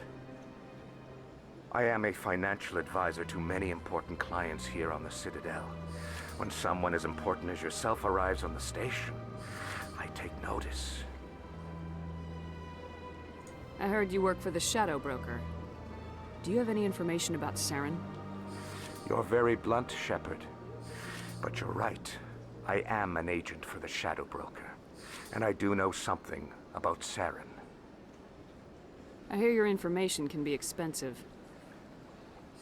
Normally, this information would cost a small fortune. But these are exceptional circumstances. So I am going to give it to you for free. Hell yeah, I'm such a great negotiator. What's the catch? There is no catch. The Shadow Broker is quite upset with Saren right now. Mm-hmm. They used to do a lot of business until Saren turned on him. Saren betrayed him. Imagine that. No matter what you think of Saren, he's not stupid. He knows the Shadow Broker is a valuable ally. Turning on him doesn't make sense. Not unless something huge was at stake. Interesting, I don't know the details. Well, she's a human, they get special treatment, you know. With it. A Krogan mercenary. Din, you just might be right. I think I know him. His name's Wrex. Yes, I believe he's the one. I heard he was paying a visit to Citadel security. If you hurry, you might catch him before he leaves the CSEC Academy. Okay, I think Isn't we know it strange this. that a Krogan would want to speak with CSEC? Very. However, I doubt the visit was entirely his choice. We know the visit's not entirely You'll need to his speak choice. with him if if you want to know more. Hey, but like, tell me about you though. Tell me more about your job. Galactic finance is incredibly complex. A mix of laws and regulations from dozens of interstellar economies. I'm an expert in how all these economies interact. For a fee, I share my expertise. I also offer premium services for those clients who need someone to conduct business without drawing unwanted attention. Discreet and efficient. That's my motto. Sounds pretty shady. Everything I do falls completely within the bounds of interstellar commerce law. Even so, many of my clients would prefer their transactions remain undisclosed. For example, suppose a Hanar ambassador was petitioning the Council to reduce tariffs on Hanar goods. How would it look if he had money invested in a Hanar exporting company? Oh? Even if his true motives were to help his people, he would be accused of advancing the petition for his own personal gain. Barla Von, the Charles Schwab of interstellar finance. Private. Still sounds shady to me. Then we can only hope he will never be cursed with a large enough fortune to require my services. Tell me more about the Shadow Broker. Most people think I deal in finances, but my real currency is knowledge. I trade information, and it has made me very wealthy. But the Shadow Broker is the true master. Every day he buys and sells secrets that could topple governments, always giving them to the highest bidder. Yet somehow he never seems to upset the natural balance of power. Yeah. All those secrets being passed around seem to even out. Nobody ends up with an advantage in the end. Any guess what his identity might be? What a bold question. I don't know. Nobody does. The Shadow Broker could be any race, any gender. I have a theory that it's actually an entire group working under one identity. That would make sense. sense. How else could they juggle so many contacts at the same time? How else could they keep all that information from getting crossed? But they've got the perfect setup. Agents like you, maybe? Every government is forced to play their game so they don't get behind. But no matter how long you play, no matter how many secrets you buy, you can never win. I thought you'd know more about the man you work for. From time to time, I come across information I sell to the Shadow Broker. That's my only involvement. I like it that way. The more you know, the more dangerous the game becomes. I don't like danger, Commander. I'll leave that to you. Everyone always does. What's it like living here on the Citadel? The station is without a doubt the greatest wonder in the galaxy. It is a technological marvel, but its true splendor goes much deeper than the hull and engines. From the Presidium to the wards, the entire station is a testament to the success of the Council. All the species of Citadel spaced together in a single, strong community. What makes the Presidium so special? It is the political center of Citadel space.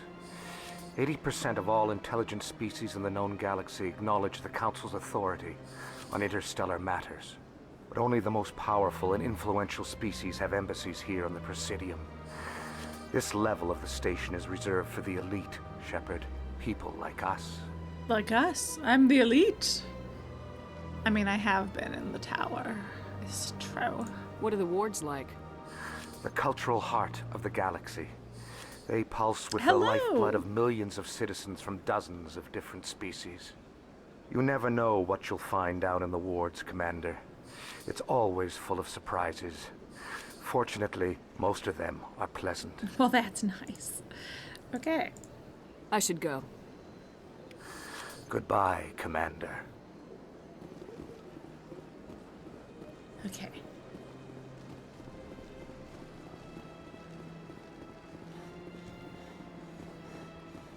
We're gonna see the concert, and then we're gonna go find Wrex, and then we're gonna... Wait, am I going the right way? Oh, I'm not. Hold on. Let me just scan this guy while I'm here. Okay. I think I gotta go down. Hello? Who said huh? If you're gonna make a Krogan statue, you might as well make it big, right? It's the only way to do it, really. At the time the statue was built, the entire galaxy respected the Krogan. Now they're simply hated and feared. No. Bummer.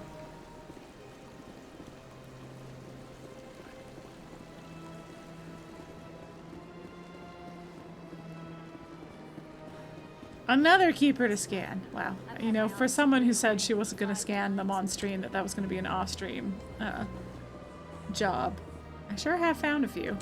Welcome. I am Naylina. Hi. I don't recognize you as one of our expected clients today.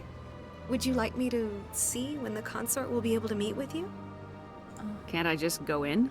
I'm afraid not. Yeah, you must understand there are many who seek the consort services. She has good customer service voice. But if you wish to leave your name, she'll make every effort to meet with you. What do you do here, Naylina? I'm one of the consort's acolytes. Many of the people here today will not see the consort, but they expect to be attended to just the same. It's our job to ensure that they leave contented. What exactly do you attend to? Well, each acolyte has her unique abilities. Some soothe with song, others with conversation. As much as possible, we seek to match the needs of our clients to the skills of our acolytes. My specialty is touch. My fingertips can find every tension point in your body and relieve it. What is the consort?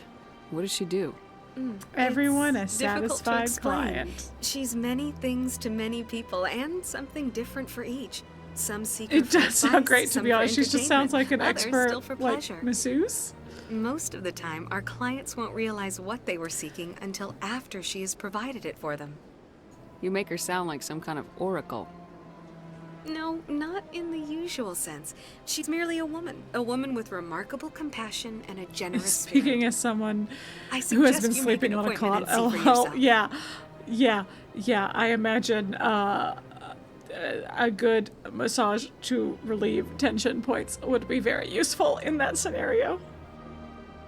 Can't I just go in? Oh. I'm afraid not. No, we said but that if you already. wish to leave your name, Okay. she'll make every effort to meet with you. All right. Commander Shepard, with the Alliance Navy. Excellent. You should hear something in 3 or 4 months. Nobody's worth that much of a wait. Well, that's not for me to judge. Sure. I have your name and you'll be contacted. Is there anything else? Nope, that was it. I think I'm See done you in here. 3 to 4 months. Oh, well, I hope you'll return again in the future. We always enjoy seeing new clients. Naylina. Yes, Shaira? Send the commander up to see me. I wish to speak with her. Yes, of course, mistress.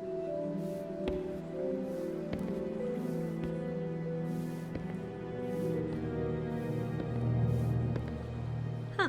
It appears the consort has taken notice of you. She'd like to meet with you now. Where do I go? It seems Just like head upstairs. everyone has. She'll be waiting for you. Okay.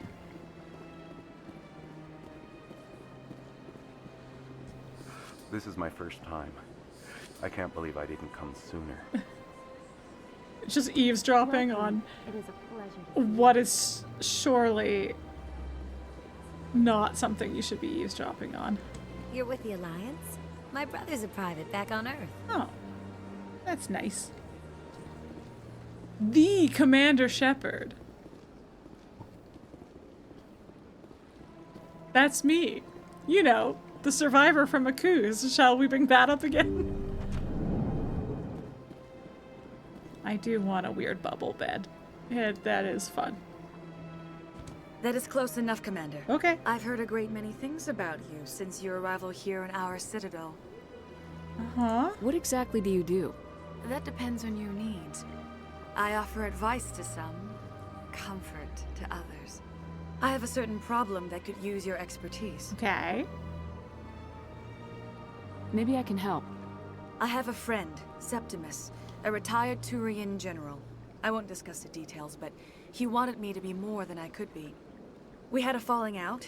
Now he spends his days in Chora's den, drinking and spreading lies We about me. recognize that name. It If was you would the speak to patron him who as a wasn't fellow named just soldier, patron. I believe he will listen to you and let the matter be. Okay.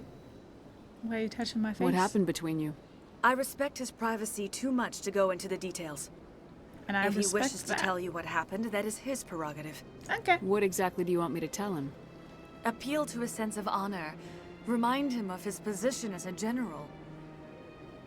If you can convince him to stop spreading lies about me, I would be very grateful.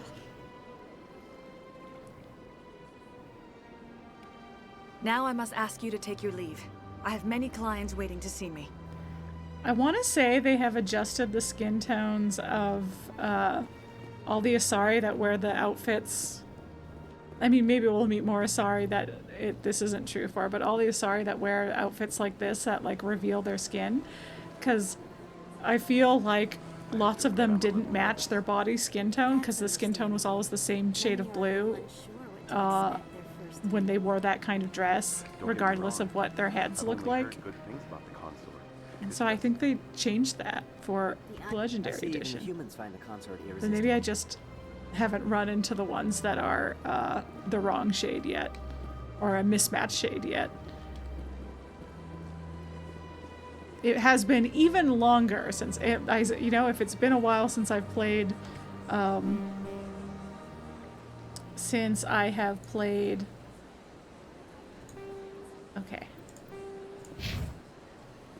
Since I've played the Legendary Edition, it's been even longer since I played OG. Okay, maybe I will talk to Anderson. I'm getting very distracted. I've been streaming for a while. I should probably stop. Maybe I'll stop outside of CSEC.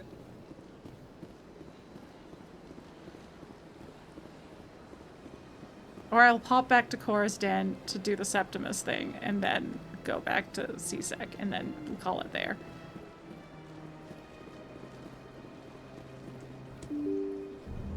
And then we'll have lots of dramatic stuff to open next stream with.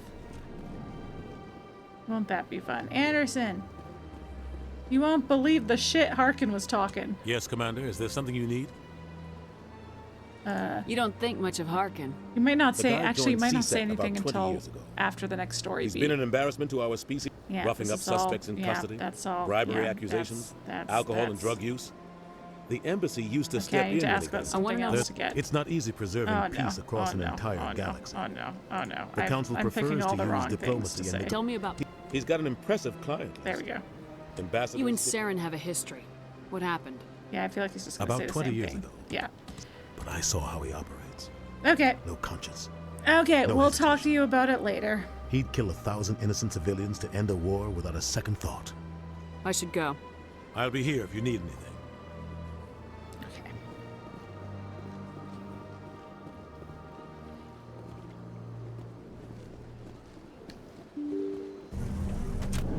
I just want to go back to Chora's Den first. Chora's Den first. For no reason. Don't worry about it.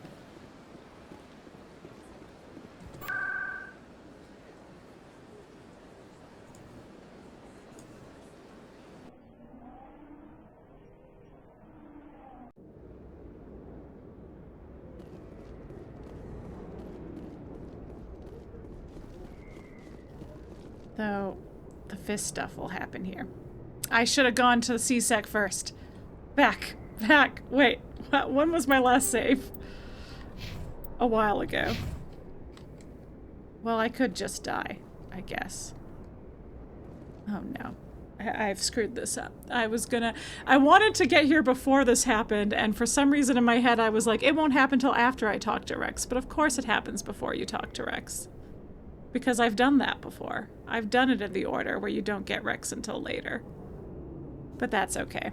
We're just doing it in a wacky order. We won't get Wrex until later. Fist knows we're coming. Ah!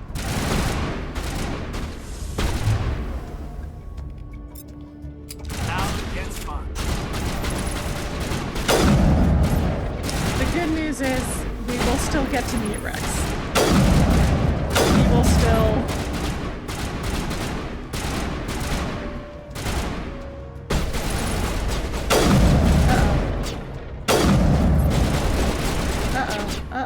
Uh-oh. Stop shooting me. Stop shooting me. Okay.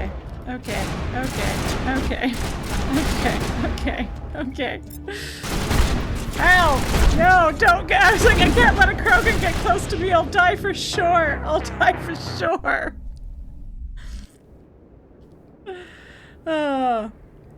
Hey, have we triggered it yet? Could I? Wait, you know what? I should save in case I don't trigger it, because maybe I can go, if I don't go close enough to it, that I trigger it. I've done everything wonky. I'm losing it. What? Embassies. That's closer to Sec Tower, right? That's where I just came from.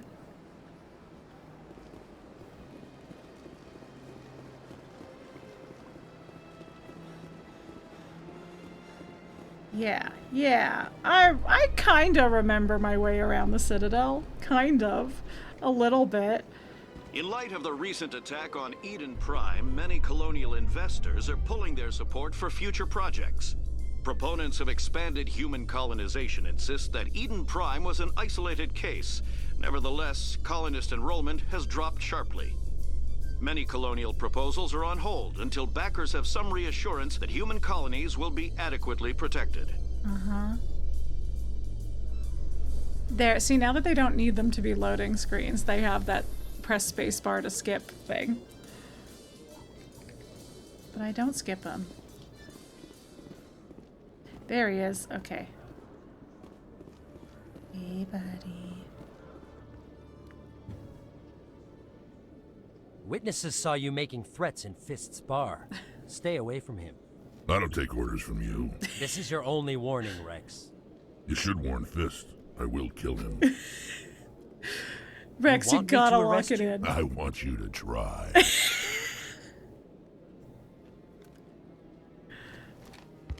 Go on. Get out of here. Yeah, like it was you. I know you, human. You will. I'm going after Fist. I don't want you getting in my way. Now I recognize you. Yeah. Commander Shepard from the Alliance. Heard a lot about you. We're both warriors, Shepard. You and everyone else. Out of respect, I'll give you fair warning. I'm going to kill Fist. Fist knows you're coming. We'll have a better chance if we all work together. My people have a saying. Seek the enemy of your enemy, and you will find a friend. I think we're gonna get along just fine, Wrex. I think so, Let's go. too. I hate to keep Fist waiting. Woo! Okay. Okay. Hey, let's bring a Krogan with us.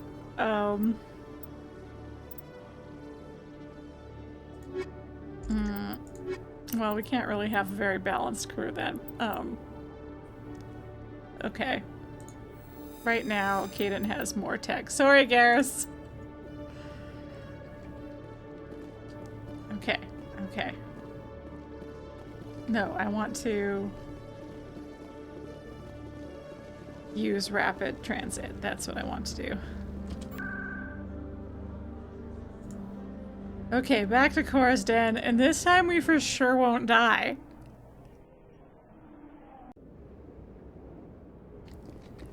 Just a quick little save. Do I want... Okay, let's start with my... It's very un-Vanguard of me, I know.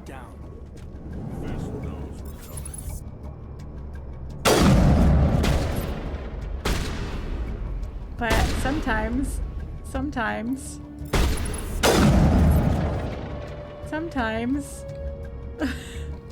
you just need like a second to shoot some people. Alright. Wow, okay, well.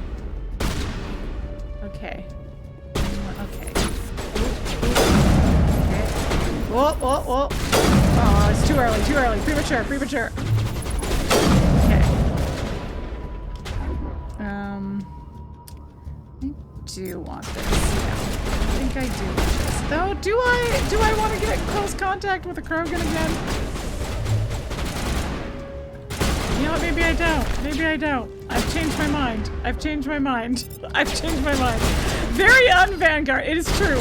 That's why I was like, when I chose this as my special extra ability, I was like, this is a weird thing for me to do, but I honestly, there's like a few specific scenarios where I'm like, I really want to be trained in sniper rifle for it. I just need to be a little tougher before I go toe to toe with, oh, hi. Before I go toe to toe with, Jenkins. Okay, now we can. Now we can. Hello? Hi. Oh.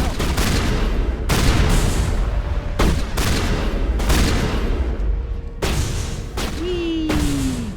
Whee! Oh. Y'all killed him before I got there. And you kind of moved this. Yeah. Get back there. It's kind of in my way now. Stop right there. Don't come any closer. Warehouse workers. All the real guards must be dead. Stay back or we'll shoot. This would be a good time to find somewhere else to work. Yeah, right. That's a good idea. Yeah, I never liked Fist anyway. It would have been quicker to just kill them. Would it? Shooting people isn't always the answer. I feel like that was the same amount of quickness at least. I literally just went, go, leave, and they went, yeah, okay.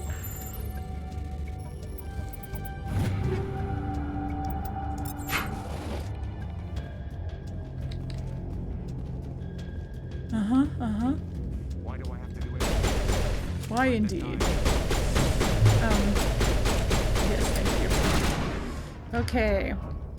What do we have for... Tell you to overload this? Yeah!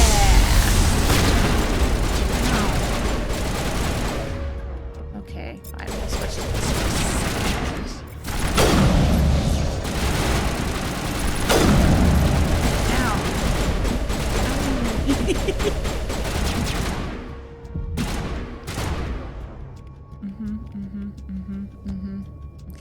Okay.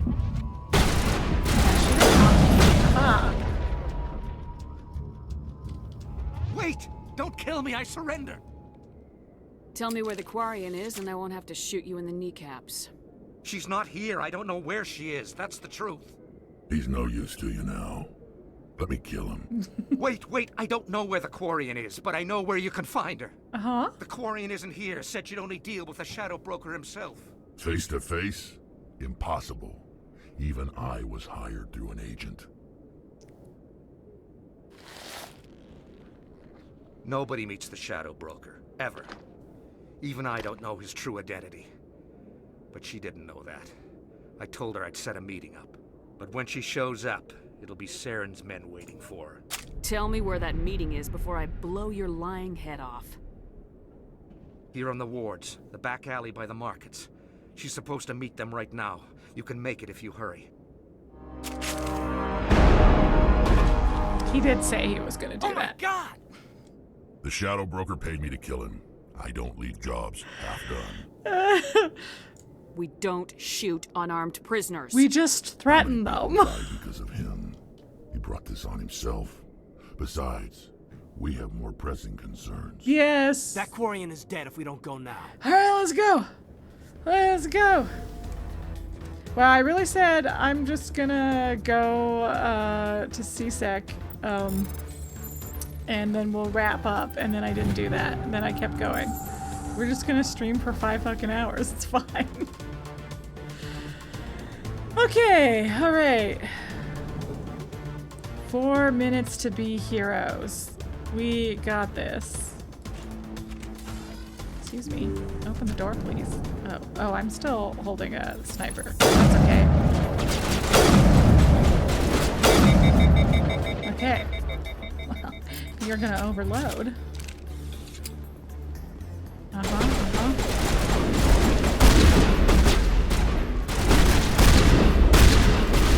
Oh shit. Oh no! Oh no! Oh no! Wait! Stop shooting me! I got too brash. I got too brash right then. Excuse me. There we go. Okay. Alright. It's fine. It's fine. It's fine. Okay. Wait, where do I need to go? Hold on. Over here? Oh. No, that's... It thinks that's Septimus. I need to go... to... lower markets. Do I need to go this direction? Too many lights, too much noise. Wait, where did I... Why in my head did I think I needed to go this way? I thought I did need to go this way and that I would go down to the lower markets. But... that's wrong. There's like a path?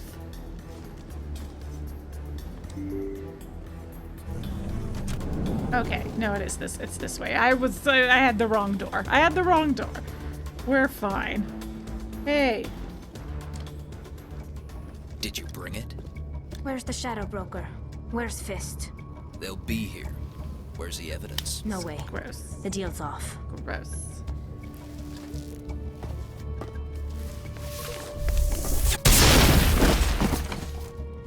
Hey, she got some savvy.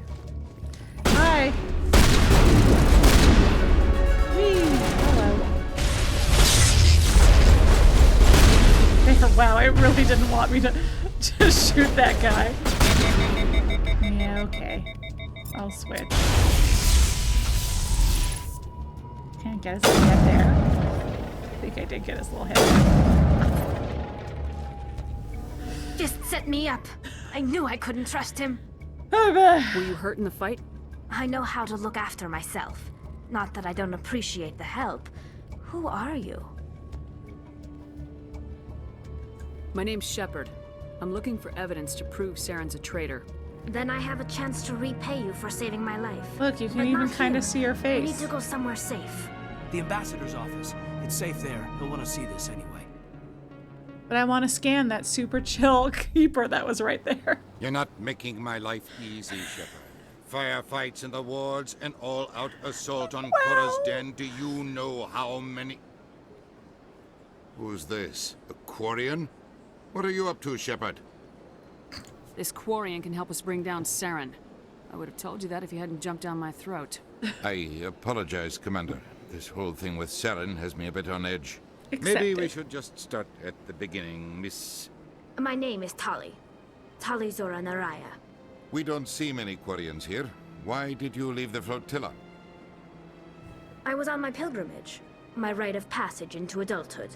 I've never heard of this before. It is a tradition among my people. When we reach maturity, we leave the ships of our parents and our people behind. Alone, we search the stars, only returning to the flotilla once we have discovered something of value. In this way, we prove ourselves worthy of adulthood. What kinds of things do you look for? It could be resources like food or fuel, or some type of useful technology, or even knowledge that will make life easier on the flotilla.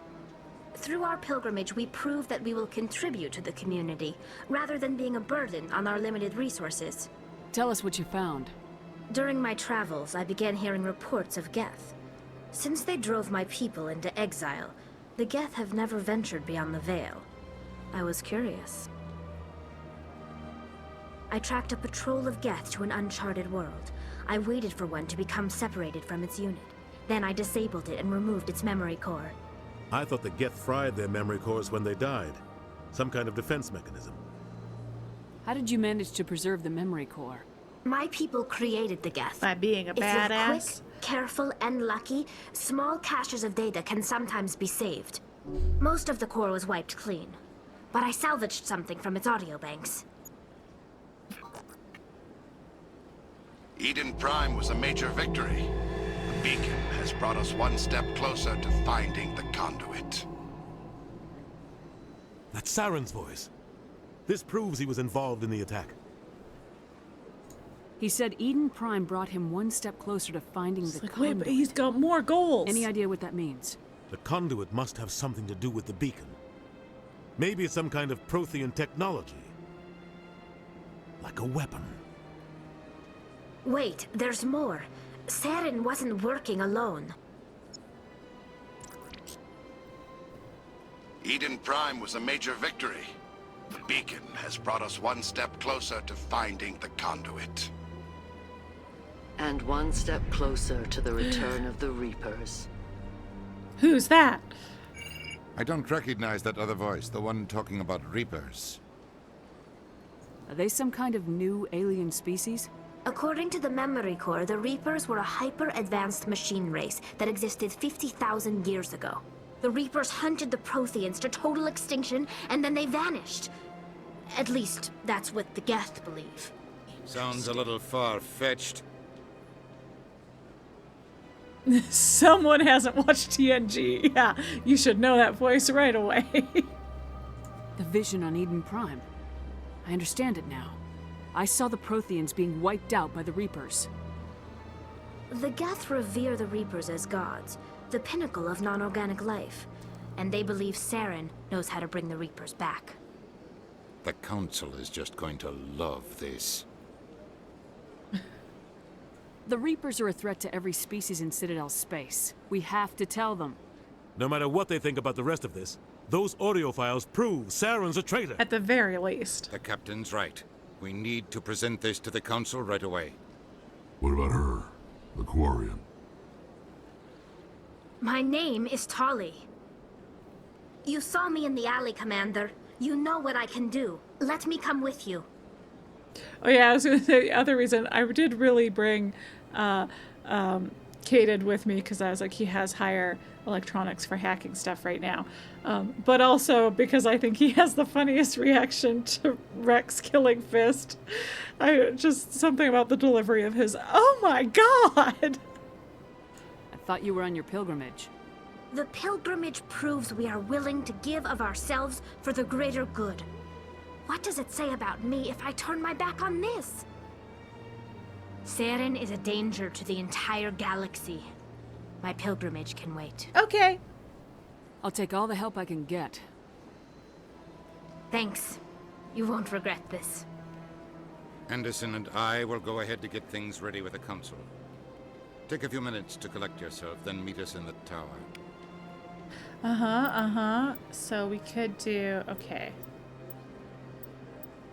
We could do, let's do a classic alien squad. Or I could also bring the old gang with me. Who's that, anyway? We'll do little alien squad.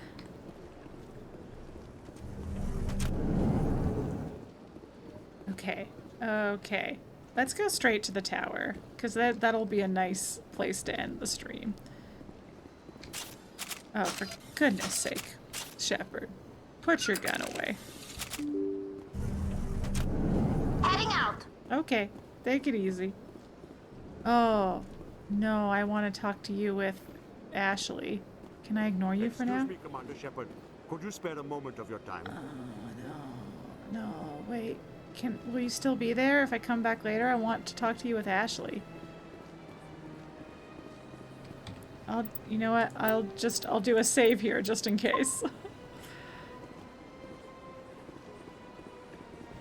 Oh, I will talk to you, buddy. The human and her alien groupies. Yeah. I guess minor spoilers, but Ashley knows that guy, so it's nice to have her with you for what he has to talk about. Let's go. Let's take my alien gang with me to yell about Saren.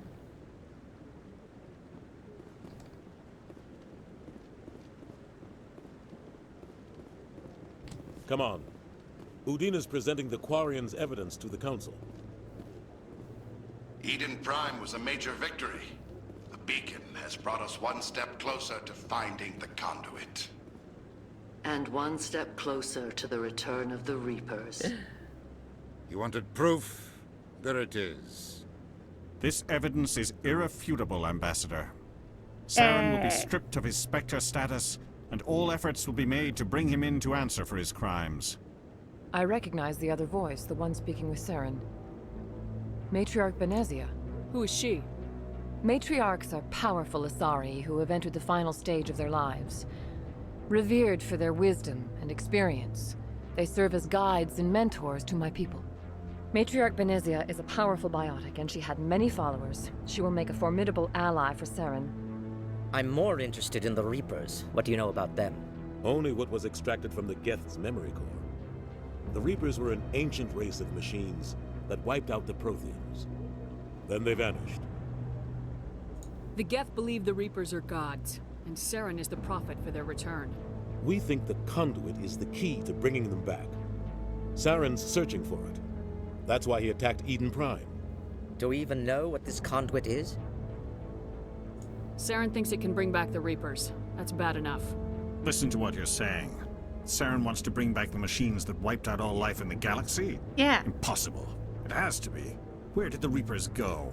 Why did they vanish? How come we found no trace of their existence?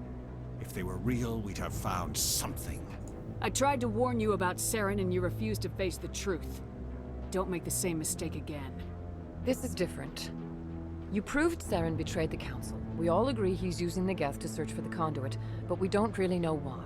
The Reapers ye are of little obviously faith just indeed. a myth, Commander. A convenient lie to cover Saren's true purpose. A legend he is using to bend the Geth to his will. 50,000 years ago, the Reapers wiped out all galactic civilization. If Saren finds the conduit, it will happen again. Saren is a rogue agent on the run for his life. He no longer has the rights or resources of a Spectre. The Council has stripped him of his position. That is not good enough. You know he's hiding somewhere in the Traverse. Send your fleet in! A fleet cannot track down one man. A Citadel fleet could secure the entire region, keep the Geth from attacking any more of our colonies. Or it could trigger a war with the Terminus systems. We won't be dragged into a galactic confrontation over a few dozen human colonies. Every time humanity asks for help, you ignore us. They've cancelled Shepard's Saren's right. credit card. I'm sick of this council and its A fate worse than anti-human death. bull. Ambassador, there is another solution. A way to stop Saren that does not require fleets or armies. No, it's too soon. Humanity is not ready for the responsibilities that come with joining the Spectres. It was a Turian Spectre who betrayed this council, and it was a human who exposed him. I have earned this.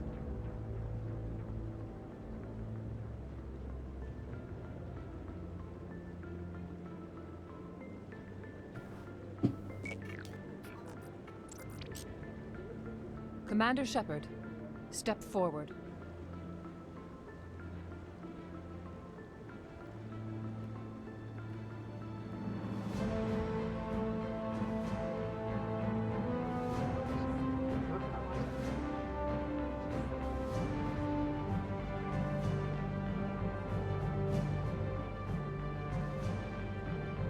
It is the decision of the Council that you be granted all the powers and privileges of the Special Tactics and Reconnaissance Branch of the Citadel.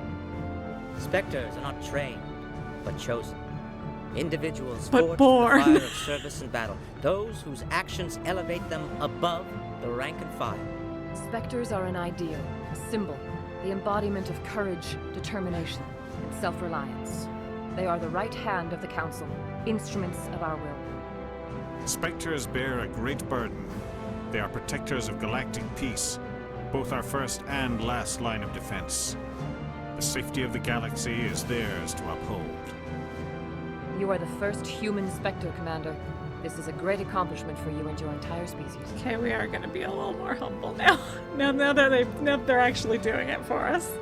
I'm honored, Counselor. We're sending you into the Traverse after Saren.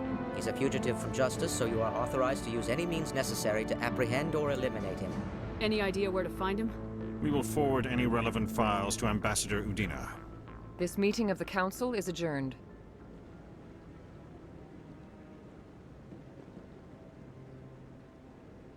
Congratulations, Commander. Thanks, We've got Dad. a lot of work to do, Shepard. You're going to need a ship, a crew, supplies.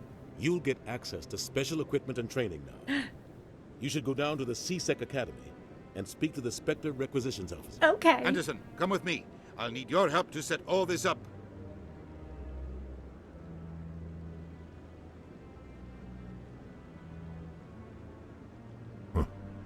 Bastard didn't even think.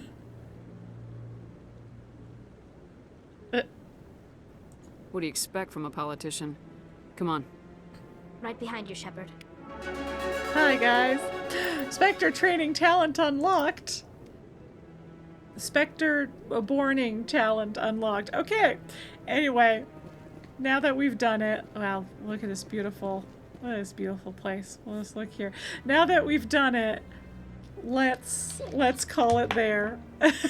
Let's finally call it there. This was where I intended to leave off, was like with us becoming a Spectre, becoming the first human Spectre, because it seemed like a good ending point. And then it was like, oh, okay, well, this is clearly taking me a while. Oh my, when did I lose this? But then I just kept going, and it was like, well, actually now I'm really close, so I might as well just do it. So thanks for the stream. Thanks for watching the stream. Appreciate it. Yeah, I'm gonna do my outro nice and quick because I've been going for a while, and I appreciate y'all hanging around for so long. I'm very excited to be playing this series. It's been a minute since I played through it, though I have played it through it more recently than I had played through Dragon Age when I did my my Origins and 2 and Inquisition streams, but still it's been a minute, and I love it. I miss it. It's very much a comfort game for me. The first several times I played it were all like in a row because I just loved it so much. So it's really nice to be revisiting it, and very exciting to be doing the Legendary Edition again. I was so pleased with how the first game turned out in the Legendary Edition, so it's very fun to go back to it. The other two are also good in the Legendary Edition. They're just not that different. Like, you don't feel that much of a difference between them, but you do feel it's just a little less jank, in, and of course visually it's quite different. But yeah, so let me quickly do outro, I guess, reminders real quick that I'm not streaming Mondays for at least the month of November. I will be back for Thursday next week, though, with more Mass Effect, but then the Thursday following that, the 27th, I will not be streaming. So that is my schedule for the next couple weeks. Yes, you played it repeatedly when you first discovered it. Yeah, it's just, I kind of, you get to the end of it and you just want to make a new Shepard right away. Yeah. But yeah, so that's my schedule for the next couple of weeks. If you want updates on my schedule, here's a link to my socials. I am QuiteContraryTV everywhere on the internet, but you can also follow this link tree to find direct links to all my social media. I update my Instagram stories and my Blue Sky and Threads pretty regularly with like schedule stuff. So you can check that out. I also have been trying to keep my schedule, like my actual schedule on my Twitch page, accurate as to when streams are happening. So you can check that out as well if you want to see when I'm streaming next, or give me a follow if you want to see, get them notifications, all that fun stuff. But social media also works. If you're missing me for that Thursday that I take off on the 27th, I have great news. I have a YouTube channel where I post all of my VODs, so you can check out all my old videos. You can check out other games that I've streamed. Like I mentioned, the Dragon Age series. I just last week finished up Man of Medan, which was a great time, wherein I beat my heart rate record, my highest heart rate record. Turns out QuickTime events just fucking scare the shit out of me, because I think both times it was during pretty high stakes QuickTime events that my heart rate skyrocketed, which makes me very curious if it's more related to high stakes QuickTime events than it is to fear. Makes me really wonder what my heart rate was when I streamed Detroit Become Human during Crossroads, because I bet you my Crossroads heart rate was real high. Anyway, you can check all that out there. But if you are looking for other gaming content, other nerdy content that's a little more succinct, a little more polished, a little more edited, you don't have time to watch 2 to 5 hour stream VODs of mine. I do have another YouTube channel called Polychrome with my friends, where we talk about nerdy stuff, we play video games, we review things. It's a good time. You should check it out. I really enjoy it, and if you like what you see there and you like the people that you see there, they all have Twitch channels as well. You can find them all here. Most of them pretty casual streamers, pretty got a lot of other stuff going on, so they just pop up every now and again. So give them a follow so that you can tell when they go live and stuff. I still think there are a lot of cool people there. But as for those of them who do stream regularly, we've got Venomous Goat TV, who streams on Sunday evenings, and as you can see, he is currently streaming Vampire the Masquerade Bloodlines 2. He may alternate it with another game, but for now he is just doing Bloodlines 2, so that's a good time. We also have Robodo TV, who streams every other Sunday afternoon, every other Monday evening, and every other Friday afternoon, so give him a follow as well. He's lots of fun. Yeah, he was playing No I'm Not a Human, which I think he's done now, but that was a wacky time. Anyway, anything else? I think that's it. I think that's everything I gotta say. So thanks again so much for joining me. Really excited to be doing some Mass Effect. And I will see you all hopefully next week. Bye!